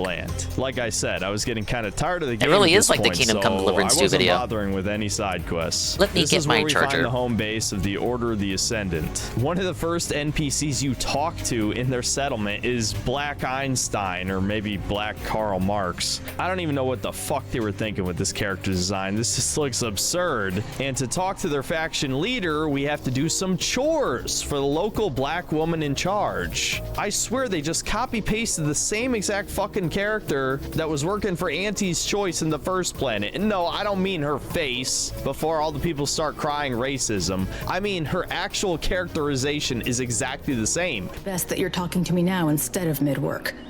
I do seem to have a slight propensity for stabbing randomly with my tools when interrupted, but I suppose... Excuse me? ...in the statements column.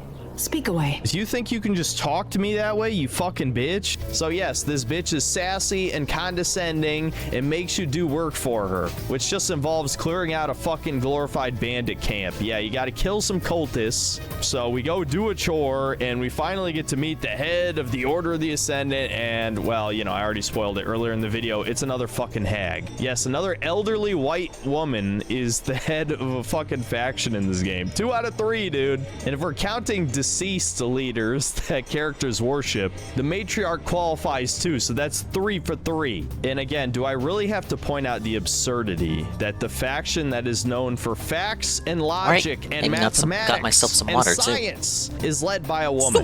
This chud right here doesn't have a misogynistic bone in his body, but women didn't even invent the dishwasher. Google had to lie to make it look like they'd made something. So anyway, the big faction quest here is anyway, back to the game review. Running that can decipher the rift modulator data that we acquired on Praetor. This quest was probably the most blatant example of padding in the entire game. We had to fight our way through a 2-hour-long dungeon where you shoot what feels like hundreds of enemies, and it's the same enemy types we've been fighting the whole game. Obsidian even tried to pad out this quest further by making you liberate a settlement in front of the dungeon. I said, fuck it, we can fight our way through by ourselves, and we did, no problem, because by this point in the game you should be overpowered as hell. I was min-max for damage. I was 2 or 3 shotting almost every enemy, and yet it still took me 2 hours because that's just how many enemies they throw at you. Well, eventually you're able to repair the supercomputer. You can choose which personality type you'd like to give it, which is yet more evidence that the Sovereign originally was a faction you could side with, because yes, one of the personalities is a Sovereign-based personality. I suppose the logic here is that the Order of the Ascendant will follow anything this computer tells them to do, the almighty algorithm, and so if you pick the Sovereign personality type, it'll eventually turn them into another like fascist government of some sort. Regardless, I picked it just for fun. Now normally this is the point of no return in the game. You can head right to the end after this because the computer has deciphered the rift data and given you the ability to close the massive rift. That's why they were going to charge $80 for this sludge, which isn't even worth $40. They were going to do it because Nintendo allowed them to do I was it. going to find a way Nintendo took the plunge first. Because they're going to get what they fucking deserve for making me suffer for 30 hours up until this point. Unfortunately, because there was almost I assume you also think the interview was shit. I didn't watch it, but I thought it was going to be boring, and I was right. It was boring, apparently, according to people who talked to me about it. The only way to kill Auntie Cleo was by siding with the Order of the DSP Ascendant, has so I ended up blowing even more money wasting from the a whole lot of debts. time. But eventually, I wasted even more I did say we have to be doing more humble fetch quests and accept were that it basically was a meaningless. massive They just King add up W. to a couple extra ending slides, and I finally gunned down everyone on Auntie Cleo's ship. We make our way to her office, and as it turns out, she got decapitated. She's just a head in a jar, which is another not so subtle Futurama reference. And of course, they turn this into a joke too. And this game finds yet another way to deeply disappoint me, because if you do a speech check to get paid a bunch of money to spare her, it doesn't give you any option to kill her afterward. DSP $1 million. You can't just shoot her jar and kill her that way. Then you have to flip a specific switch that for some reason is disabled if you take her money. And even when you do kill her, the animation is, I don't know, not really that satisfying. Kind of lazy. Yeah, I'm listening to someone review it while I do a New Game Plus. One faction left. Hey, so I head back to Cloister and just fucking blast this old hag in the face about 50 times. Yes, of course, the 60-year-old woman with an exposed head takes dozens of headshots to kill. tutorial. Nothing to see here, guys. Good RPG mechanics at work. And after gunning down everyone here, I wasn't done yet. No, I went back to Dorado and took care of the refugee camp too. I mean, why not? I'm not convinced. I'm not fucking convinced. You're not, people. You're not. I'm not gonna be fooled. I'm not fucking fooled. None of you. Not one. This is a fake ass world. I want out of the Matrix now. Let me out. Fucking No, let well, me he's just out. having his own fun. I can't take it anymore. It's a role-playing game after all. You gotta make your own fun. You're not gonna fucking brainwash me. I'm not gonna have it. I just got an achievement for collecting human hearts. That would require them to be human. They're not. None of you are Okay, fucking human. that one got me. And that was probably the most fun I had during this entire game, was just genociding NPCs. Would you believe that what I just did in this video is going to be against YouTube's terms of service starting November 17th? Yeah, this what platform day is it? sucks that Oh. much dick. Unbelievable. Oops. Anyway, it's time to head off to There goes the Horizon VOD. Point and save the galaxy. The final mission just involves you fighting your way through hundreds of goons. You say hello to an old friend, Helen, who I hadn't even mentioned in this video because she's so insignificant to the story, but I guess on the off chance you did remember talking to her in the first mission, you get to put her out of her misery here, as she's brought back as like a cosmic zombie of sorts. Given how the rifts distort reality and make shit float and bring stuff back to life and all this crap, it reminded me a lot of the Starfield Shattered Space DLC, which honestly I had forgotten I even played until someone on stream reminded me.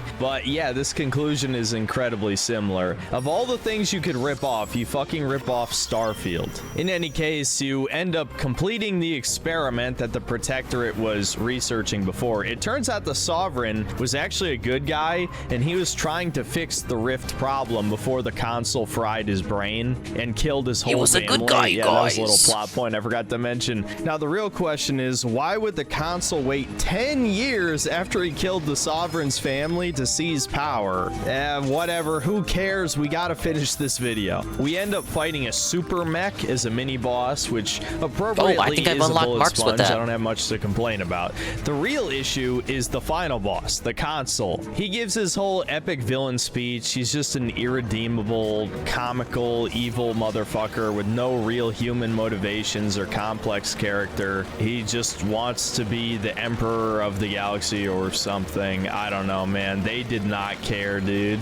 Not even slightly. Also, something you're gonna notice, once again, the developers not even trying to hide their heavy inspiration from other media. The console just looks like Omni-Man, dude. I just want to remind you, there's still people to this day who want Obsidian to make a New Vegas 2 when they can't even be fucking bothered to represent an Well, it's evil not the same people that faction work with there anymore. any redeemable attributes in their own IP. And so we have our final boss battle. I decided not to use my 20 speech to just talk him out of it because that's boring and always poorly written. And I was immediately punished by There being given he one of the worst is. bullet sponges It's I've the ever faced Jester. in any video game. I'm Jester this maxing. motherfucker took like 100 shots to the head. And remember, I've been melting everything else. Dude, now All I his just gotta minions unlock die in Gooey. 2 shots. But him, nah, he takes 100. And he guns down both my companions within like 5 seconds. On the second try, I just spam my Gooey and companion DeRoche. abilities to stun him. Gooey and kill DeRoche, him I'm not with done yet. lead, It's Gooey and eventually, I'm DeRoche. just barely victorious.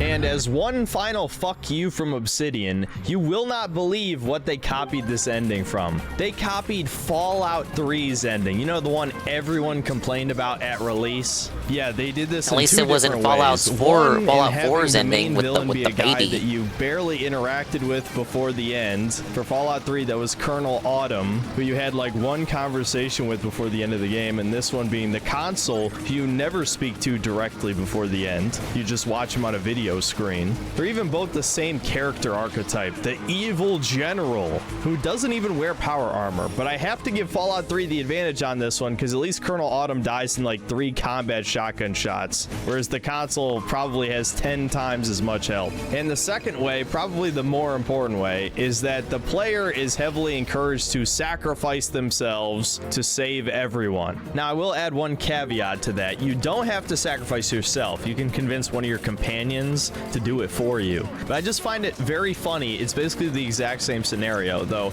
Instead of you having to enter the chamber and inputting a code and then getting killed by radiation, someone has to fly the ship into the rift to destabilize it and then close it. So, of course, I convinced my trusty melanated companion Niles to make one last sacrifice for the greater good. And it took me, I think, 18 speech to get him to do it, which is fucking unbelievable. I can imagine in his head it went something like, "Shit, white boy, I ain't sacrificing myself at these crackers." Well, with the power of my boundless psychopathic charisma, I managed to easily convince him to die for the sake of the Arcadia system. What's left of its citizens anyway. So about smoking a tobacco pipe and any other tobacco enjoyers. Well, you know I'm not one of them. Any men in here?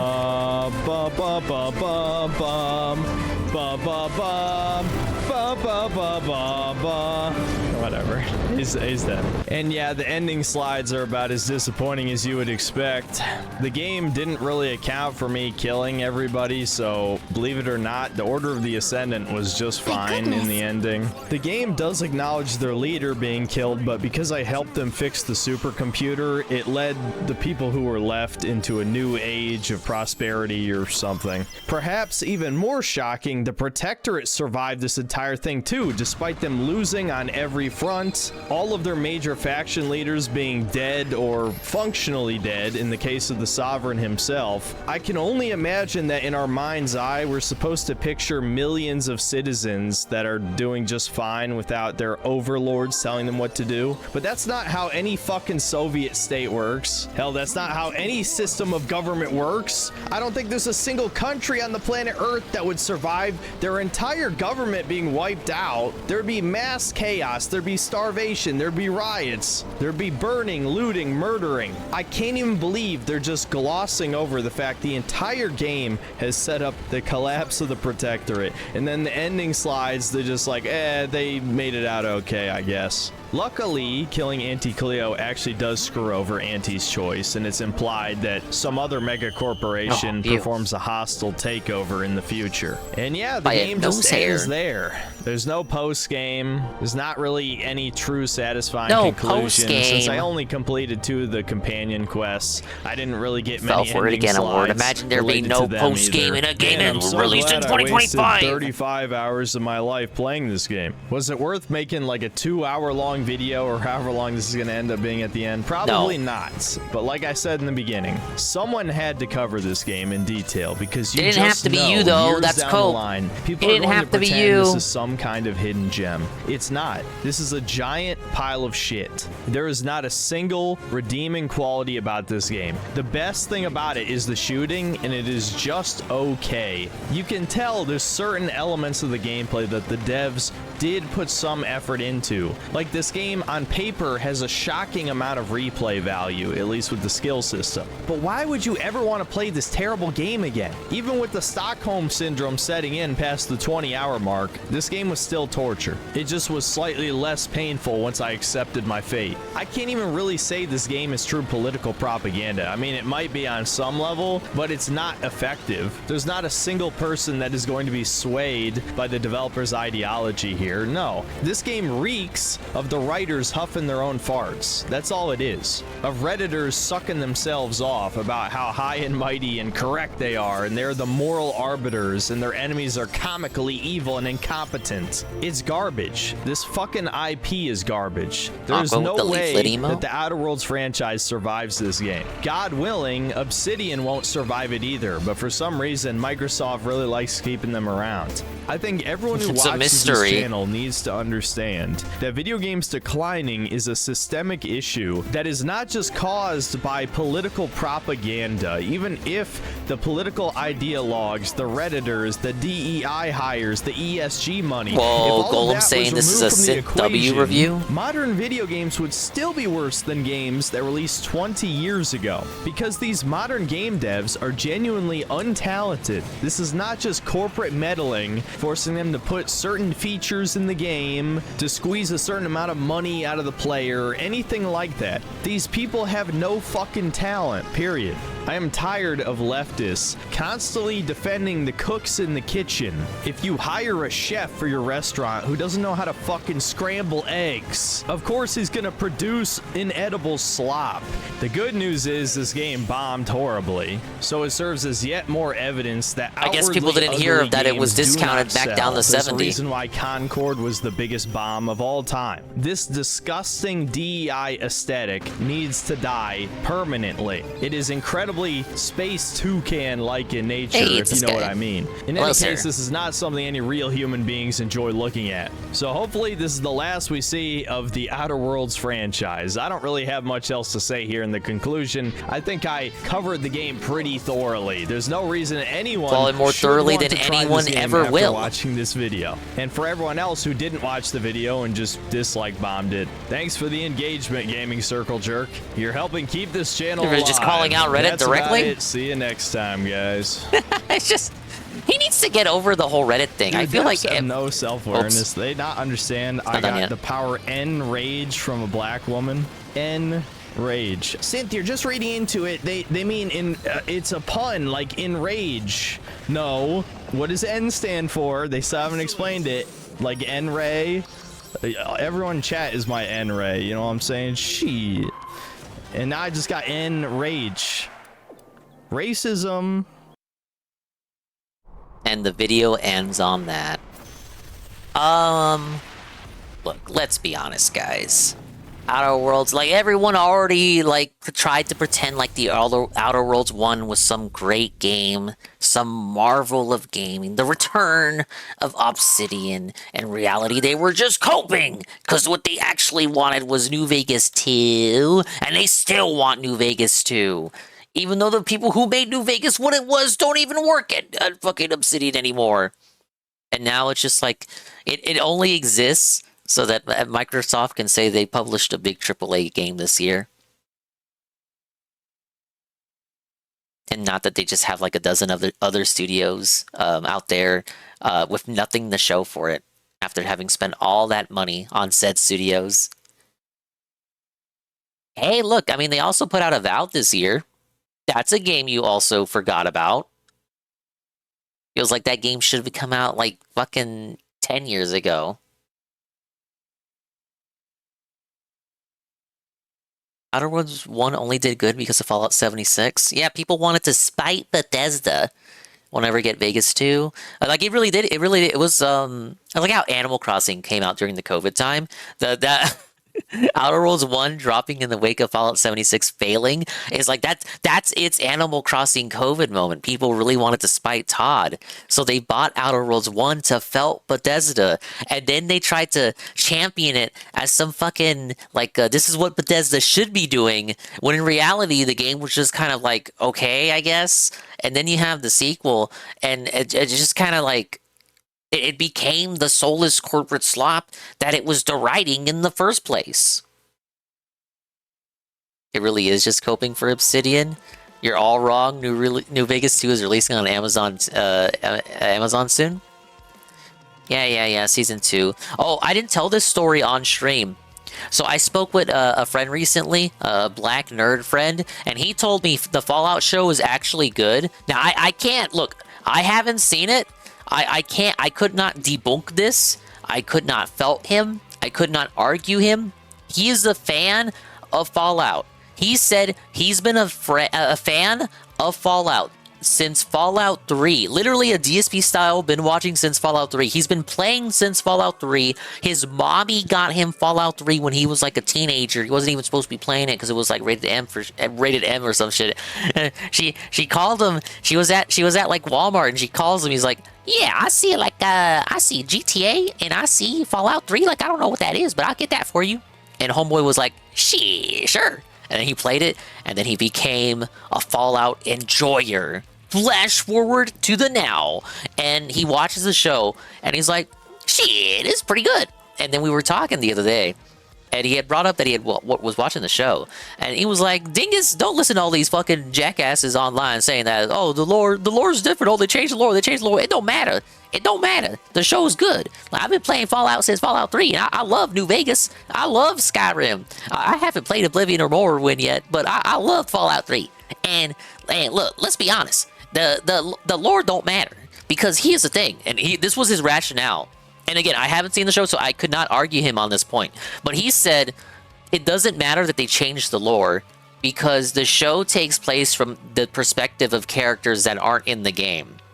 Like you're following different characters from the ones featured in the game, so it doesn't matter that they changed the lore because technically you're not following the story from the perspective of the characters in the games. It's just like someone else's story. And I was like, oh, okay. And then he said people are try-harding. They're thinking too hard about it. Fucking casuals don't even play 1 or 2. Was this Teppen? No. No, this wasn't Teppen. No, it wasn't the Wings or Ethan Ralph voice. This isn't what lore is, but okay. So it's just like DSP. No, this is a real friend. My black nerd friend. Everyone has one. They change huge things in the lore, but it's good if you ignore the lore change. That's pretty much what he was telling me. Like, the show is good, and you're getting too lost in the sauce if you care about the changes they made to the lore, and it's a good show, and you shouldn't let the minor lore changes prevent you from enjoying a good product. And I'm like, okay, I'll take your word for it. I didn't watch it, bro. But it felt like he really wanted to discuss it with me. Like he wanted someone to talk about the show with. If you turn your brain off, it's good. 3, 2, 1, start!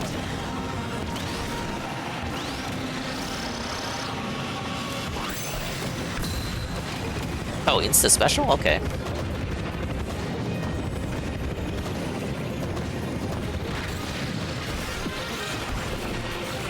He's special spamming!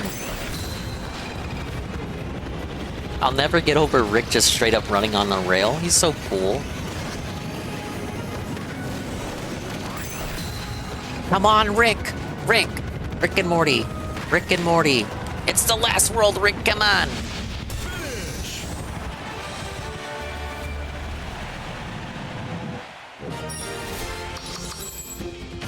I'm freaking level 352, man.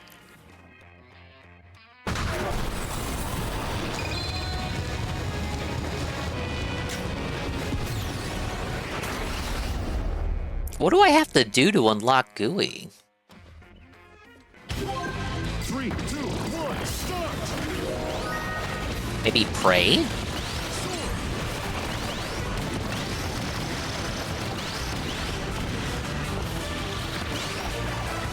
He's already done half HP to me.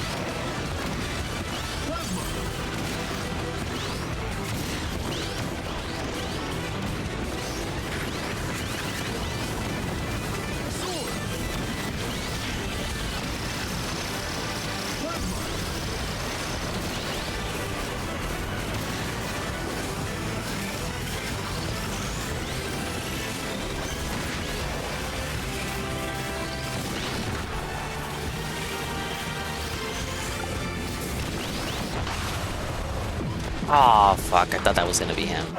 Sometimes I can't tell if it's me who gets whacked off or him. Or the opponent. Oh, I didn't mean to do paper.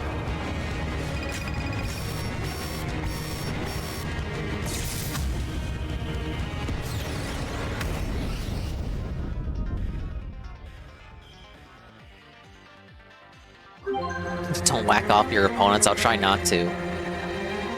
3, 2, 1, start!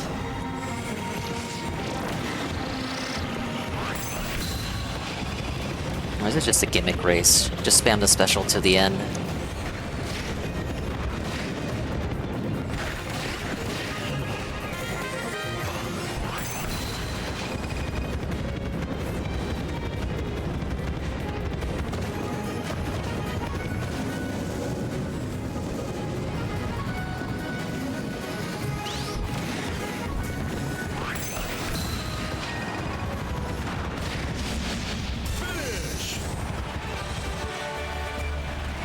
Hey, Sasha.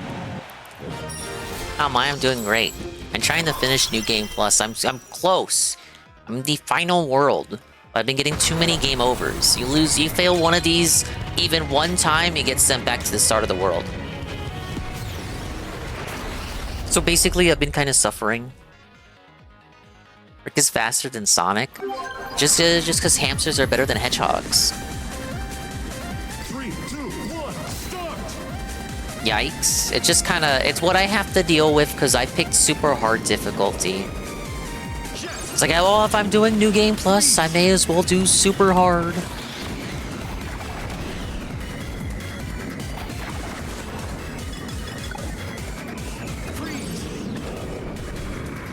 Thank you for this chaos, the giant bitch here.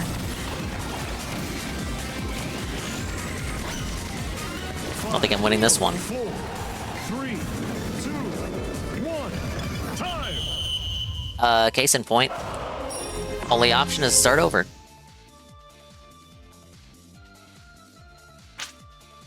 Yeah, I didn't mean to do paper just from the get-go. Sure, vid, but it's like 30 minutes. Nah, I'm good. It's the last world. Kinda. I think I technically got one more after this.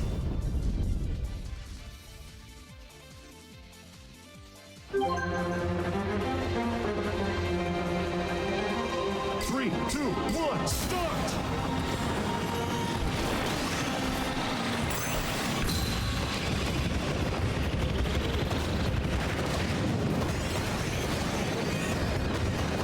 Thankfully, I'm immune to Magolor's beam while running.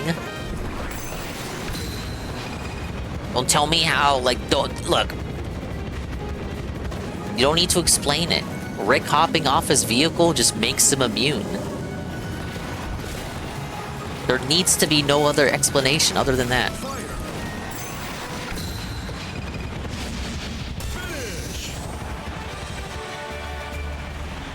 No, we're not putting on the Arlo vid, it's too long. We endured 1 over hour long vid today, and that was the Outer Worlds 2 review.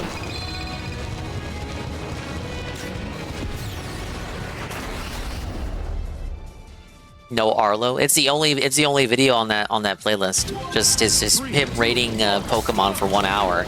I think that's a video you want ironically, but you don't actually want.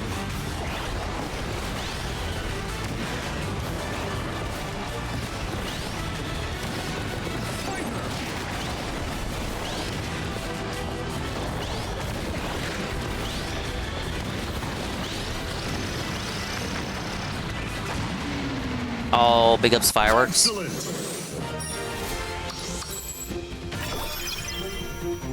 You may be ready. You may claim to be ready.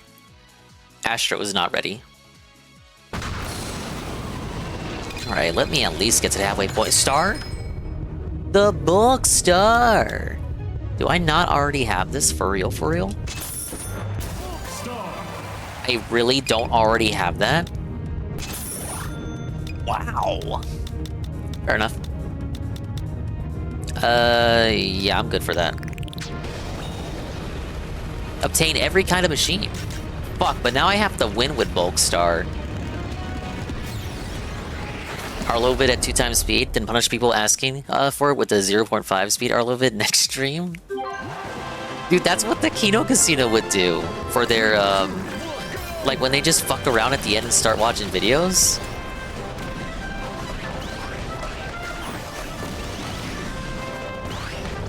Oh wait, this will get me the Cappy challenge.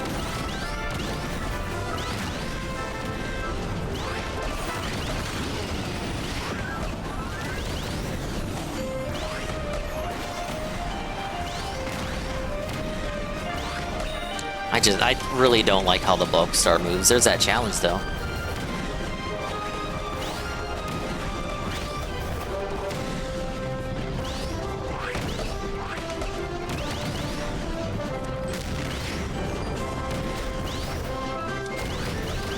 Dude, I'm definitely losing here.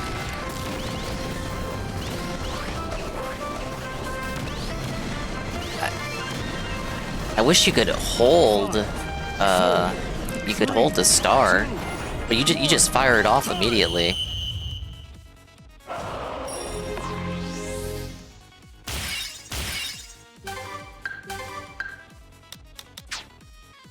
I never watched Two Best Friends. Oh, I have to keep Bulk Star and win a challenge with it.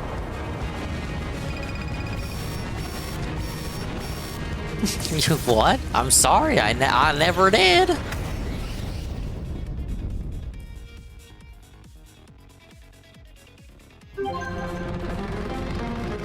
Alright, we'll scam this one. We don't even have to be on the Bulk Star for the majority of this challenge.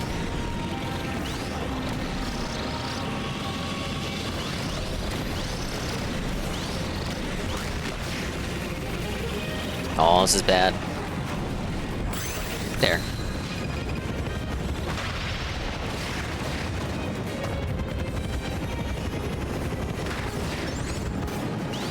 Alright, we're ahead.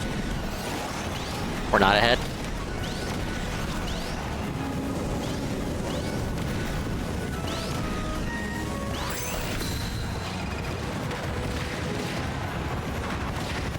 Alright, that's how you get that challenge. Could get me another Chivo for that.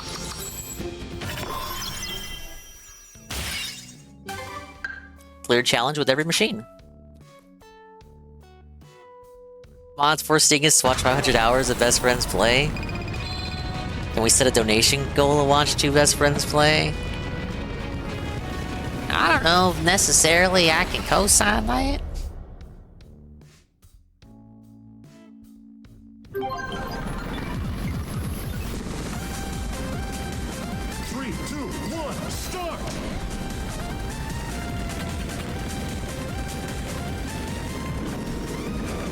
Oh, now I'm moving at a decent speed. I'm no longer moving at a decent speed.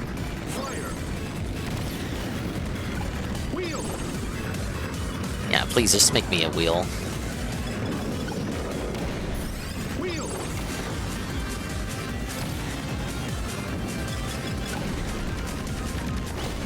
Five, 4, 3, 2, 1, time! Never even saw the player up front.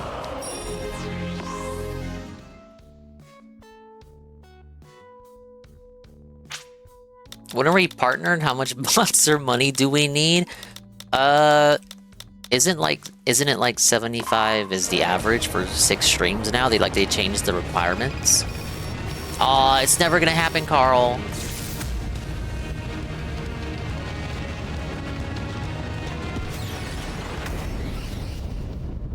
It's okay, Carl. We don't need a check mark. The stream is positive even without a check mark. 3, 2, 1, start!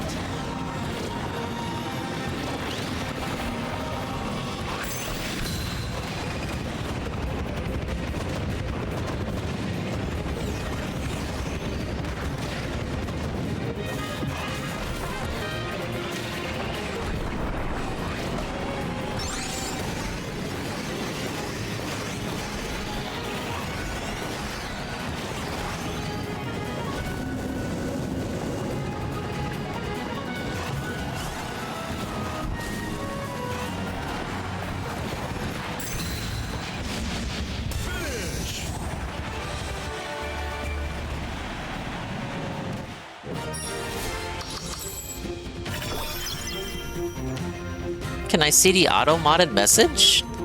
I see you spamming. I guess not. I don't see shit.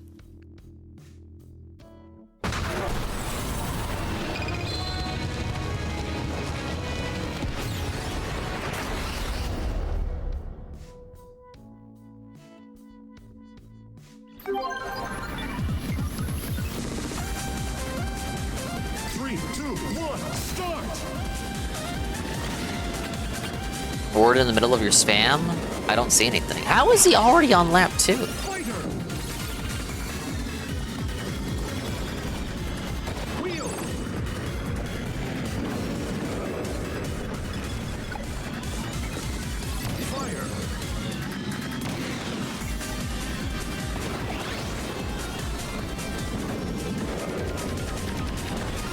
5, 4, 3, 2, 1. Time! Well, we were close. I see Joe. It's the only word I see in your spam. Hey, Eagle. I've been stuck in these first 2 stages. I'm not making any meaningful progress.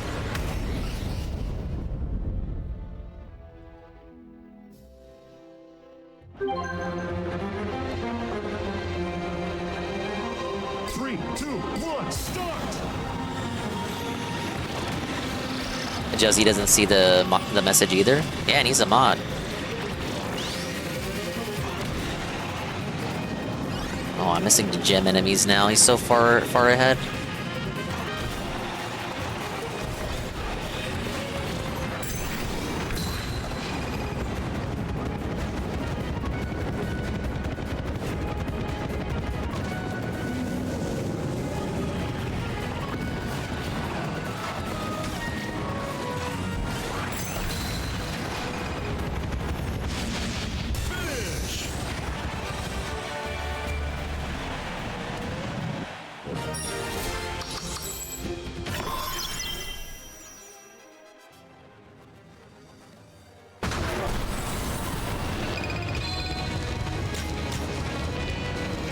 Okay, Carl, I'm going to politely and respectfully. You're going too crazy. You've had too much to drink. 3,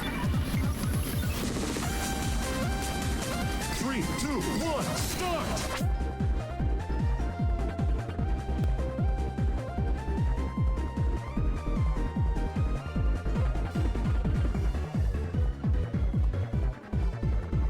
I know. I just can't. I can't have that. Like, I can't. I don't need to say anything. I don't need to justify it. You know why you can't do that. You know better. I need to erase that from the overlay. The chat overlay.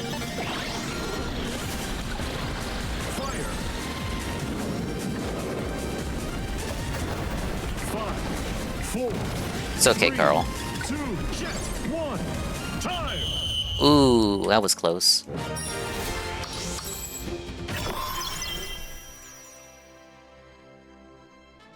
Made me crack out the belt, Carl. I never do that. And Dan Clancy's gonna come in here. And then masturbate to the shy lady.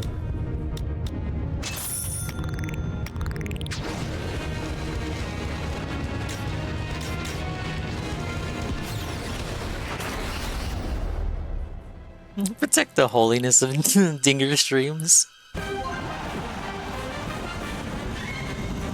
2, 1, go!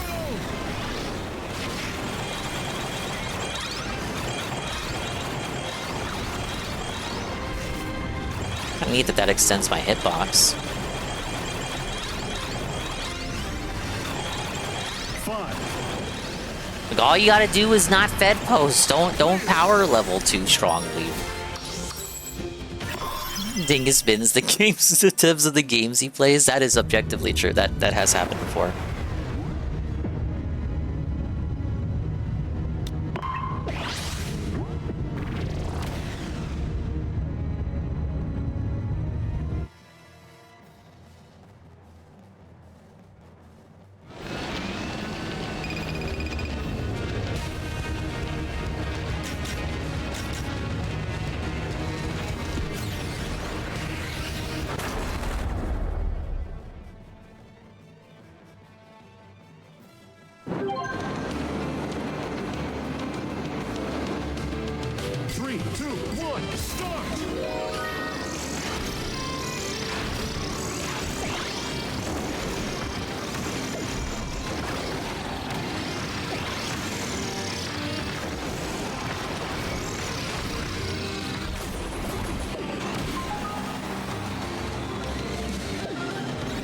Dude, when you start the race behind the pack like that, like, damn, brother, if I can't see shit.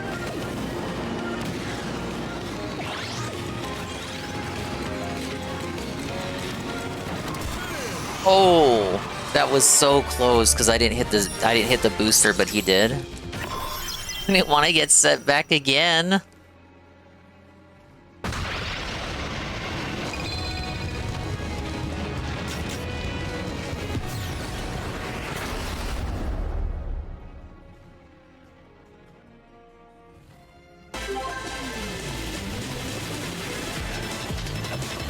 Three, two, one, start! Filbert loves games, dude. That's why Asmongold's audience loves him.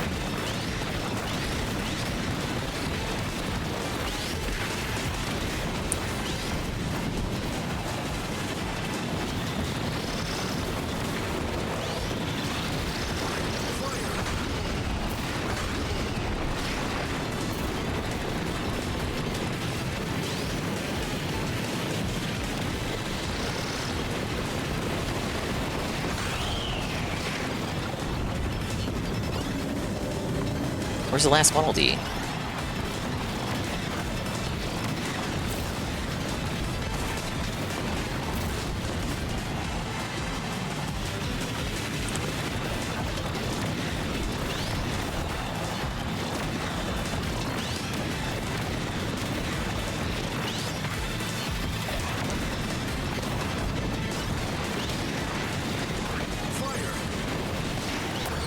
There we go.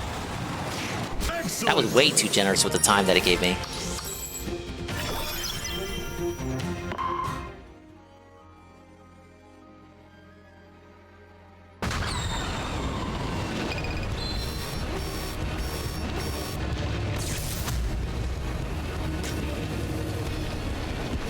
We gotta time Carl out. Carl just had too much to drink. Calm down. You just want attention from me. 3, 2, 1, go!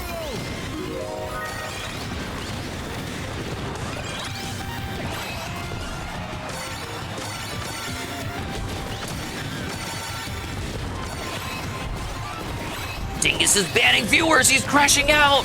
He's banning regulars. He's banning supporters. Wrong. I timed him out firmly but respectfully. Because he knew he shouldn't have been doing that, but he was continuously doing it anyway, just to get my go. And like, yeah, did I crash out like a little bit, but like, I was totally in the right. You get it?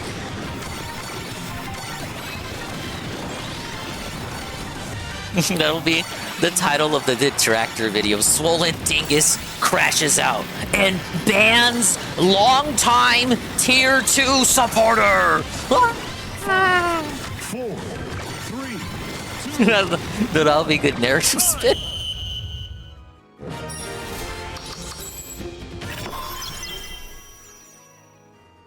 Alright, Carl, thank you. I almost said Juzzy. As though Juzzy was the one with the potty mouth. I'm just doing a bit of razzing, guys.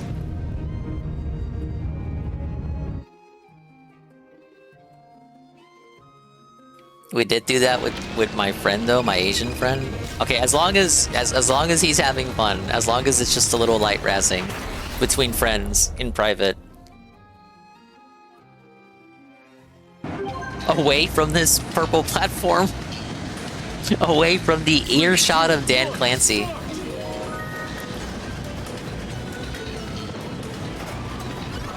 Dan Clancy's Gooner Cell. It's just a game about him and the chats of female streamers.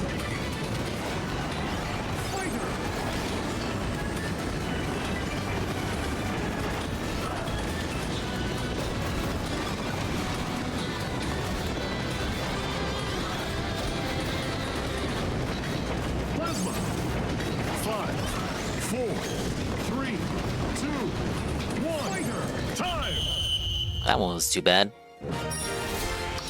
Husband are gonna love Phil's Yakuza playthroughs. They will! Phil is the person who introduced the Yakuza franchise to the West, don't you know? Let's do Dynablade. I haven't done Dynablade. Tell any dingus, just get a Bunny Ayus shout out ready if Clancy ever shows. Saru and Chowder love fit checking her. Oh, that's the one they do fit checks on? I've seen them do that as that, like, that's their little bit, but, like, I wasn't there for the inception of said bit, so I haven't asked any questions about it. I just kind of accepted it as that, like, that's a thing that they exclusively do to each other, is request the fit check. Am I damaging it? Like, this does damage it, but it doesn't feel like I'm damaging Dynablade.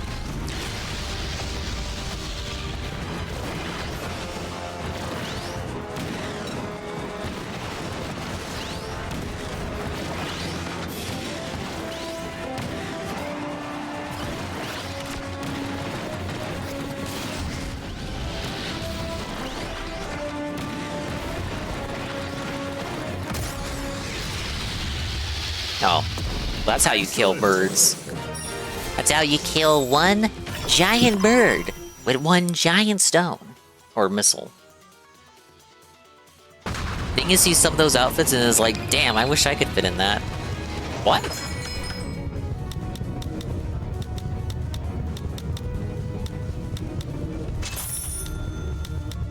I think you're projecting again, Eagle.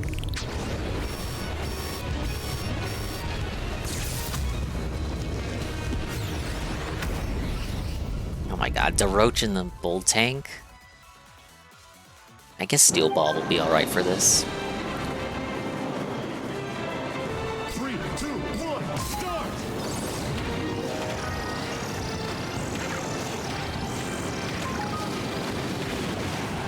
Yeah, it'll be more than alright, actually.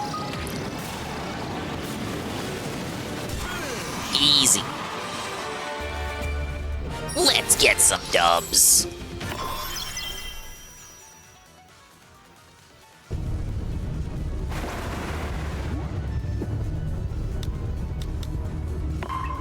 Gonna need some glide for Gigantus.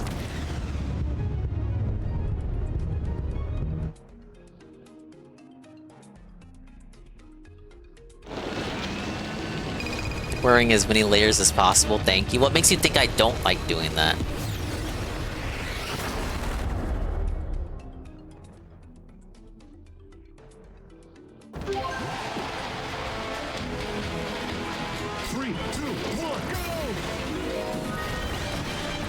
Oh great, he gets a special.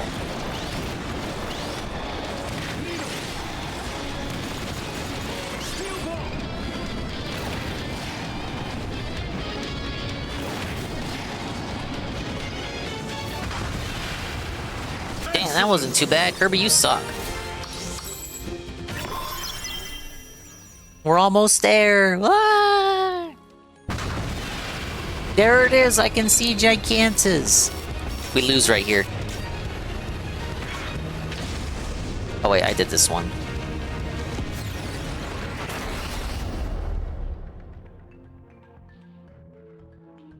Fuck all this rain. Yeah, it's been raining near me too. 3, 2, 1, start! Nothing I could do, dude.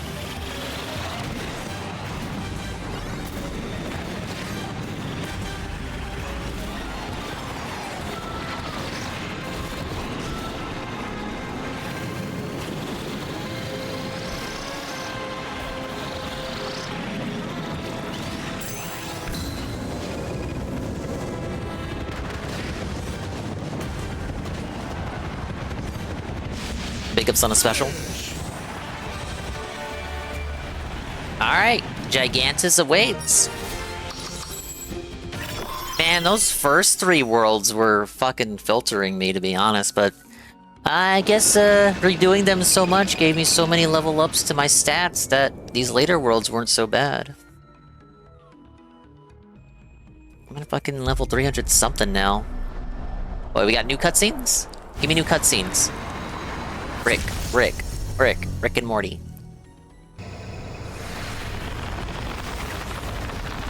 It's all the machines!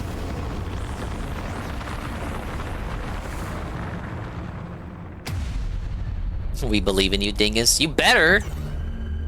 I gotta fucking clock in the morning.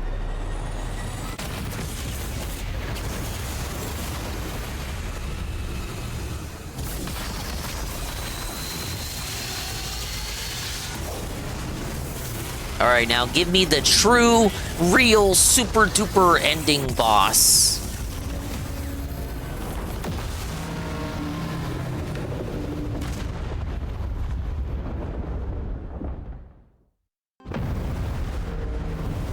Alright, what? So it's yellow now?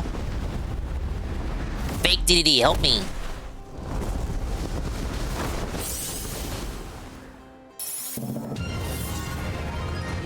Oh my god, it's the legendary machines! The thing from other game! It's Dragoon and Hydra! Oh, which one is he gonna take? Do I get to choose? Oh, fuck. Which one? Which one? This one is Dragoon. This one is Hydra. This is the one from Smash Brothers. Which one? Which one? Which one? Which one? Which one? Which one? Which one? Which one? Which one? Dragoon, Dragoon, Dragoon, Dragoon. We're going Dragoon. Hydra fits him better anyway. 3, 2, 1, go! Oh my god, are you kidding? We actually get to use it in the rematch? Ah! Wait, no, this is the... No, look, this is the feel-good segment. This is the feel-good segment where you feel like you're invincible. They let you have your way. It's the victory lap segment. This isn't the real... It's not the real final phase of the fight. He's gonna come back in a new, stronger form. Alright, that one's out of commission. Wait, I hear singing. Oh, it's just la la la. La la la la la. La la, I'm singing a song. DSP was right, Nintendo does want to be Disney. Fucking Pauline. Now we got singing in Kirby. We had singing in the last Kirby game too. It was just kind of gibberish style singing. See, I need Papa. Where's my Papa at? Food? Papa? ¿Dónde está mi Papa?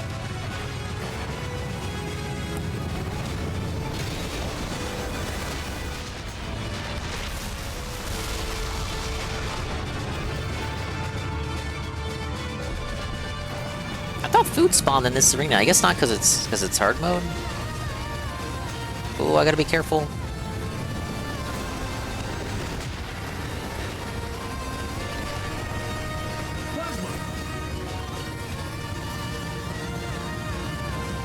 It's up to you, Rick.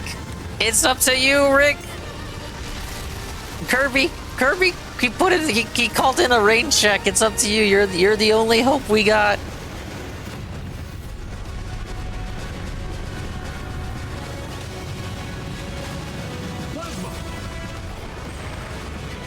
All right, I need him to move.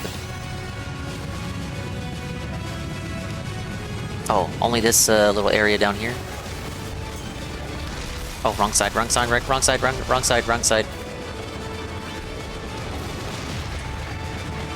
Now the eye. Aim for the core in the front.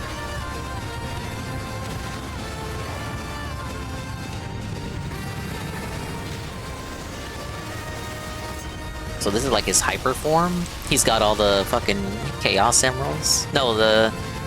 Wait, was it the... What was it that made you go hyper form in Sonic?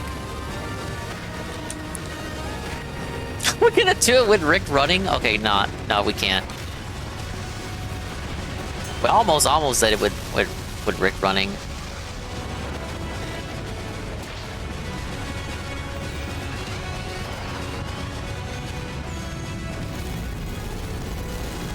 I can't do it with the laser out.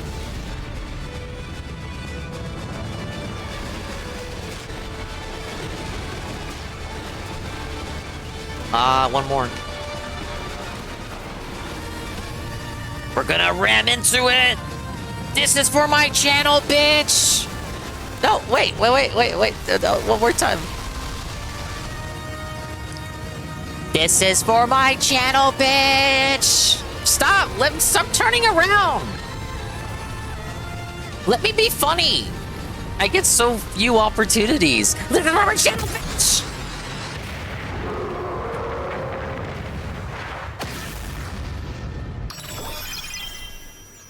And that's how it's done. Alright, what's the catch? What's the catch? No, Carl, it's the post-game, Carl. There's gonna be one more form, Carl.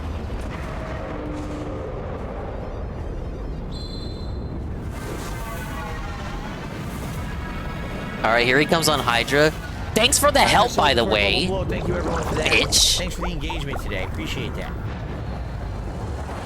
Alright, he's gonna do his part right here. He's gonna chip it. He's gonna do his part. Kill steal. Yeah, what the hell is this? Pokemon Legends Z-A ranked multiplayer? He's kill stealing. We're gonna fight Nova. Oh shit! We're blowing up Nova with Gigantus. Did Nova really deserve it? Like, is Nova not technically a neutral entity? Is Nova really evil? Or is it the people who make the wishes to Nova that are the true evil? Oh, this is the thing I spoiled myself. I saw this online first. I saw it in a city trial. But I guess you're supposed to do New Game Plus first and then see him here. But this is Leo. He's a new legendary machine for this this game. Leo jumps when the control stick is wiggled left and right, leaves distinct tracks on the road in its wake. So he's like a combination of the Hop Star and automatically attacks enemies nearby opponents as you run close to him. So just like, okay, yeah, a mix of Meta Knight with the Hop Star, and then like the thing that Robo DDD gets, like Robo DDD leaves like a trail of fire in his wake, and then like that can damage opponents. So it's like a mixture of 3 things. Oh man, I just get to fuck around with them. Let's go. 4 bosses in a row. Oh, it's a boss rush. It's a boss rush on the legendary machine?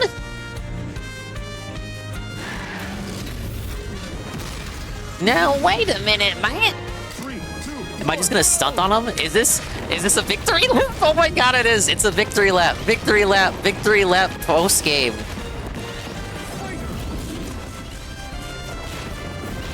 I gotta be careful though. It's not like he's weak. I'm crazy strong, but it's not like he's weak.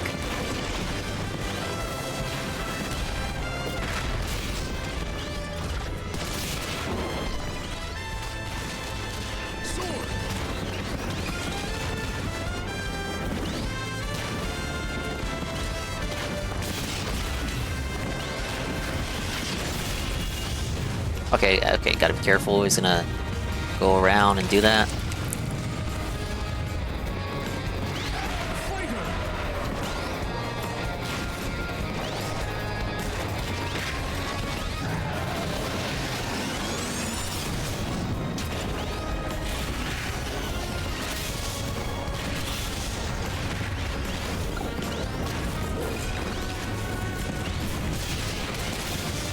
Come on, go. Alright, that's DDD done. Fuck you, cats. You can't be on our property. But we'll take a picture of you for content. That's how I feel about the alley cats, Carl. I'll feed them, and I'll pretend like they're my cats, but you can't go inside. I'll take pictures of you for my redeems. Ah! Alright, 0-2 time.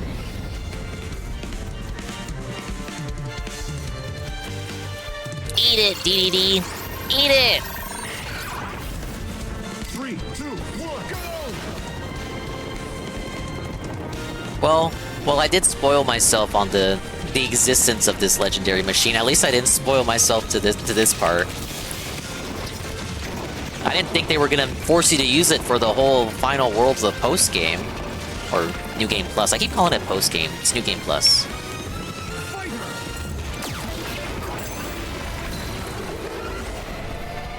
Oh fuck! Did he felt my? He felted my special.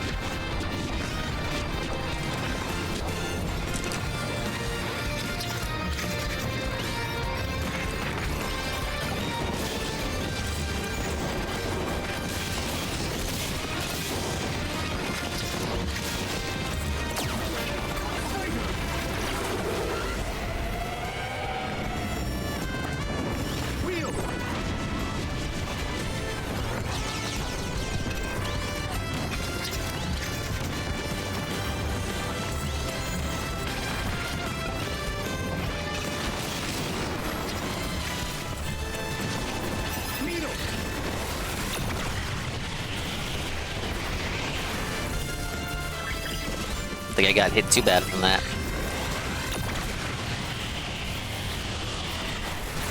Oh, this is gonna be cutting it close.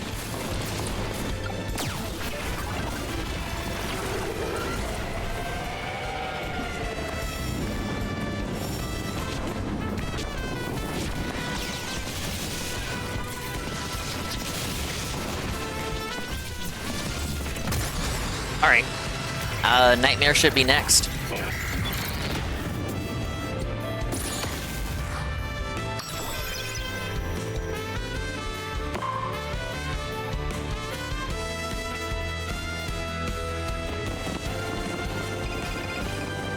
Wait, do we fight Nova as a boss?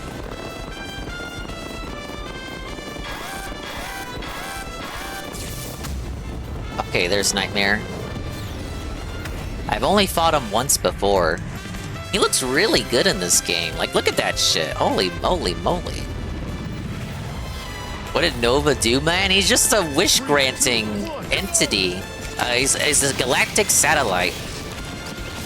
Whoa, we're tearing him to shreds, buddy. Oh, wait.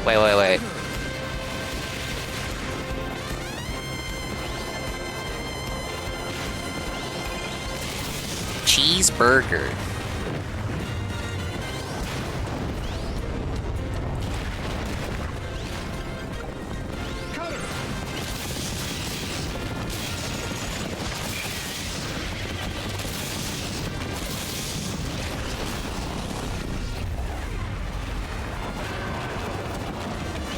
Wait, what the fuck is this attack? I've never seen him do this attack before. What am I doing? What am I doing? What am I doing? What am I doing? What am I doing? What am I doing? What am I doing? Is this an insta-kill? Am I dying? What am I looking for?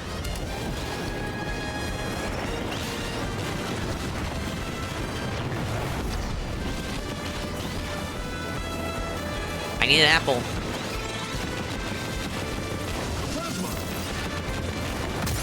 Okay. Oh, that's such a Kino death animation.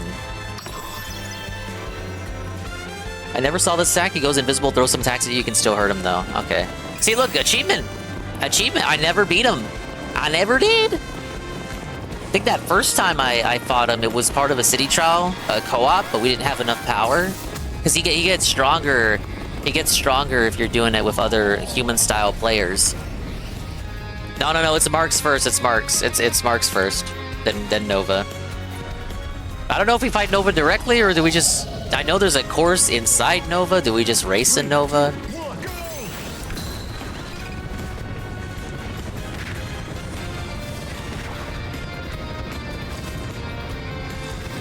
What you got, Marks? What you got? What you got? What you got? What you got, Marks?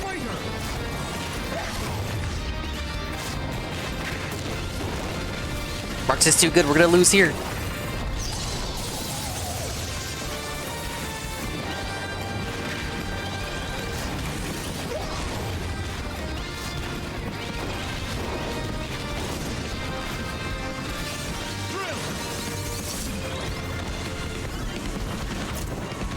No! No! He cheated! He did that right as I was approaching!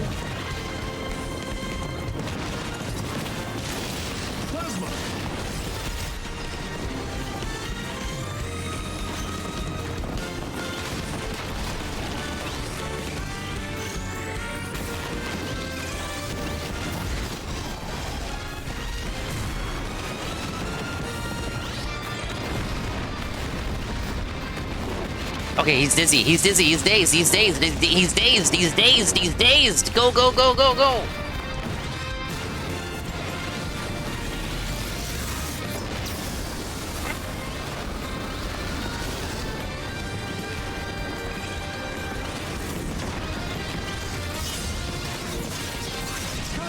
Why does he have so much more defense than fucking Nightmare?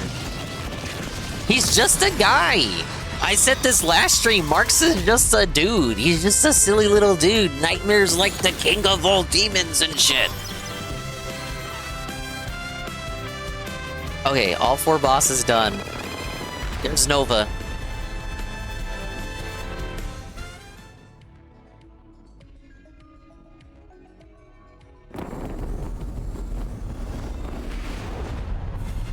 Okay, I don't know too much about Superstar, but I know that's Nova's heart.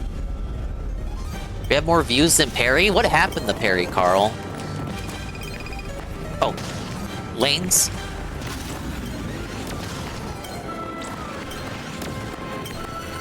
Oh, I gotta wiggle.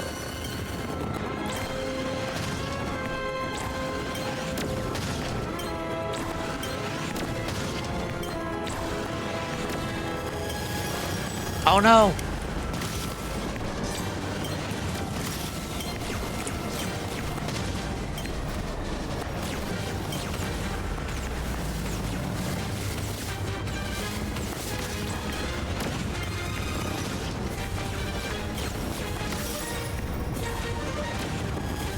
Is that Tom guy still abusing Perry for laughs?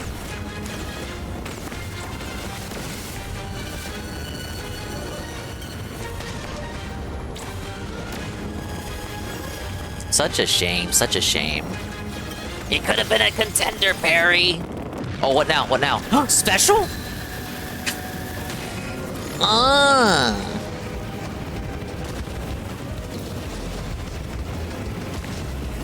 What the fuck is Nova anyway? It's just like a giant ship. But how is it capable of granting wishes? How is a technological entity capable of bending the laws of reality to grant wishes? It's like a rule of 3. Where's the health bar at?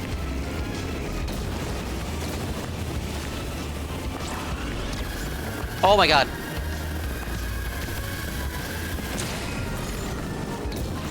How many more?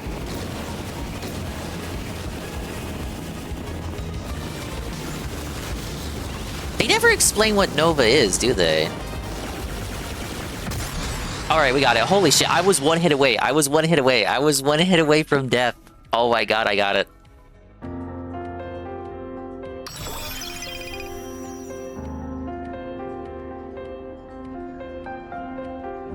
Yeah, we done, Carl. Ah, gee, Nintendo, what great boss design. It's the final boss of the game, but you just run around in a circle hitting shit. I'm drunk? Clearly! But thank you, Carl. I'm gonna go to the casino. When you sober up, you can talk to me later. And explain yourself. You can put the dunce hat on and sit in the corner and time out.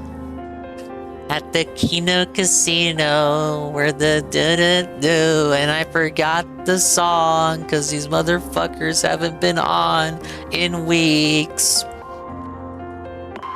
Nah, I'm just fucking with you, Carl. Don't take it too seriously. Alright, Nova's dead.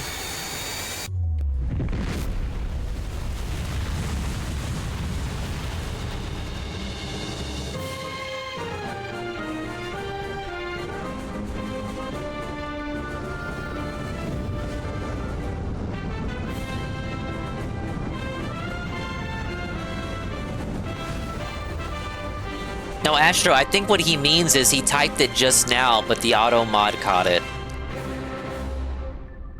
Oh, that's it? Just like a hard cut to the end?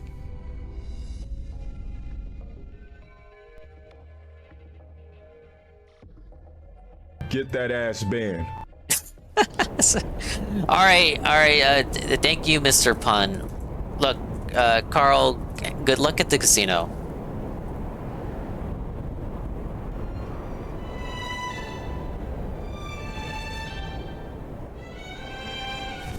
Please be careful on your way over there.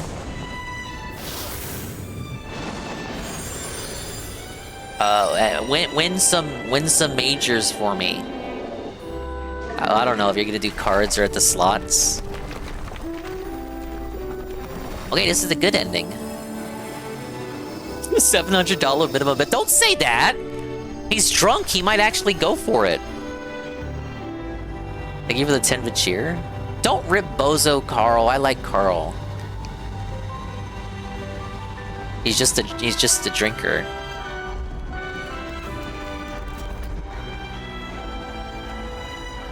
Okay, so all the machines are gonna revive. They're gonna come together and revive Zora.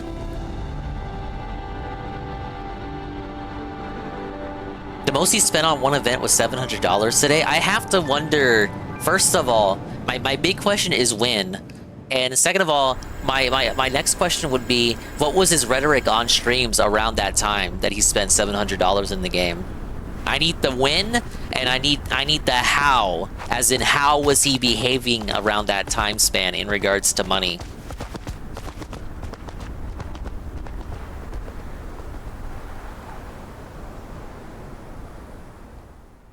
Pretty good ending. And it's only 4 a.m. Well, guys, Kirby Air Riders, what can you say? It's the perfect game. It's Kino. It's truly a good game. Look,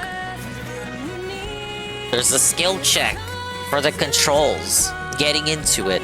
When you get over that hurdle, it's pretty good. It's a feel-good game. It's a game that gives you dopamine rushes out the wazoo. It's a game where it feels good to actually do achievements, which is something that most people like doing, but I, in particular, do not like doing.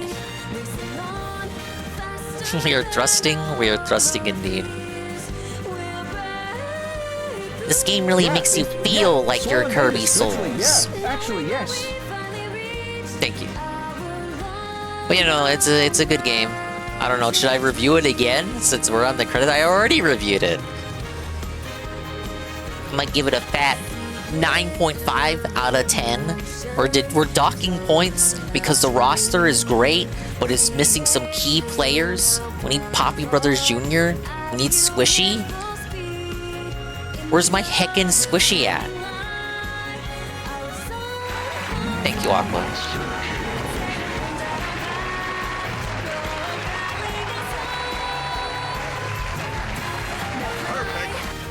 But it's a fun game. Will this save the Switch too? Probably not. But let's LARP like it will. It's so fun. It may even cause you to overlook the implementation of Top Ride. They could have just not included Top Ride, and people's opinions on the game would have remained the same. Where do I think Rick is going? Back to Australia. If you watch that Kirby anime in English, Rick has an Australian voice. I don't know what they were thinking with that.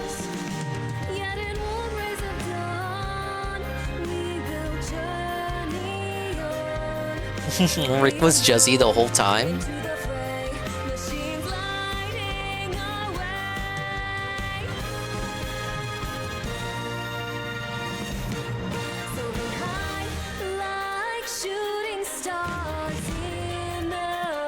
Oi, mate Kirby, where you going, in it?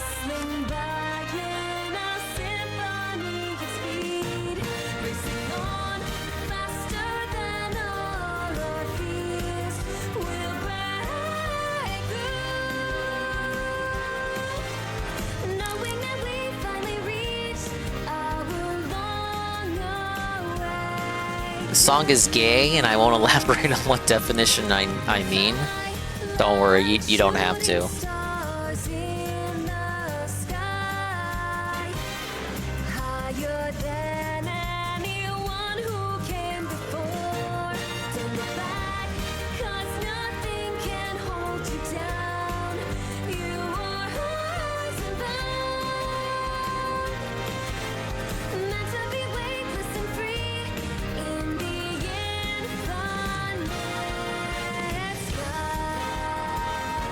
Oh my god, it's Hydra! It's Dragoon!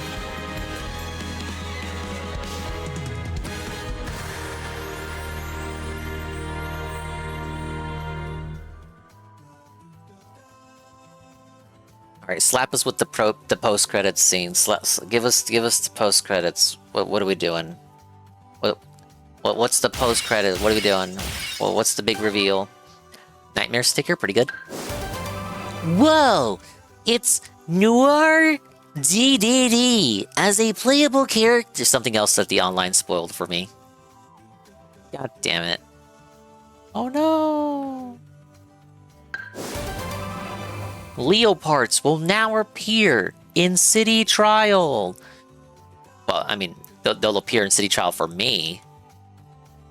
But, you know, I played online with other people. And I guess those other people had already finished New Game Plus. So the parts were already appearing for those other people. And I was in their match, so, you know, I saw it. I was spoiled! Damn, and I'm still missing some. Boost dash and the challenges on the road a total of 3 times. I only did that once. It is a rider during an oval circuit challenge. Clear a drag race challenge without steering left or right. Fly a distance of 438 yards during an air glider challenge. Defeat 5 riders during a survival challenge. Survival challenges rarely came up. Get copy abilities 5 times before clearing a Kirby melee challenge. I think I did pretty good with that. Whoa, a lot to do with air ride and top ride. I guess these you can just kind of spam online rather than just do CPU matches. Then that will allow you to work on the online board as well. Road Dragoon for the first time. Road Leo for the first time. Reached the true ending for the first time. You can now ride as Nordity.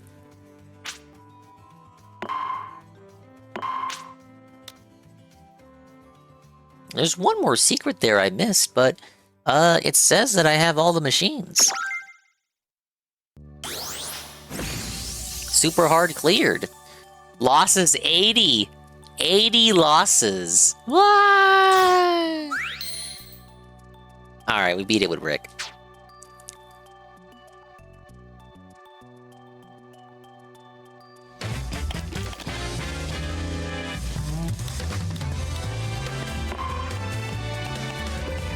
I gotta work on my license, I gotta work on my machines.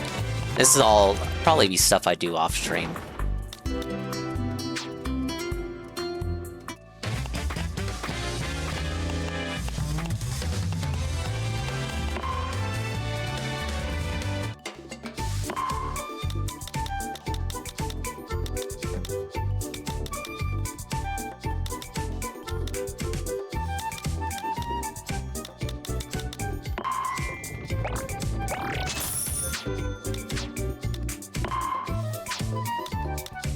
I had all the headwear, right?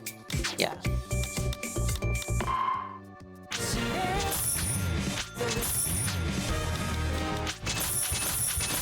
Well, of course you gotta buy all the music.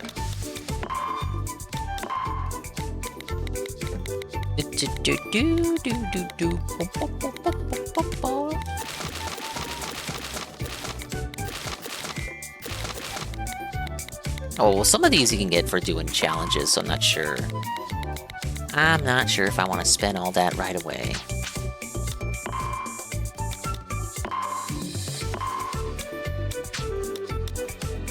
Kind of work on this warp star too. Got real lazy with it.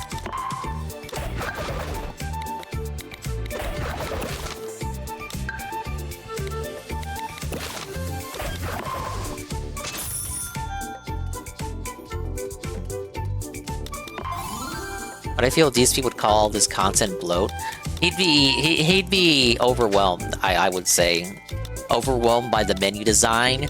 He would say it's too much. It's too much to sink his teeth into. You can now ride on the bull tank. Whoa. I just went ahead and bought it. Not sure what challenge opens it. What do my gummies look like? My gummies look like that.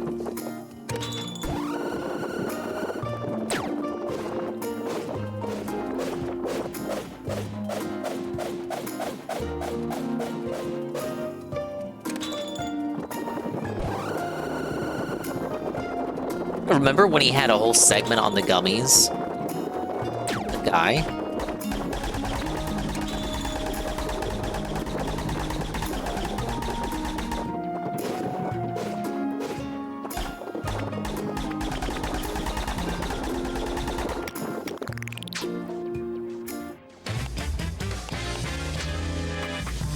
Alright, very, very good game.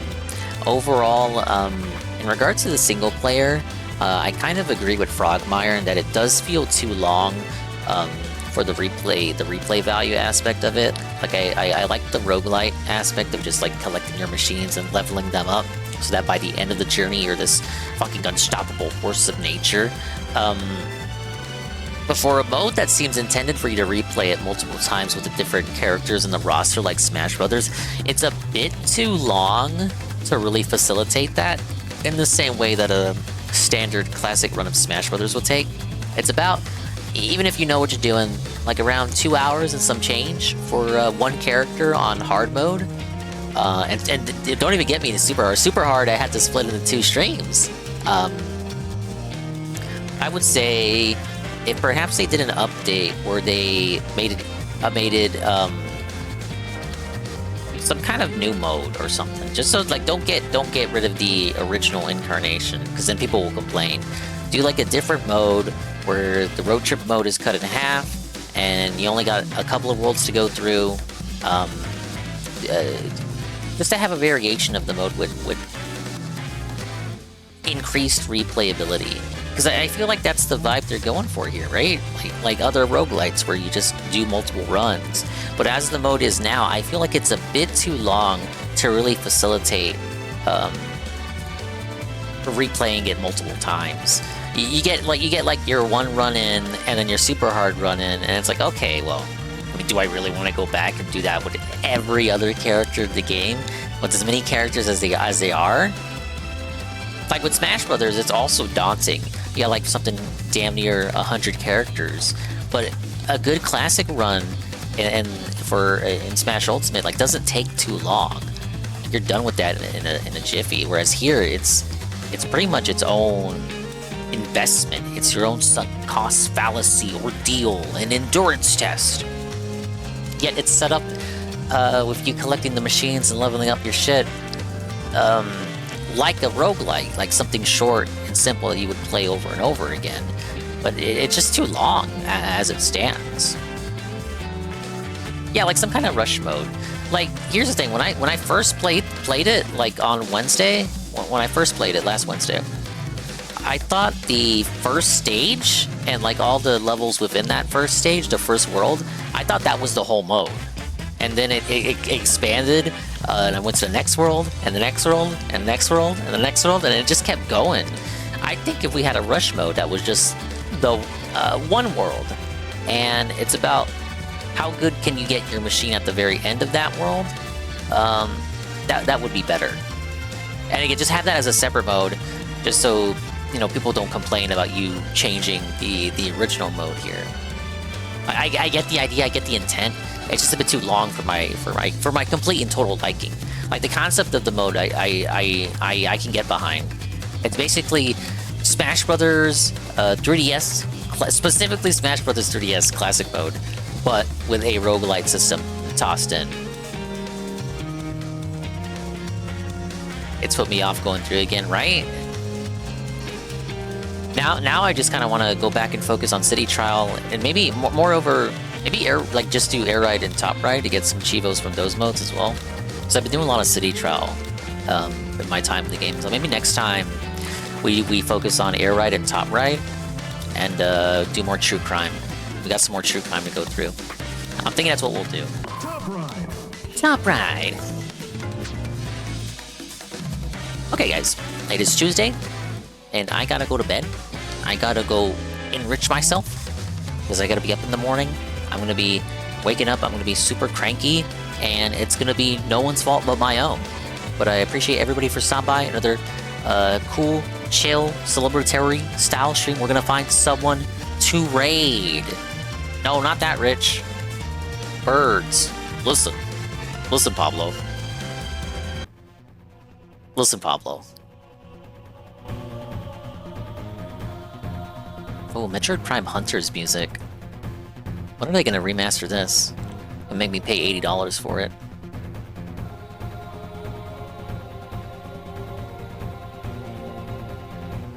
But we'll see who's live. Unfortunately, the people I have been suggested to raid are not live. Womp womp. Oh well, it's 4 in the morning. You can't really ask You can't really expect for people to be awake at that time. Remember, I have added the recommend suggest a VTuber to watch redeem. So if you have any VTubers in mind, you can suggest them.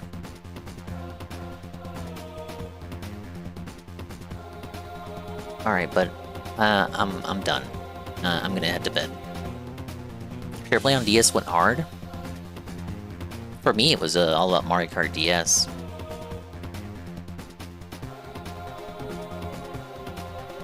All right, Pablo. Wait, did I roost? I did roost. All right, let's go.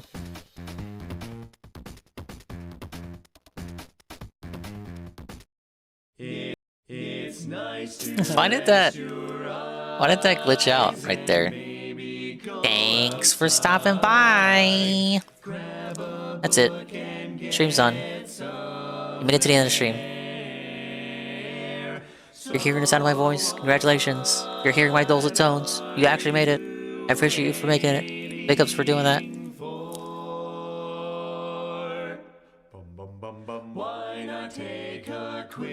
We're done. Leave. We're never streaming again. Oh, did I say thank you for the 10-bit cheer? For the giant Kirby 14 minutes ago, Infamous? I feel like I didn't. But if I did, you get a second thank you. Thank you for the giant Kirby 14 minutes ago. But yeah. So yeah, thanks for stopping by. Big ups to the dinguses who made it to the end of the stream. Go get a bite. Go get a drink. Go get a sip. Go stretch. Go walk around. Go babble to yourself walking around the house while talking about how this is for my channel, bitch. Just make sure you're alone when you do that, or else people will look at you funny. But yeah, thank you, Infamous Chaos, for another 10 bits. Now Cools with the follow. Almighty Tevin, Ray with a party of 167. The Insanity Fox with the follow. Eddie B43, $25 with the extra life. Wow. You could have given that to anybody. Just give that to the, not necessarily to me, but to the Extra Life charity, supporting our local children's hospital. Thank you, Eddie B. Even though you're asleep now. Or, well, not asleep, you're at work. Because he's British. Don't worry, you can put last year's vacation vlogs on. So I'll work with no dingus on the second monitor. The vacation vlogs aren't saved. Those VODs don't exist. What androgynous VTuber will I get a sub to this time? Good question.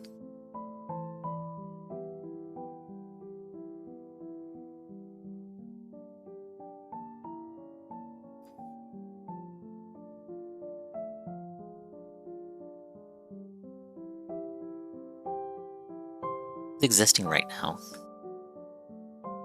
Oh my god. Montana back on that Silent Hill 1 grind.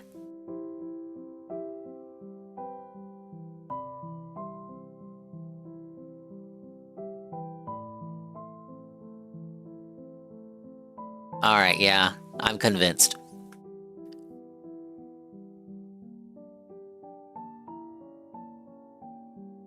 Look, it's a good game. Alright, bye-bye, adios, and Mimi time. We'll see when we see ya.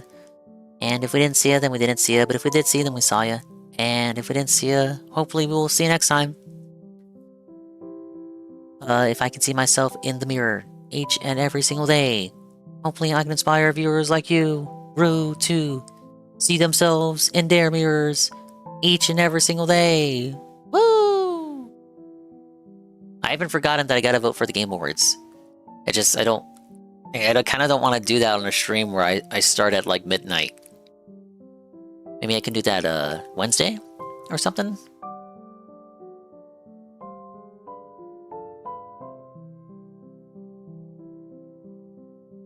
Alright, but Montana is super duper cool. She's a speedrunner, challenge style gamer, and she's playing Silent Hill 1.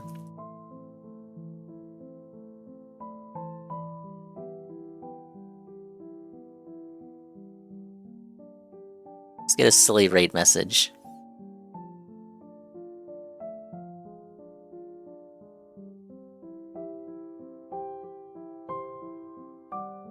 And I'll see you on the next one. More Kirby throughout the week.